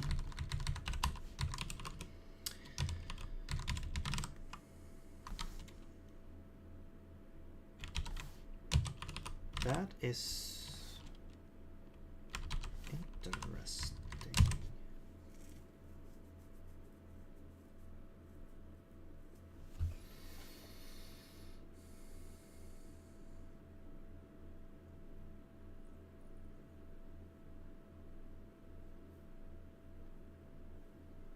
Yeah, that's a long free. That's a long time to free something. I thought that would be super quick. But apparently it's not. Like, that's a super long time. 1.3 milliseconds. So that's like, you know, if you take the entire frame into account, if you want to have 60 FPS, that is like almost 10% of the entire frame. That's insane, actually. Why does that take so long?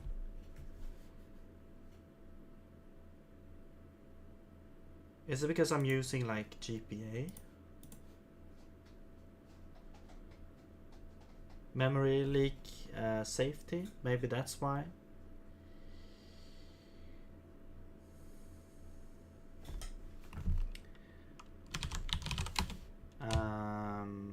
We could change that.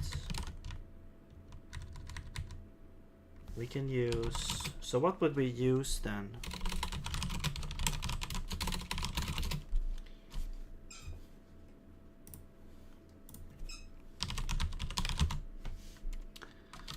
Some kind of allocator, page allocator.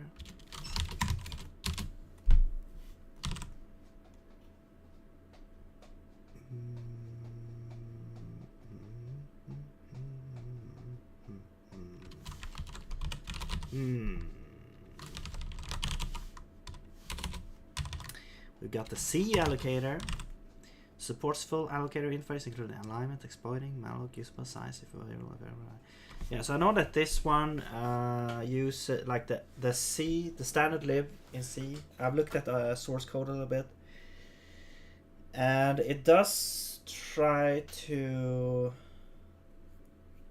I think it has like pages and stuff that it's like trying to fit stuff in if it already has allocated some stuff. So I'm not sure how. I mean, this one says that it doesn't allocate a syscall directly for every allocation and free, which might be super slow. I don't know. And then we have the other ones like SMP. No documentation. We have WASM allocator, small, fast, specific to WebAssembly. In the future, this will be an implementation automatically selected by general purpose when compiling release small mode for WASMs 32, WASM 64 architectures. Until then, it's available here to play with. Okay. We got stuff.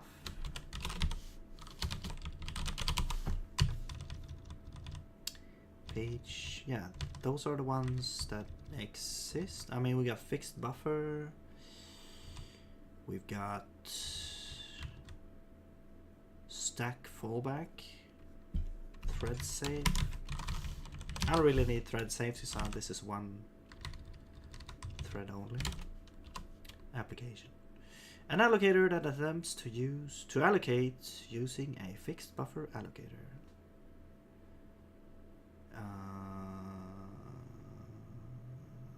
Okay. Using an array of size. If the allocation fails, it will fall back to using fallback allocator, easily created with stack fallback. Okay. So what the hell is stack? Okay, stack. Okay, so this one, and then you can provide a fallback allocator. So basically we're sort of pre-allocating a region of memory that we think that we need, but if we go beyond that, we can use a fallback. This seems like a perfect allocator actually. We can allocate, I don't know how much we need, but for this demo, I mean, I guess we could check how much it's using. I guess I can't actually because it's like run in the VM.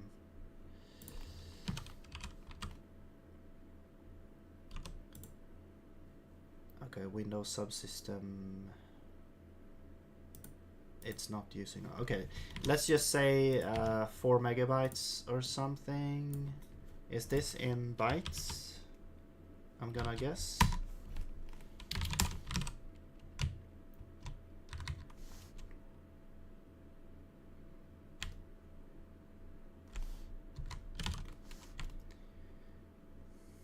Yes.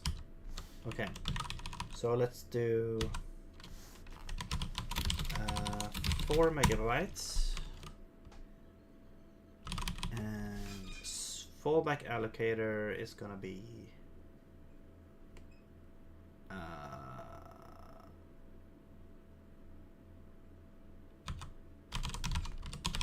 let's just do the page allocator.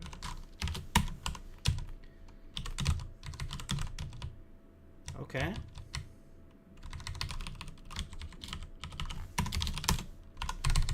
Okay. Let's see if that is better.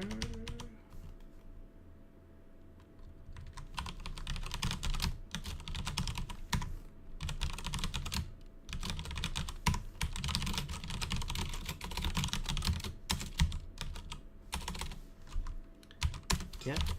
Okay.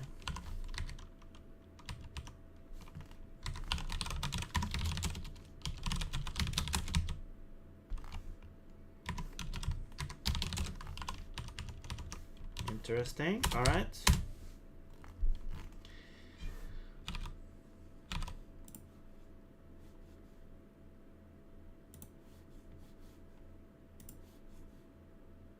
And let's see. Just to okay, this we freed up 3 things that took 1.36 milliseconds, almost like 1.5 milliseconds. Now let's see with this allocator how it fares.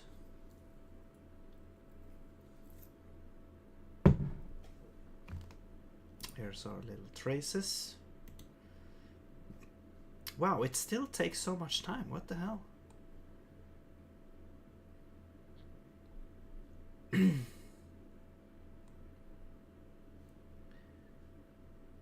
What?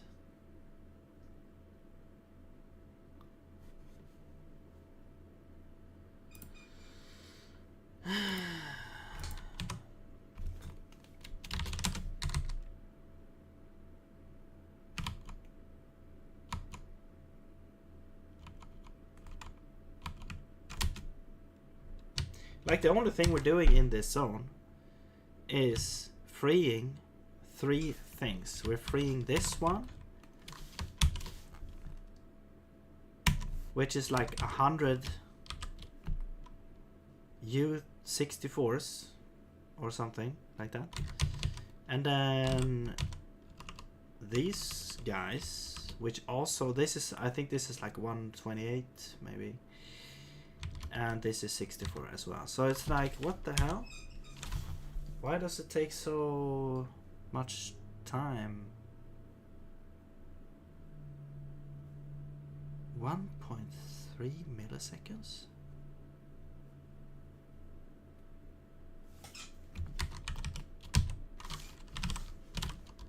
I wish I could put zones in here.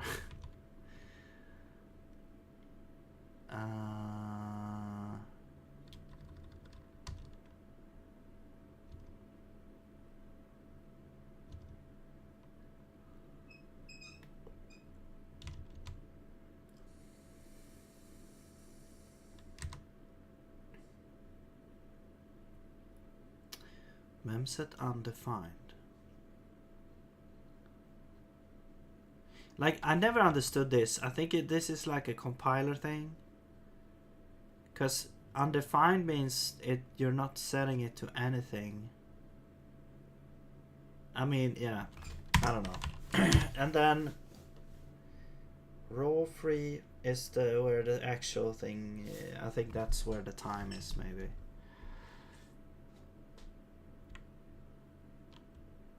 But I don't understand how it can take so much time.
So how does the fallback work?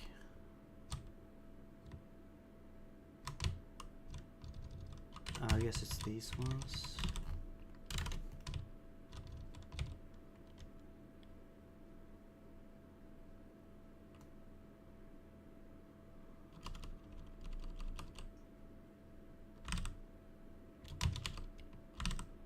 Okay.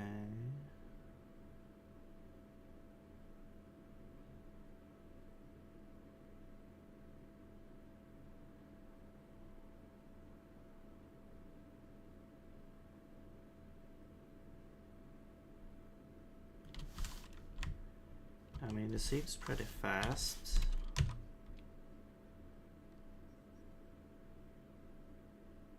I'm guessing we don't go in the fallback.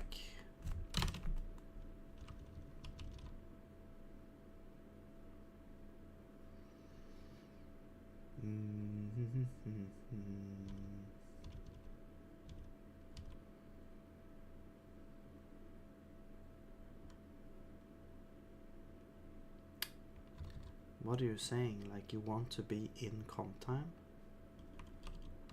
What? Oh, I see. Or. Okay. So why are we checking that twice? Oh, on slice. That's different, huh?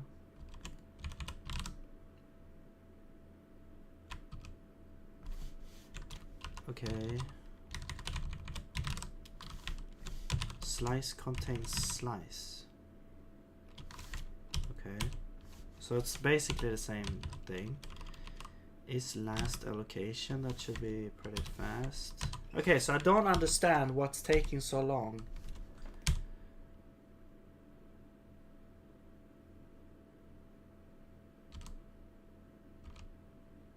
Then, and this is a syscall, so I mean it could be that the memory okay, let's increase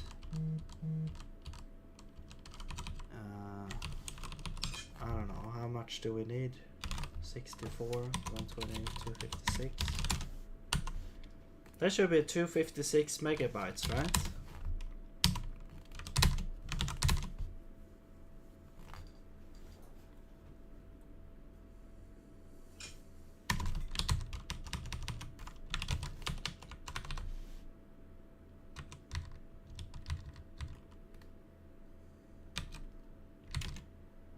What? Failure? What the hell?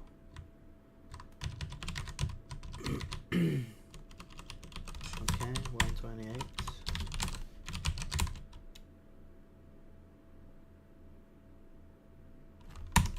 What?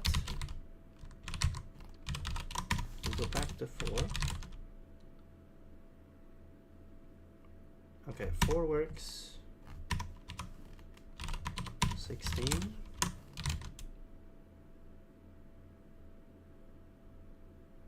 What the?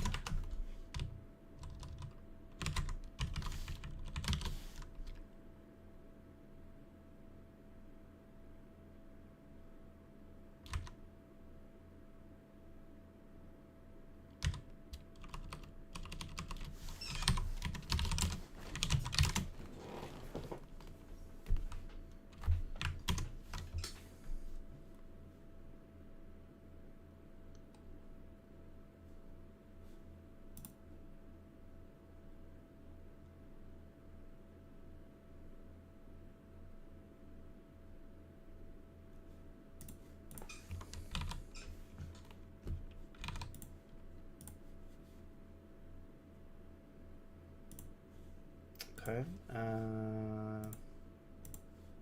Well, I'm not hopeful, but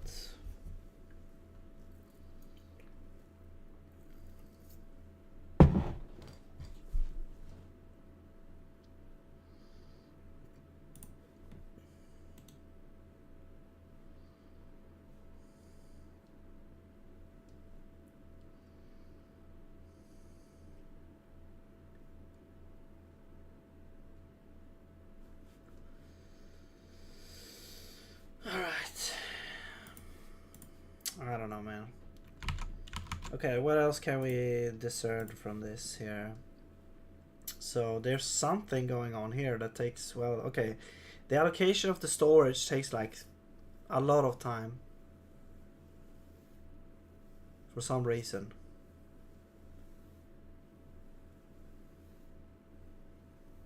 Yeah. It's the basically allocation and freeing takes up most of the time here. That's very surprising to me. If we could shave that off, I mean,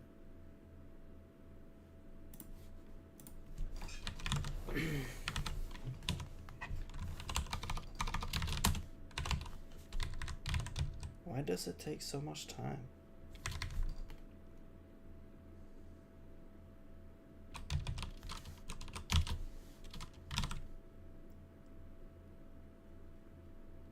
Oh, is this the on the stack? Okay.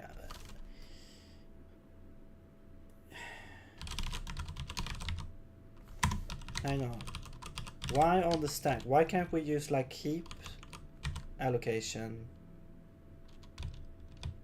Like one-time heap allocation. I guess we could use a fixed buffer. Yeah.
Okay, we'll allocate, I don't know, 512.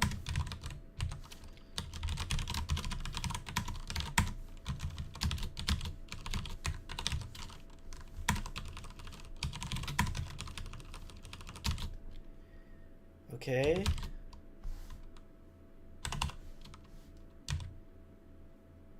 We will... I wish there was like a fallback, but a generic fallback. Maybe you can set the buffer yourself.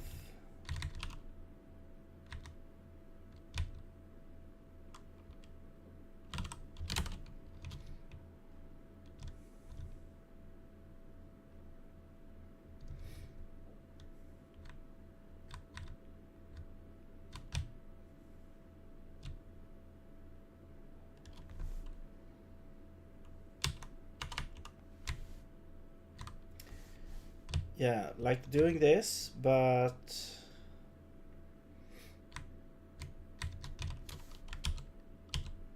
okay, well, whatever. Let's just see if this works here. Let's do this.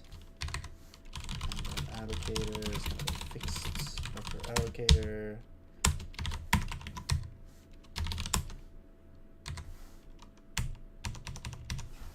All right, let's see now if that works. Okay. Wait. What happened? Oh, out of memory. What? Really?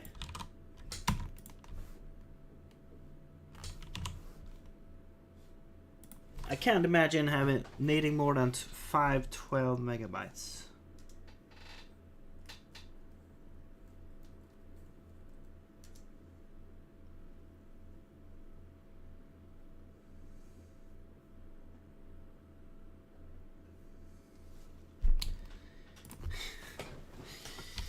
Alright, let's try 2 gigabytes. Maybe there's a leak.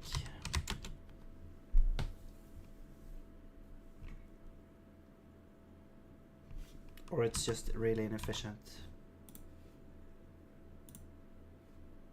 Okay, now it works better. Okay, so let's see the trace here. No, we got out of memory. You know what? Let's I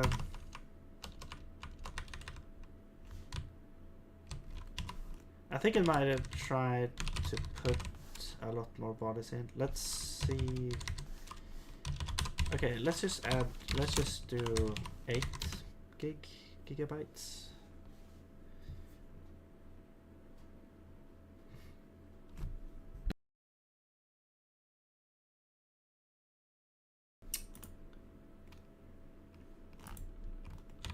Okay. Right, so now reconnect.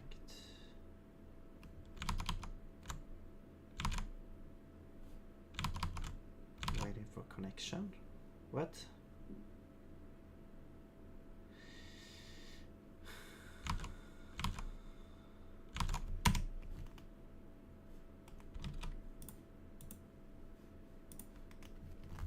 Okay, I'll do this. I will limit the amount of bodies. Let's lower this to 2 again. And we'll go to update. Where is the thing? Add bodies until lag. Let's add like max bodies.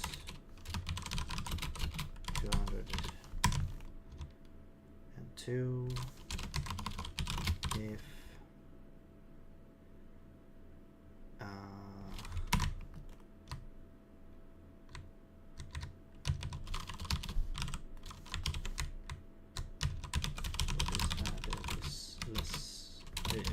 equal to more than max bodies will return. Okay.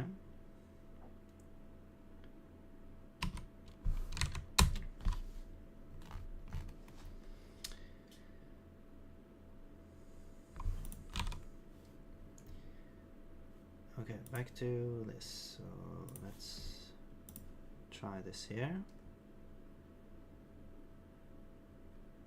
Now. There we go. Okay, now the allocation takes way less time. I mean, it still takes a surprising amount of time, like half a millisecond for just freeing 3 things. But yeah, the allocation takes like, it took like 6 milliseconds last time. Now it takes half a millisecond. Also, we get out of memory error.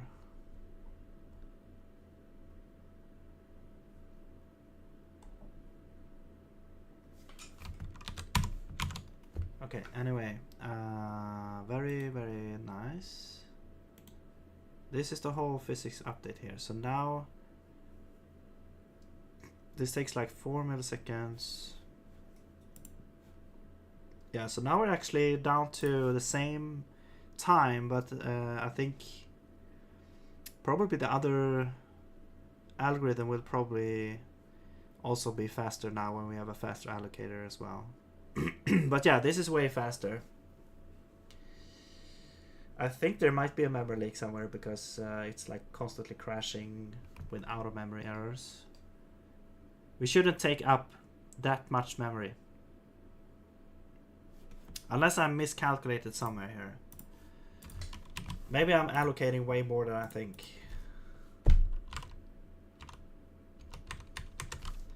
Quadri.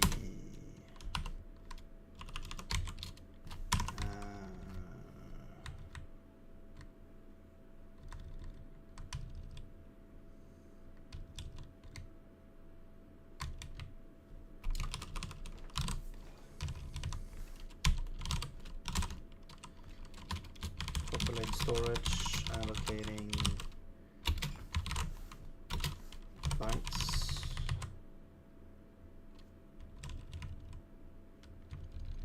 So total capacity units times max units.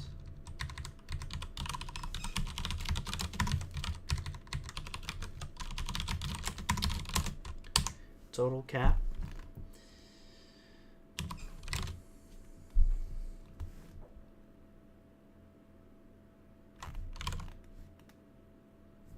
Yeah, see, this is like 1 megabyte, right? About.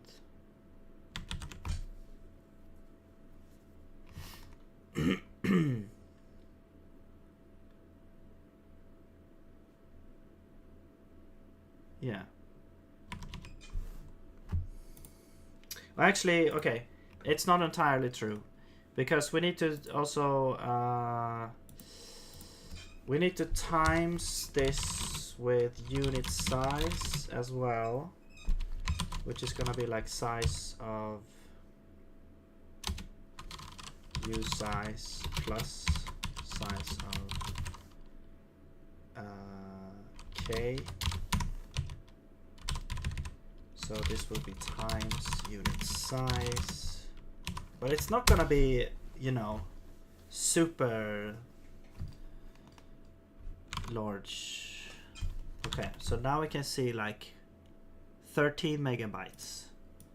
Okay, but it's only like, it should only happen once per frame. So it's like, yeah, we're taking up 13 megabytes, but it's only, you know, once per frame.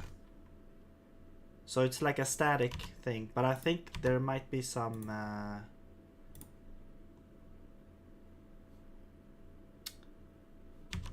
missing. Are we are deinitializing this.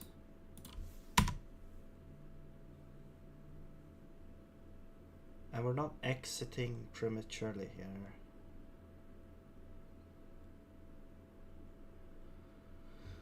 So I don't know.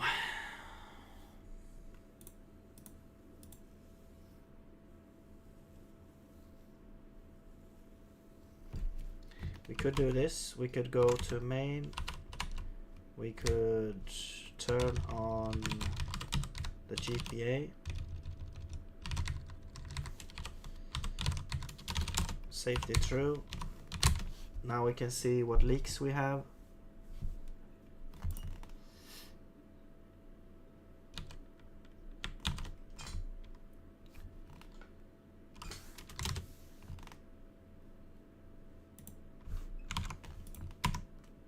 No leaks. Okay.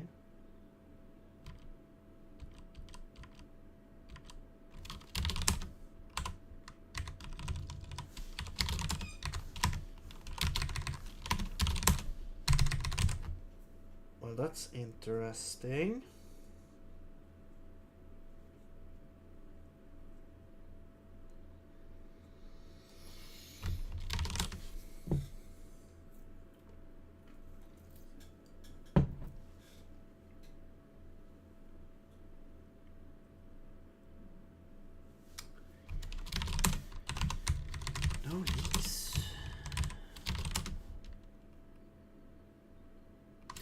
there a way to see like?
Okay, hang on.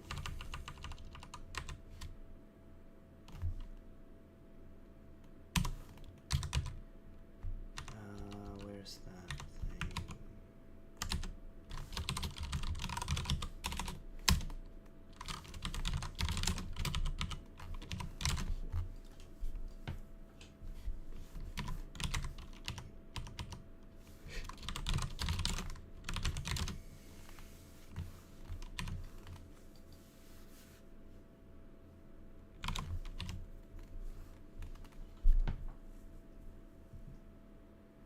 So this is the end index. We got 644. Wow, whoa. Yeah, there's definitely leaks going on. Okay. Look at this increase. First, we start at... How much is this? 644 megabytes. It's very rapidly increasing here. What is going on? And then it's like doubling every 5 seconds. Well, it's not doubling, but it's like 644 per 5 seconds.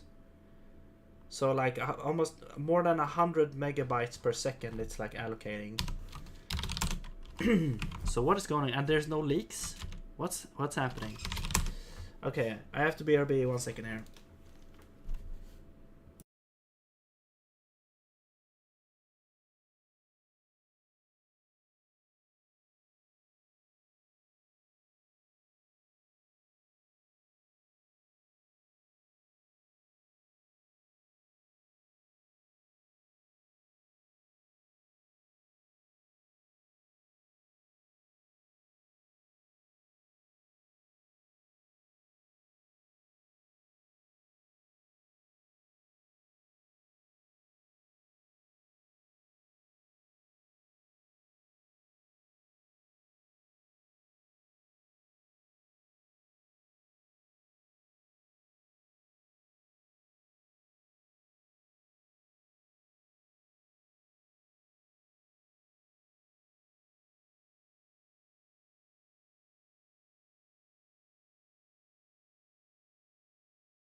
Alright. Okay, well that's good to know.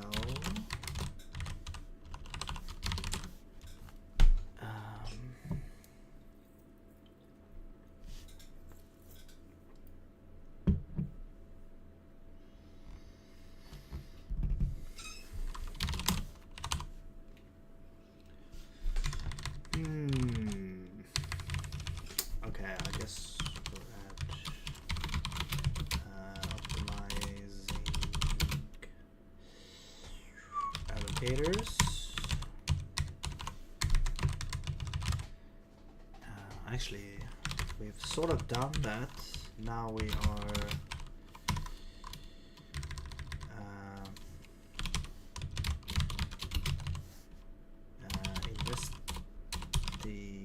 investigating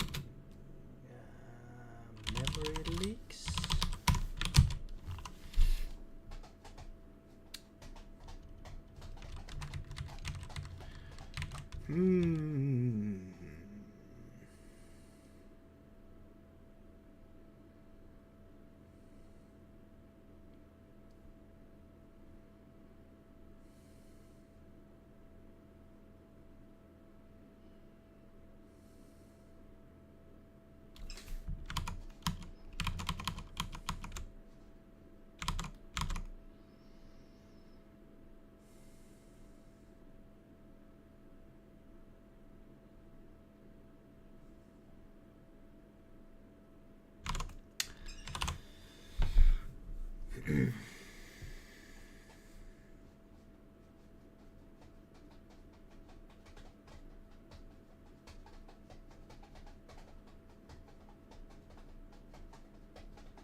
Okay. Well, I don't get anything by staring at this screen here. I need... my mind wandered off somewhere there, sorry. Okay, well, we know that this is constantly increasing until we're out of memory, so that is why we reach out of memory. But why? Somehow that happens, and yeah. Is freeing actually not like, let's say you're free, like you're allocating something. Let's check this actually.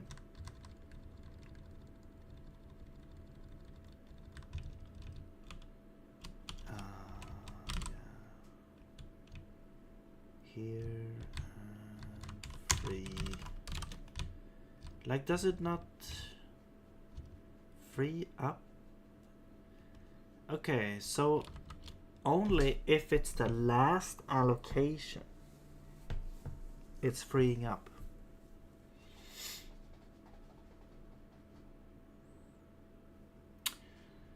That is great.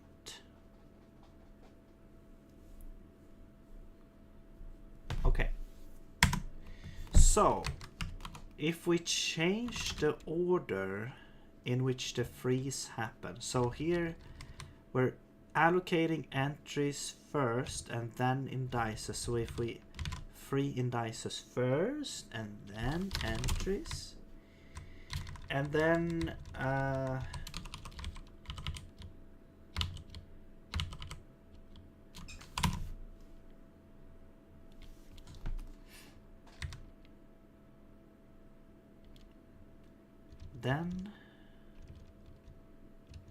what else is happening here? Yeah, free. So this guy is allocated somewhere over here, and then in between I don't think any allocations happen except this one, so that one should happen last, like this.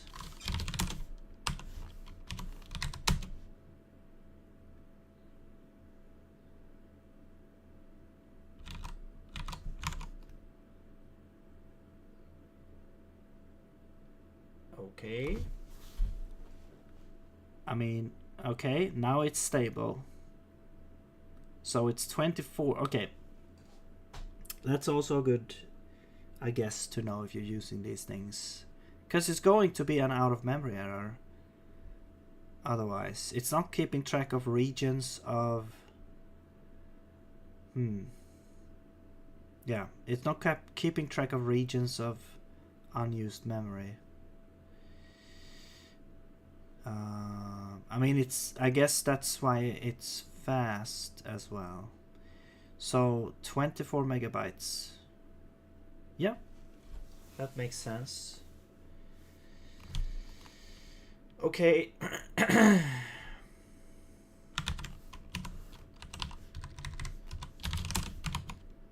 And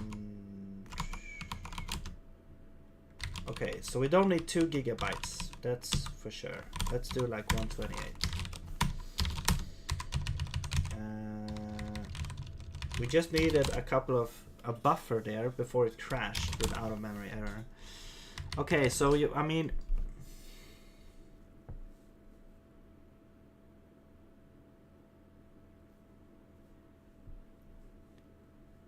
are you always guaranteed to allocate and deallocate in the same order?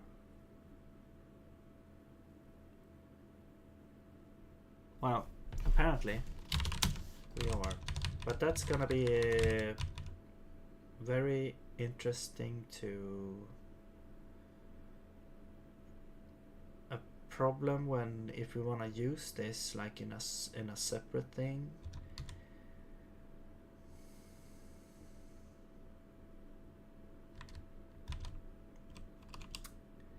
I mean, it kind of makes it kind of unwieldy.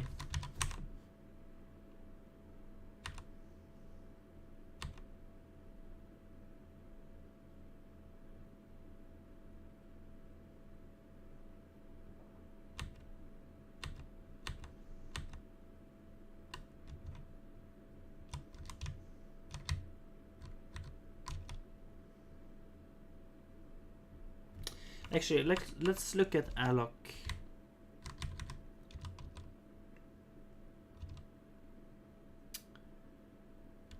Okay. So pointer align, adjust offset.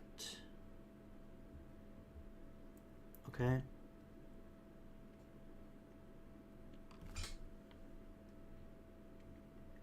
Right, so it's an alignment adjustment, but we go from end index. Yeah, so whenever we allocate something new, we just put it at the end. And if we happen to deallocate in the correct order, then we can move back. All right. I still don't understand why it takes so long, but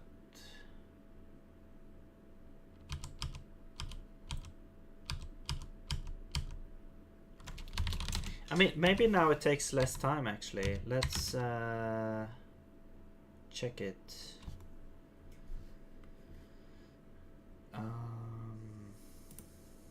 There we go.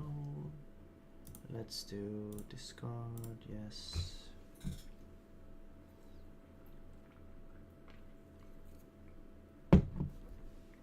Stop.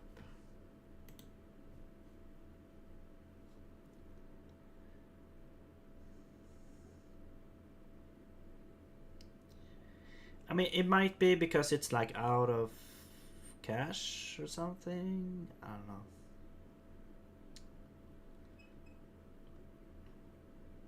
$20 milliseconds with 200 bodies. Yeah. 4. Okay. Let's do one last thing before I close it here. So I wanna check. I wanna now. So 4, 1, 20.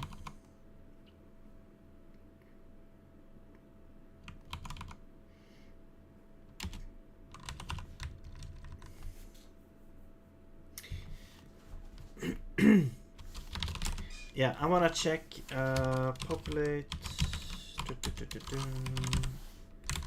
No. The old algorithm and compare.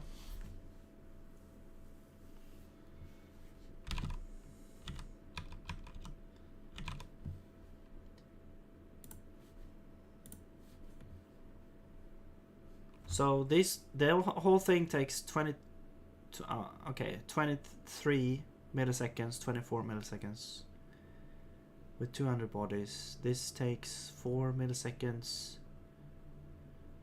This takes 2. Okay. So let's try this again.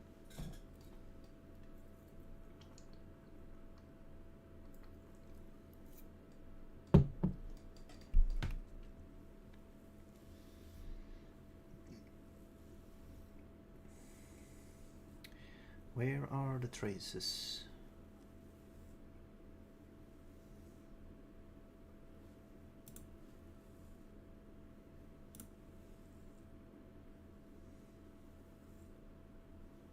Okay, here we go. Stop. Okay. Same amount of bodies. About the same amount of time, I would say. Maybe even less. Which is discouraging. Okay, this one takes like... yeah, about the same. These ones take more though, I think. What about allocations? I think, yeah, we're not doing allocations. That's the that's the whole thing. Actually, you know what? We can just skip the whole allocation. We can just allocate one time.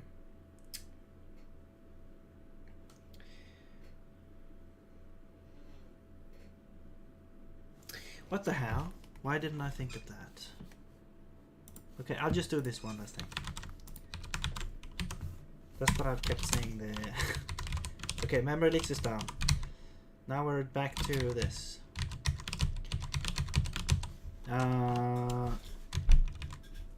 Back to this. I've not lost faith. Whoops daisies. Okay. So let's go back to the chord tree, and I will put, yeah, this storage I will put in the thing.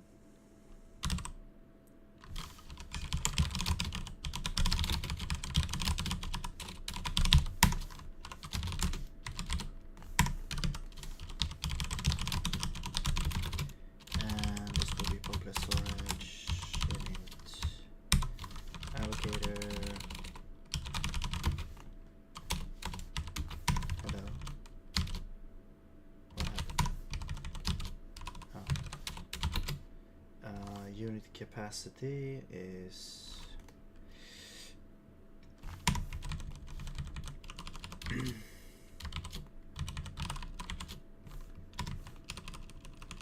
entries length, so we don't really know what that is.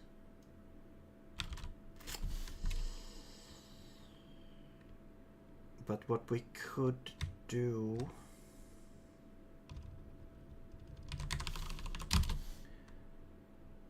so this I think is like 10 times 100. Yeah, it's 1,000.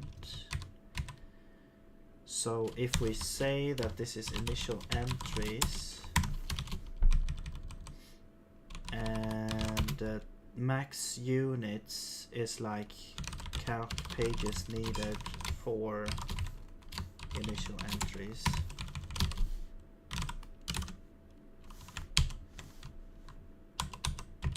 Okay, so that will be huge, but that's fine.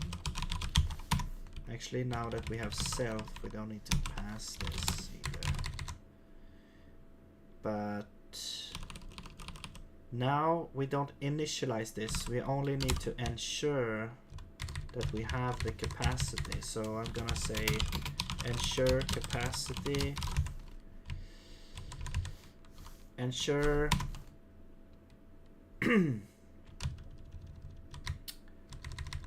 yeah, so this would be like how much, yeah, unit capacity and max units. And we need allocator.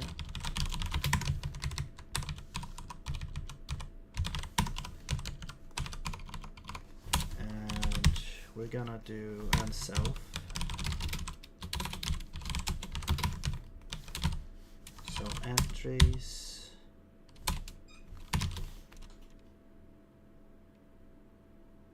Yeah, so we're gonna say like if unit, so total capacity, and if total capacity, actually let's make this total capacity function.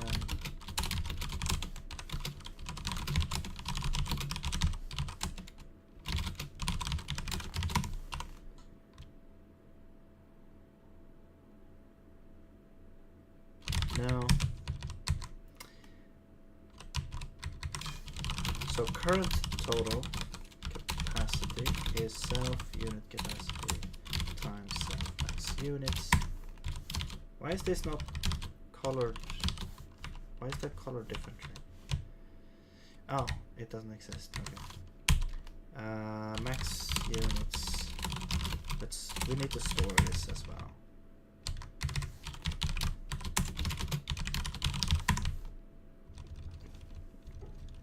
Okay. Current total is that. Total, new total is this. If the current total is less than total, or if the total is less than current total, or equal, then we don't need to, yeah, then we don't need to do anything, but we still want to update unit capacity to unit capacity and max units to max units, so we get the correct unit size. All right. But if it's more than the current total, which will probably not happen, it's only happen if, I guess, the entities are more than 1,000, but anyway, but if they are, then we need to reallocate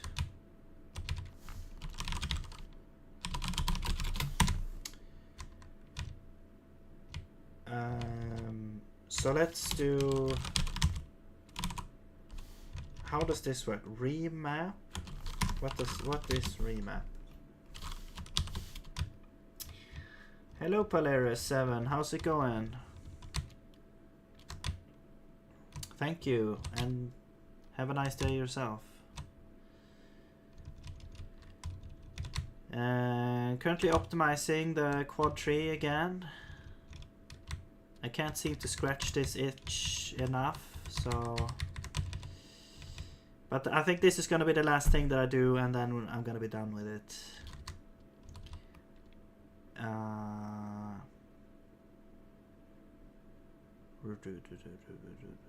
just go to allocator. Oh yeah.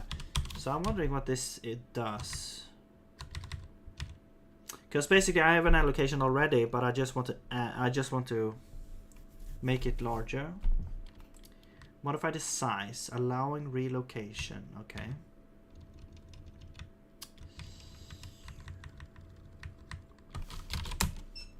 What is the difference between resize and remap? It is not guaranteed to move the pointer. However, the allocated implementation may refuse the resize request, returning false. Interesting. But what is the difference between remap and resize?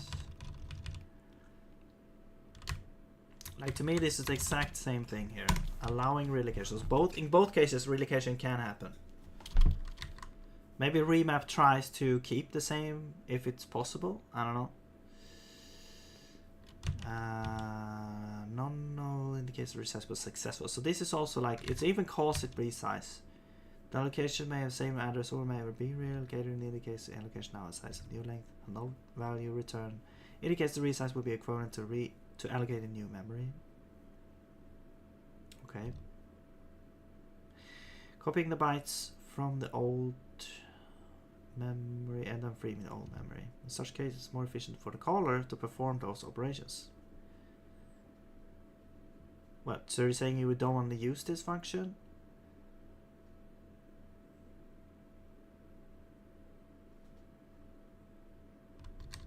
Okay, a non-null return value indicates the resize was successful. The allocation may have the same address or may have been relocated. In either case, the allocation now has size of new length.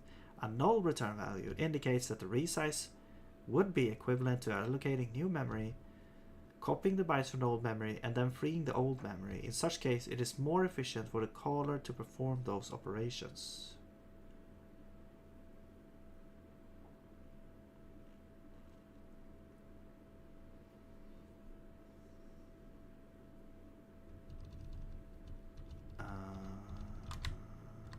Okay, I don't understand that, but what if we do resize? It is guaranteed to not move the pointer.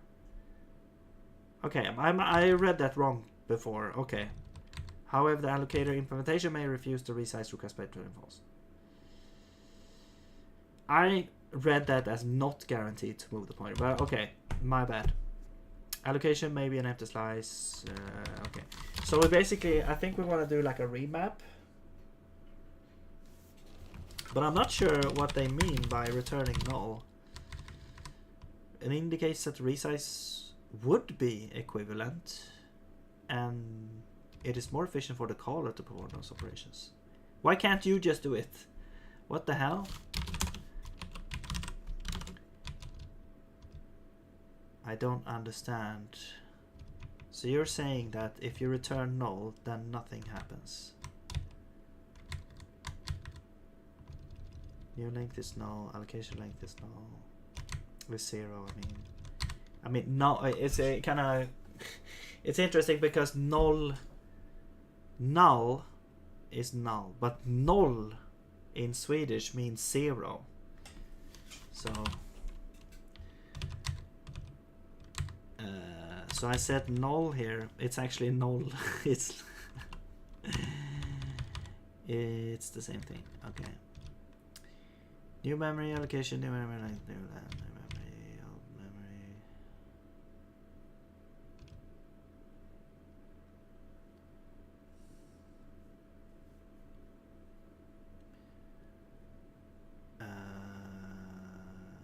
I would like to use saturating multiplication here, but LLVM cannot lower it on WebAssembly. Okay, so if we cannot do this multiplication, we return null. New. Okay.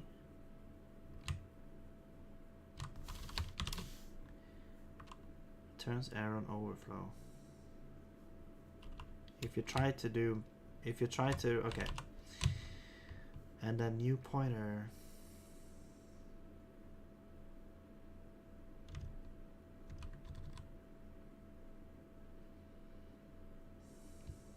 Raw remap.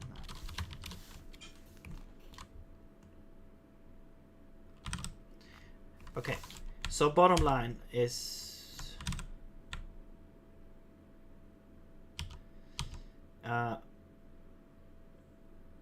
we could use remap. It could return null, in which case the allocation didn't happen and we should like throw or something. I don't know. Or we just free and yeah, let's just free. Whatever. I don't want to deal with this.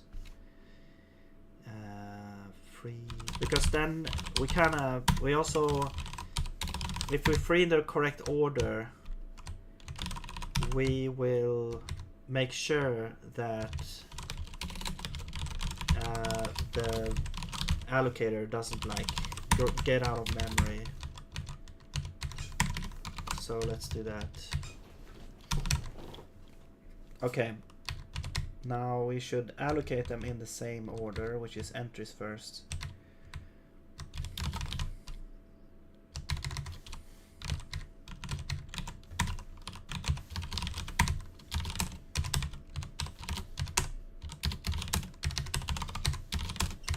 All right. Yeah, we don't deinitialize actually there. Also, this one could also be. This one could actually also be. No, I'll leave that one because that has a different optimization that we can do. All right, now before we populate here, so actually what we want to do is we don't want to set this to anything. What we do is we do ensure capacity, and this will be entries length. This will be pages needed. There we go.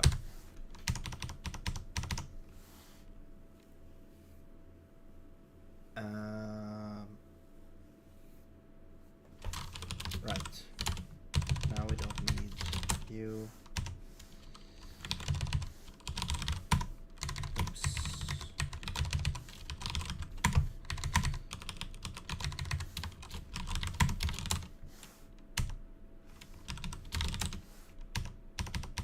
Okay.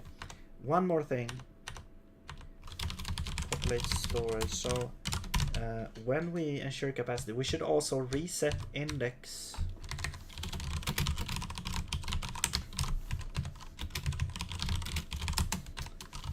Each frame.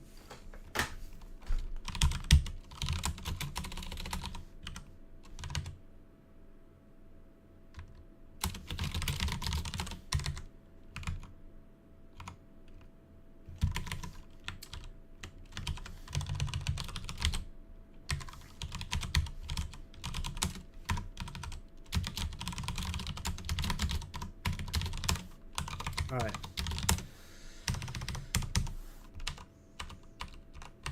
So we're reloading there.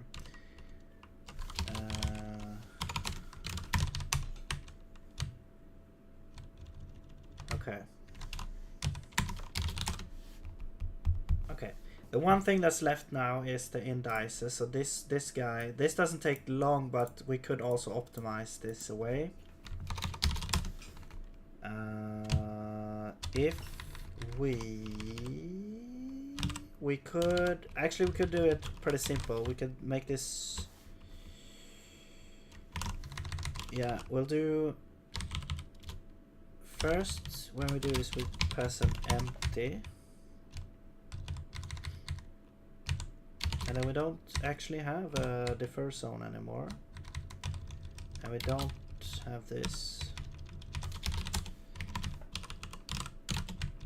And now we're gonna say if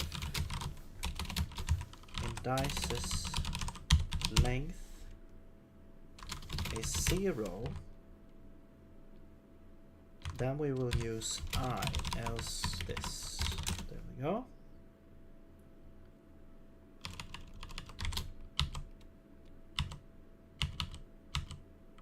All right, cool. And that's that. A little bit of arcane has never hurt anyone. Okay, what's going on here? Out of memory? What?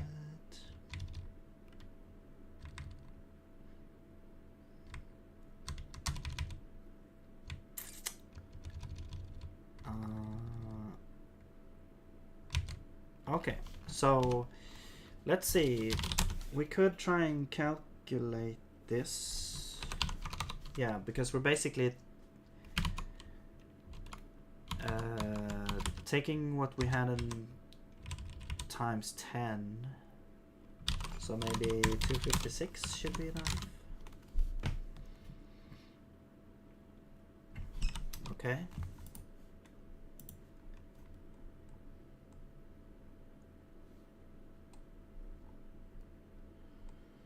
Okay, we got an out of memory again. Let's see if we can get some buffer here. So let's do like 4 gigabytes.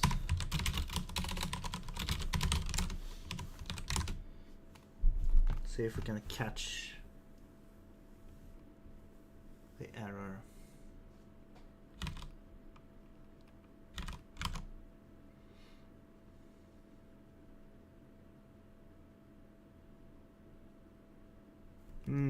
Okay, so it turns out we needed like 279 megabytes. I mean, that's a lot, but let's do like 512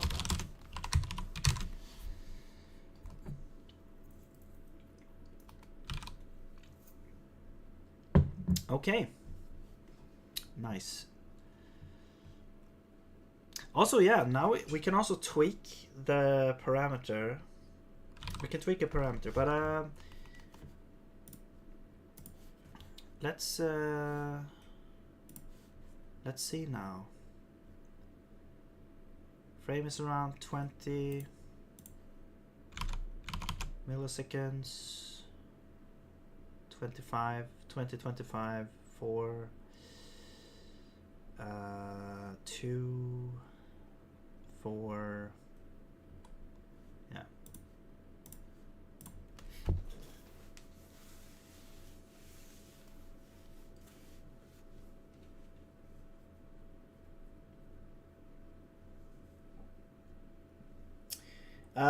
Well, I think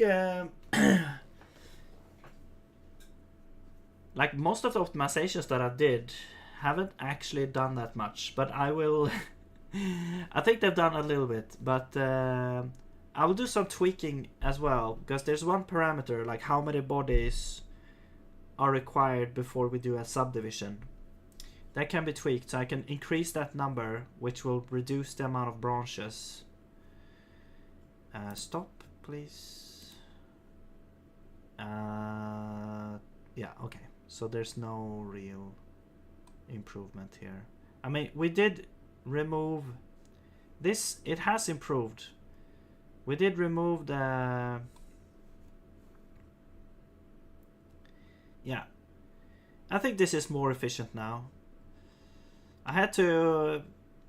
With the new algorithm, I had to optimize the allocators as well, because it was using like allocators a lot, but now we're only doing it one time, so actually I can probably bring out the original allocator again, and it won't be any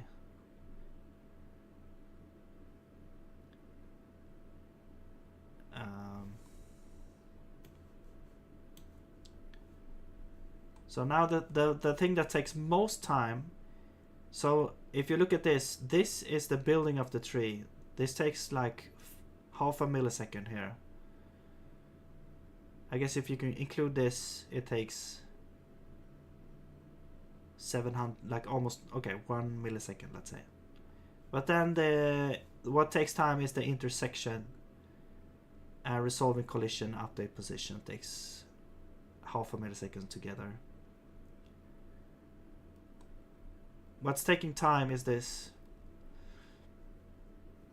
Going from like looking up intersections for each entity against each other entity.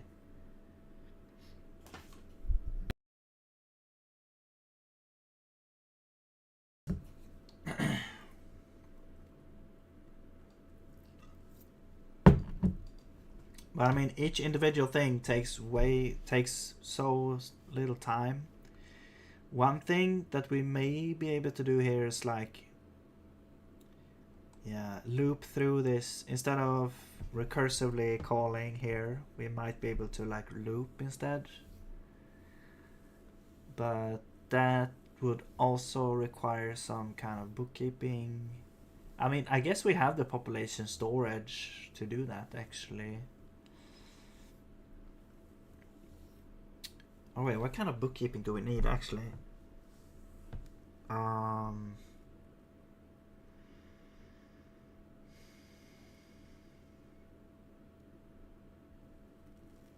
Actually, maybe we don't need.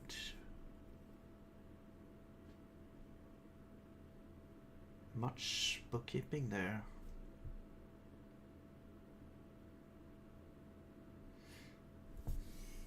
But the thing is that I think that each transition into the next recursive call takes a little bit of time. So if we can reduce that, because that's so many calls, it's like, yeah, it's not much time in one of these.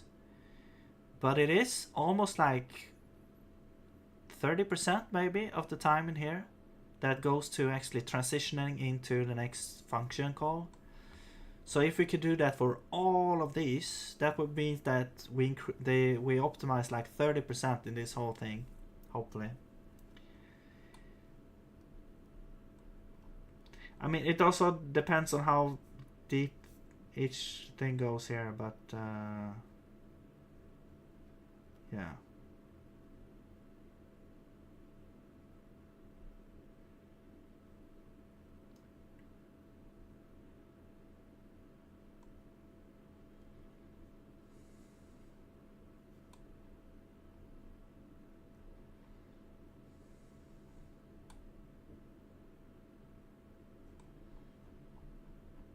All right. Well, that's. I'm thinking I'm done with this now.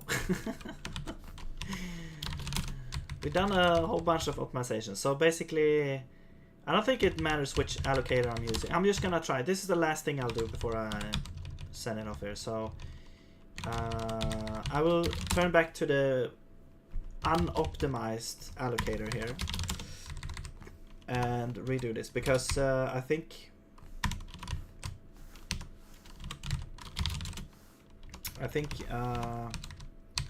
this will now. Oops, and I turned off my program. Where is that?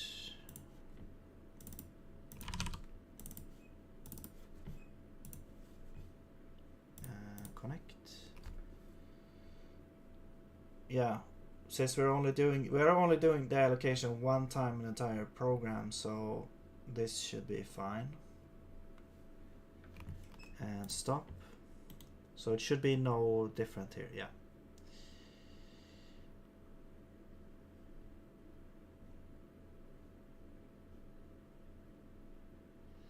Yeah. 25 milliseconds, 200 bodies.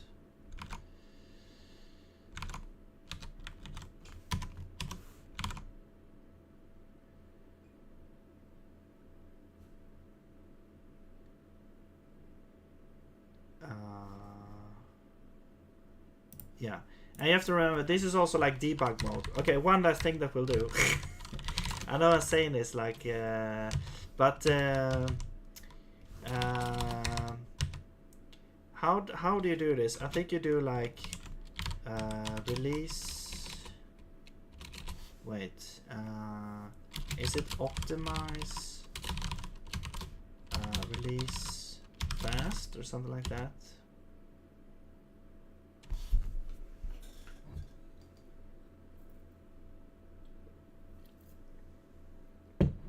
So I don't know if release fast means a compilation time fast or fast runtime.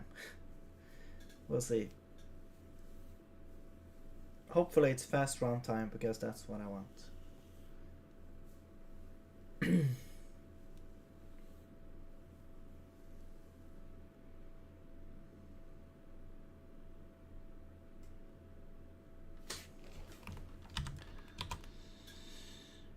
Okay. Oh, yeah. Okay, well, you can see here we now have like I mean, we had, well, how many FPS did we have? Like 20 before? 30, 40? Now we have 3-4 times as much. I mean, it's not that impressive, I guess, but let's remove the lock of, where's the thing? Here. So it will basically, now it will add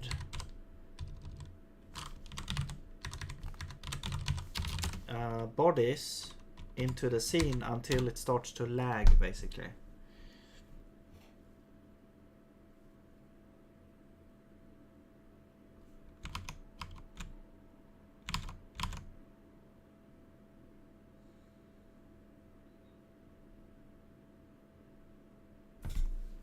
Yeah, so now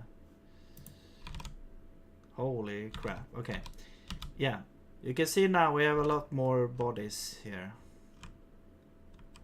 Yeah, the collision resolve is a bit weird. I think I don't know why, if it's like the small bodies that make it weird, and also we have like circles that doesn't actually. Let me remove the circles actually.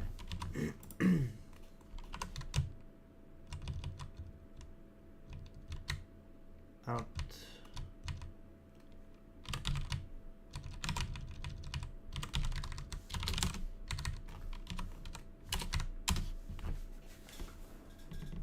Because that might affect things as well.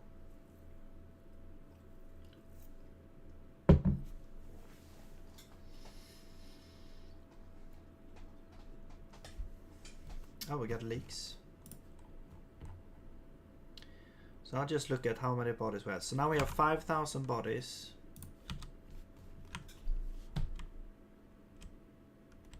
Yeah, the resolution is weird when the size is that small. Not sure why. It shouldn't be any difference, really. It also feels like the position update, it looks a bit janky, like it's moving. It's like almost looks like it's like vibrating or something. I don't know.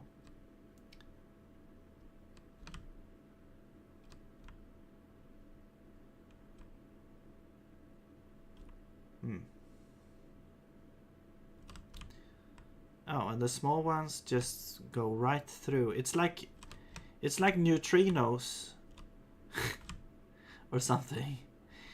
They shouldn't be able to go through this thing in the middle there.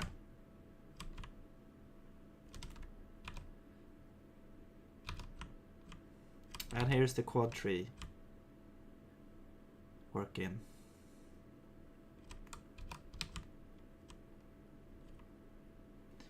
All right. Yeah. Needs a little bit of work here.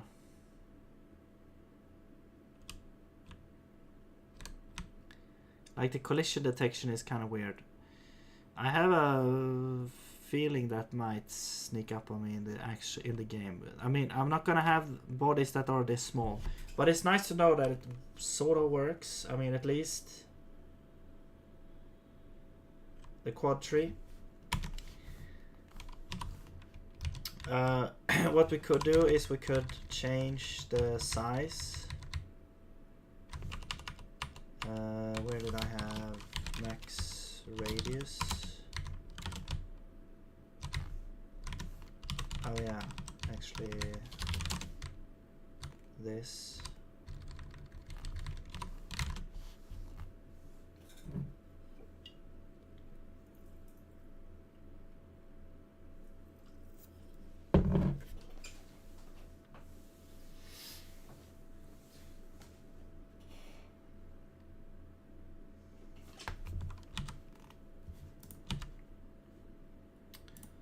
Oh, what happened? I don't know what happened.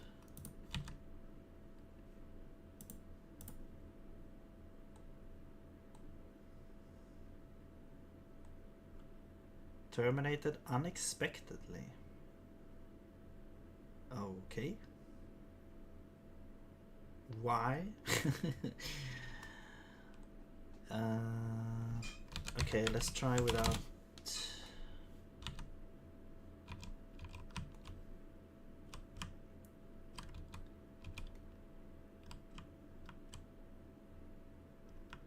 No, there's something different.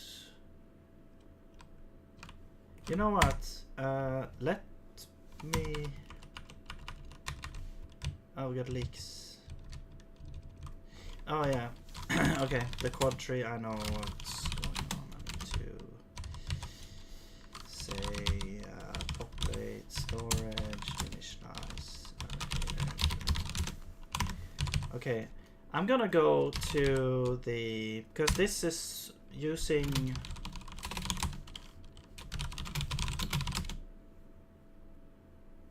the same code. Let's open the game and see how this works now.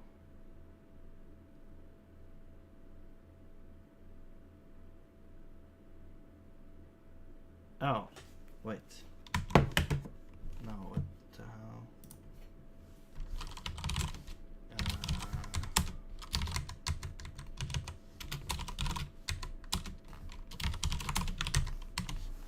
One second.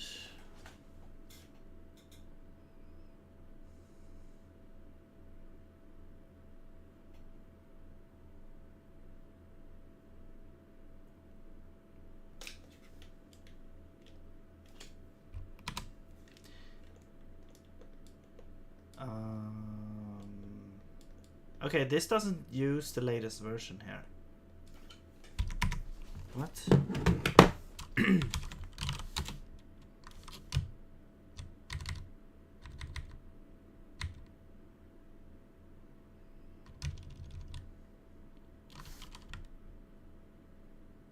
That doesn't make sense.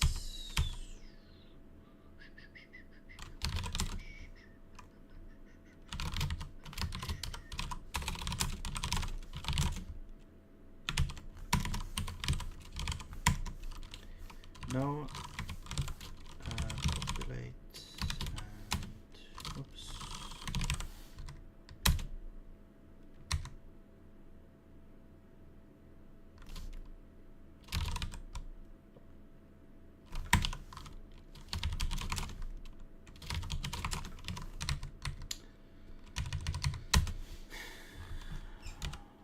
What?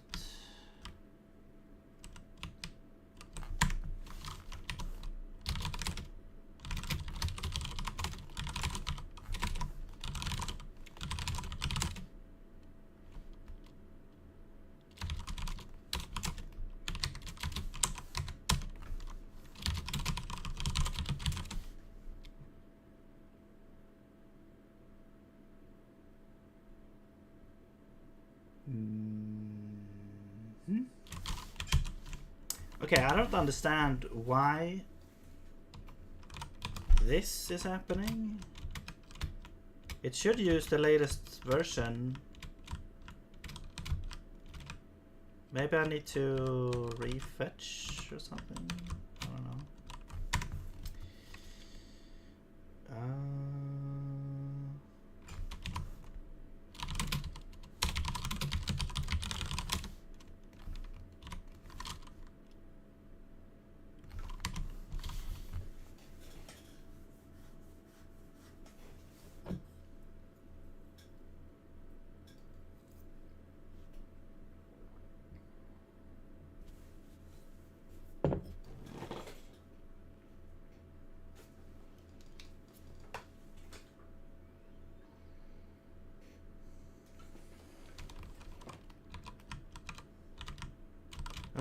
No. This shouldn't happen. Like, it shouldn't do the... Also, what the hell is going on?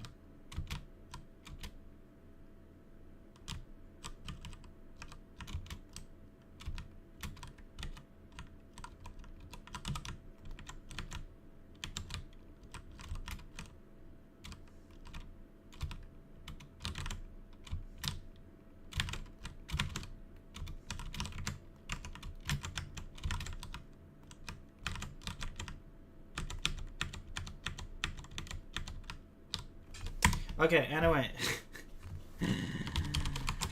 Yeah, I don't understand why it's building the tree that way, since I'm using the new algorithm. It should use this new thing.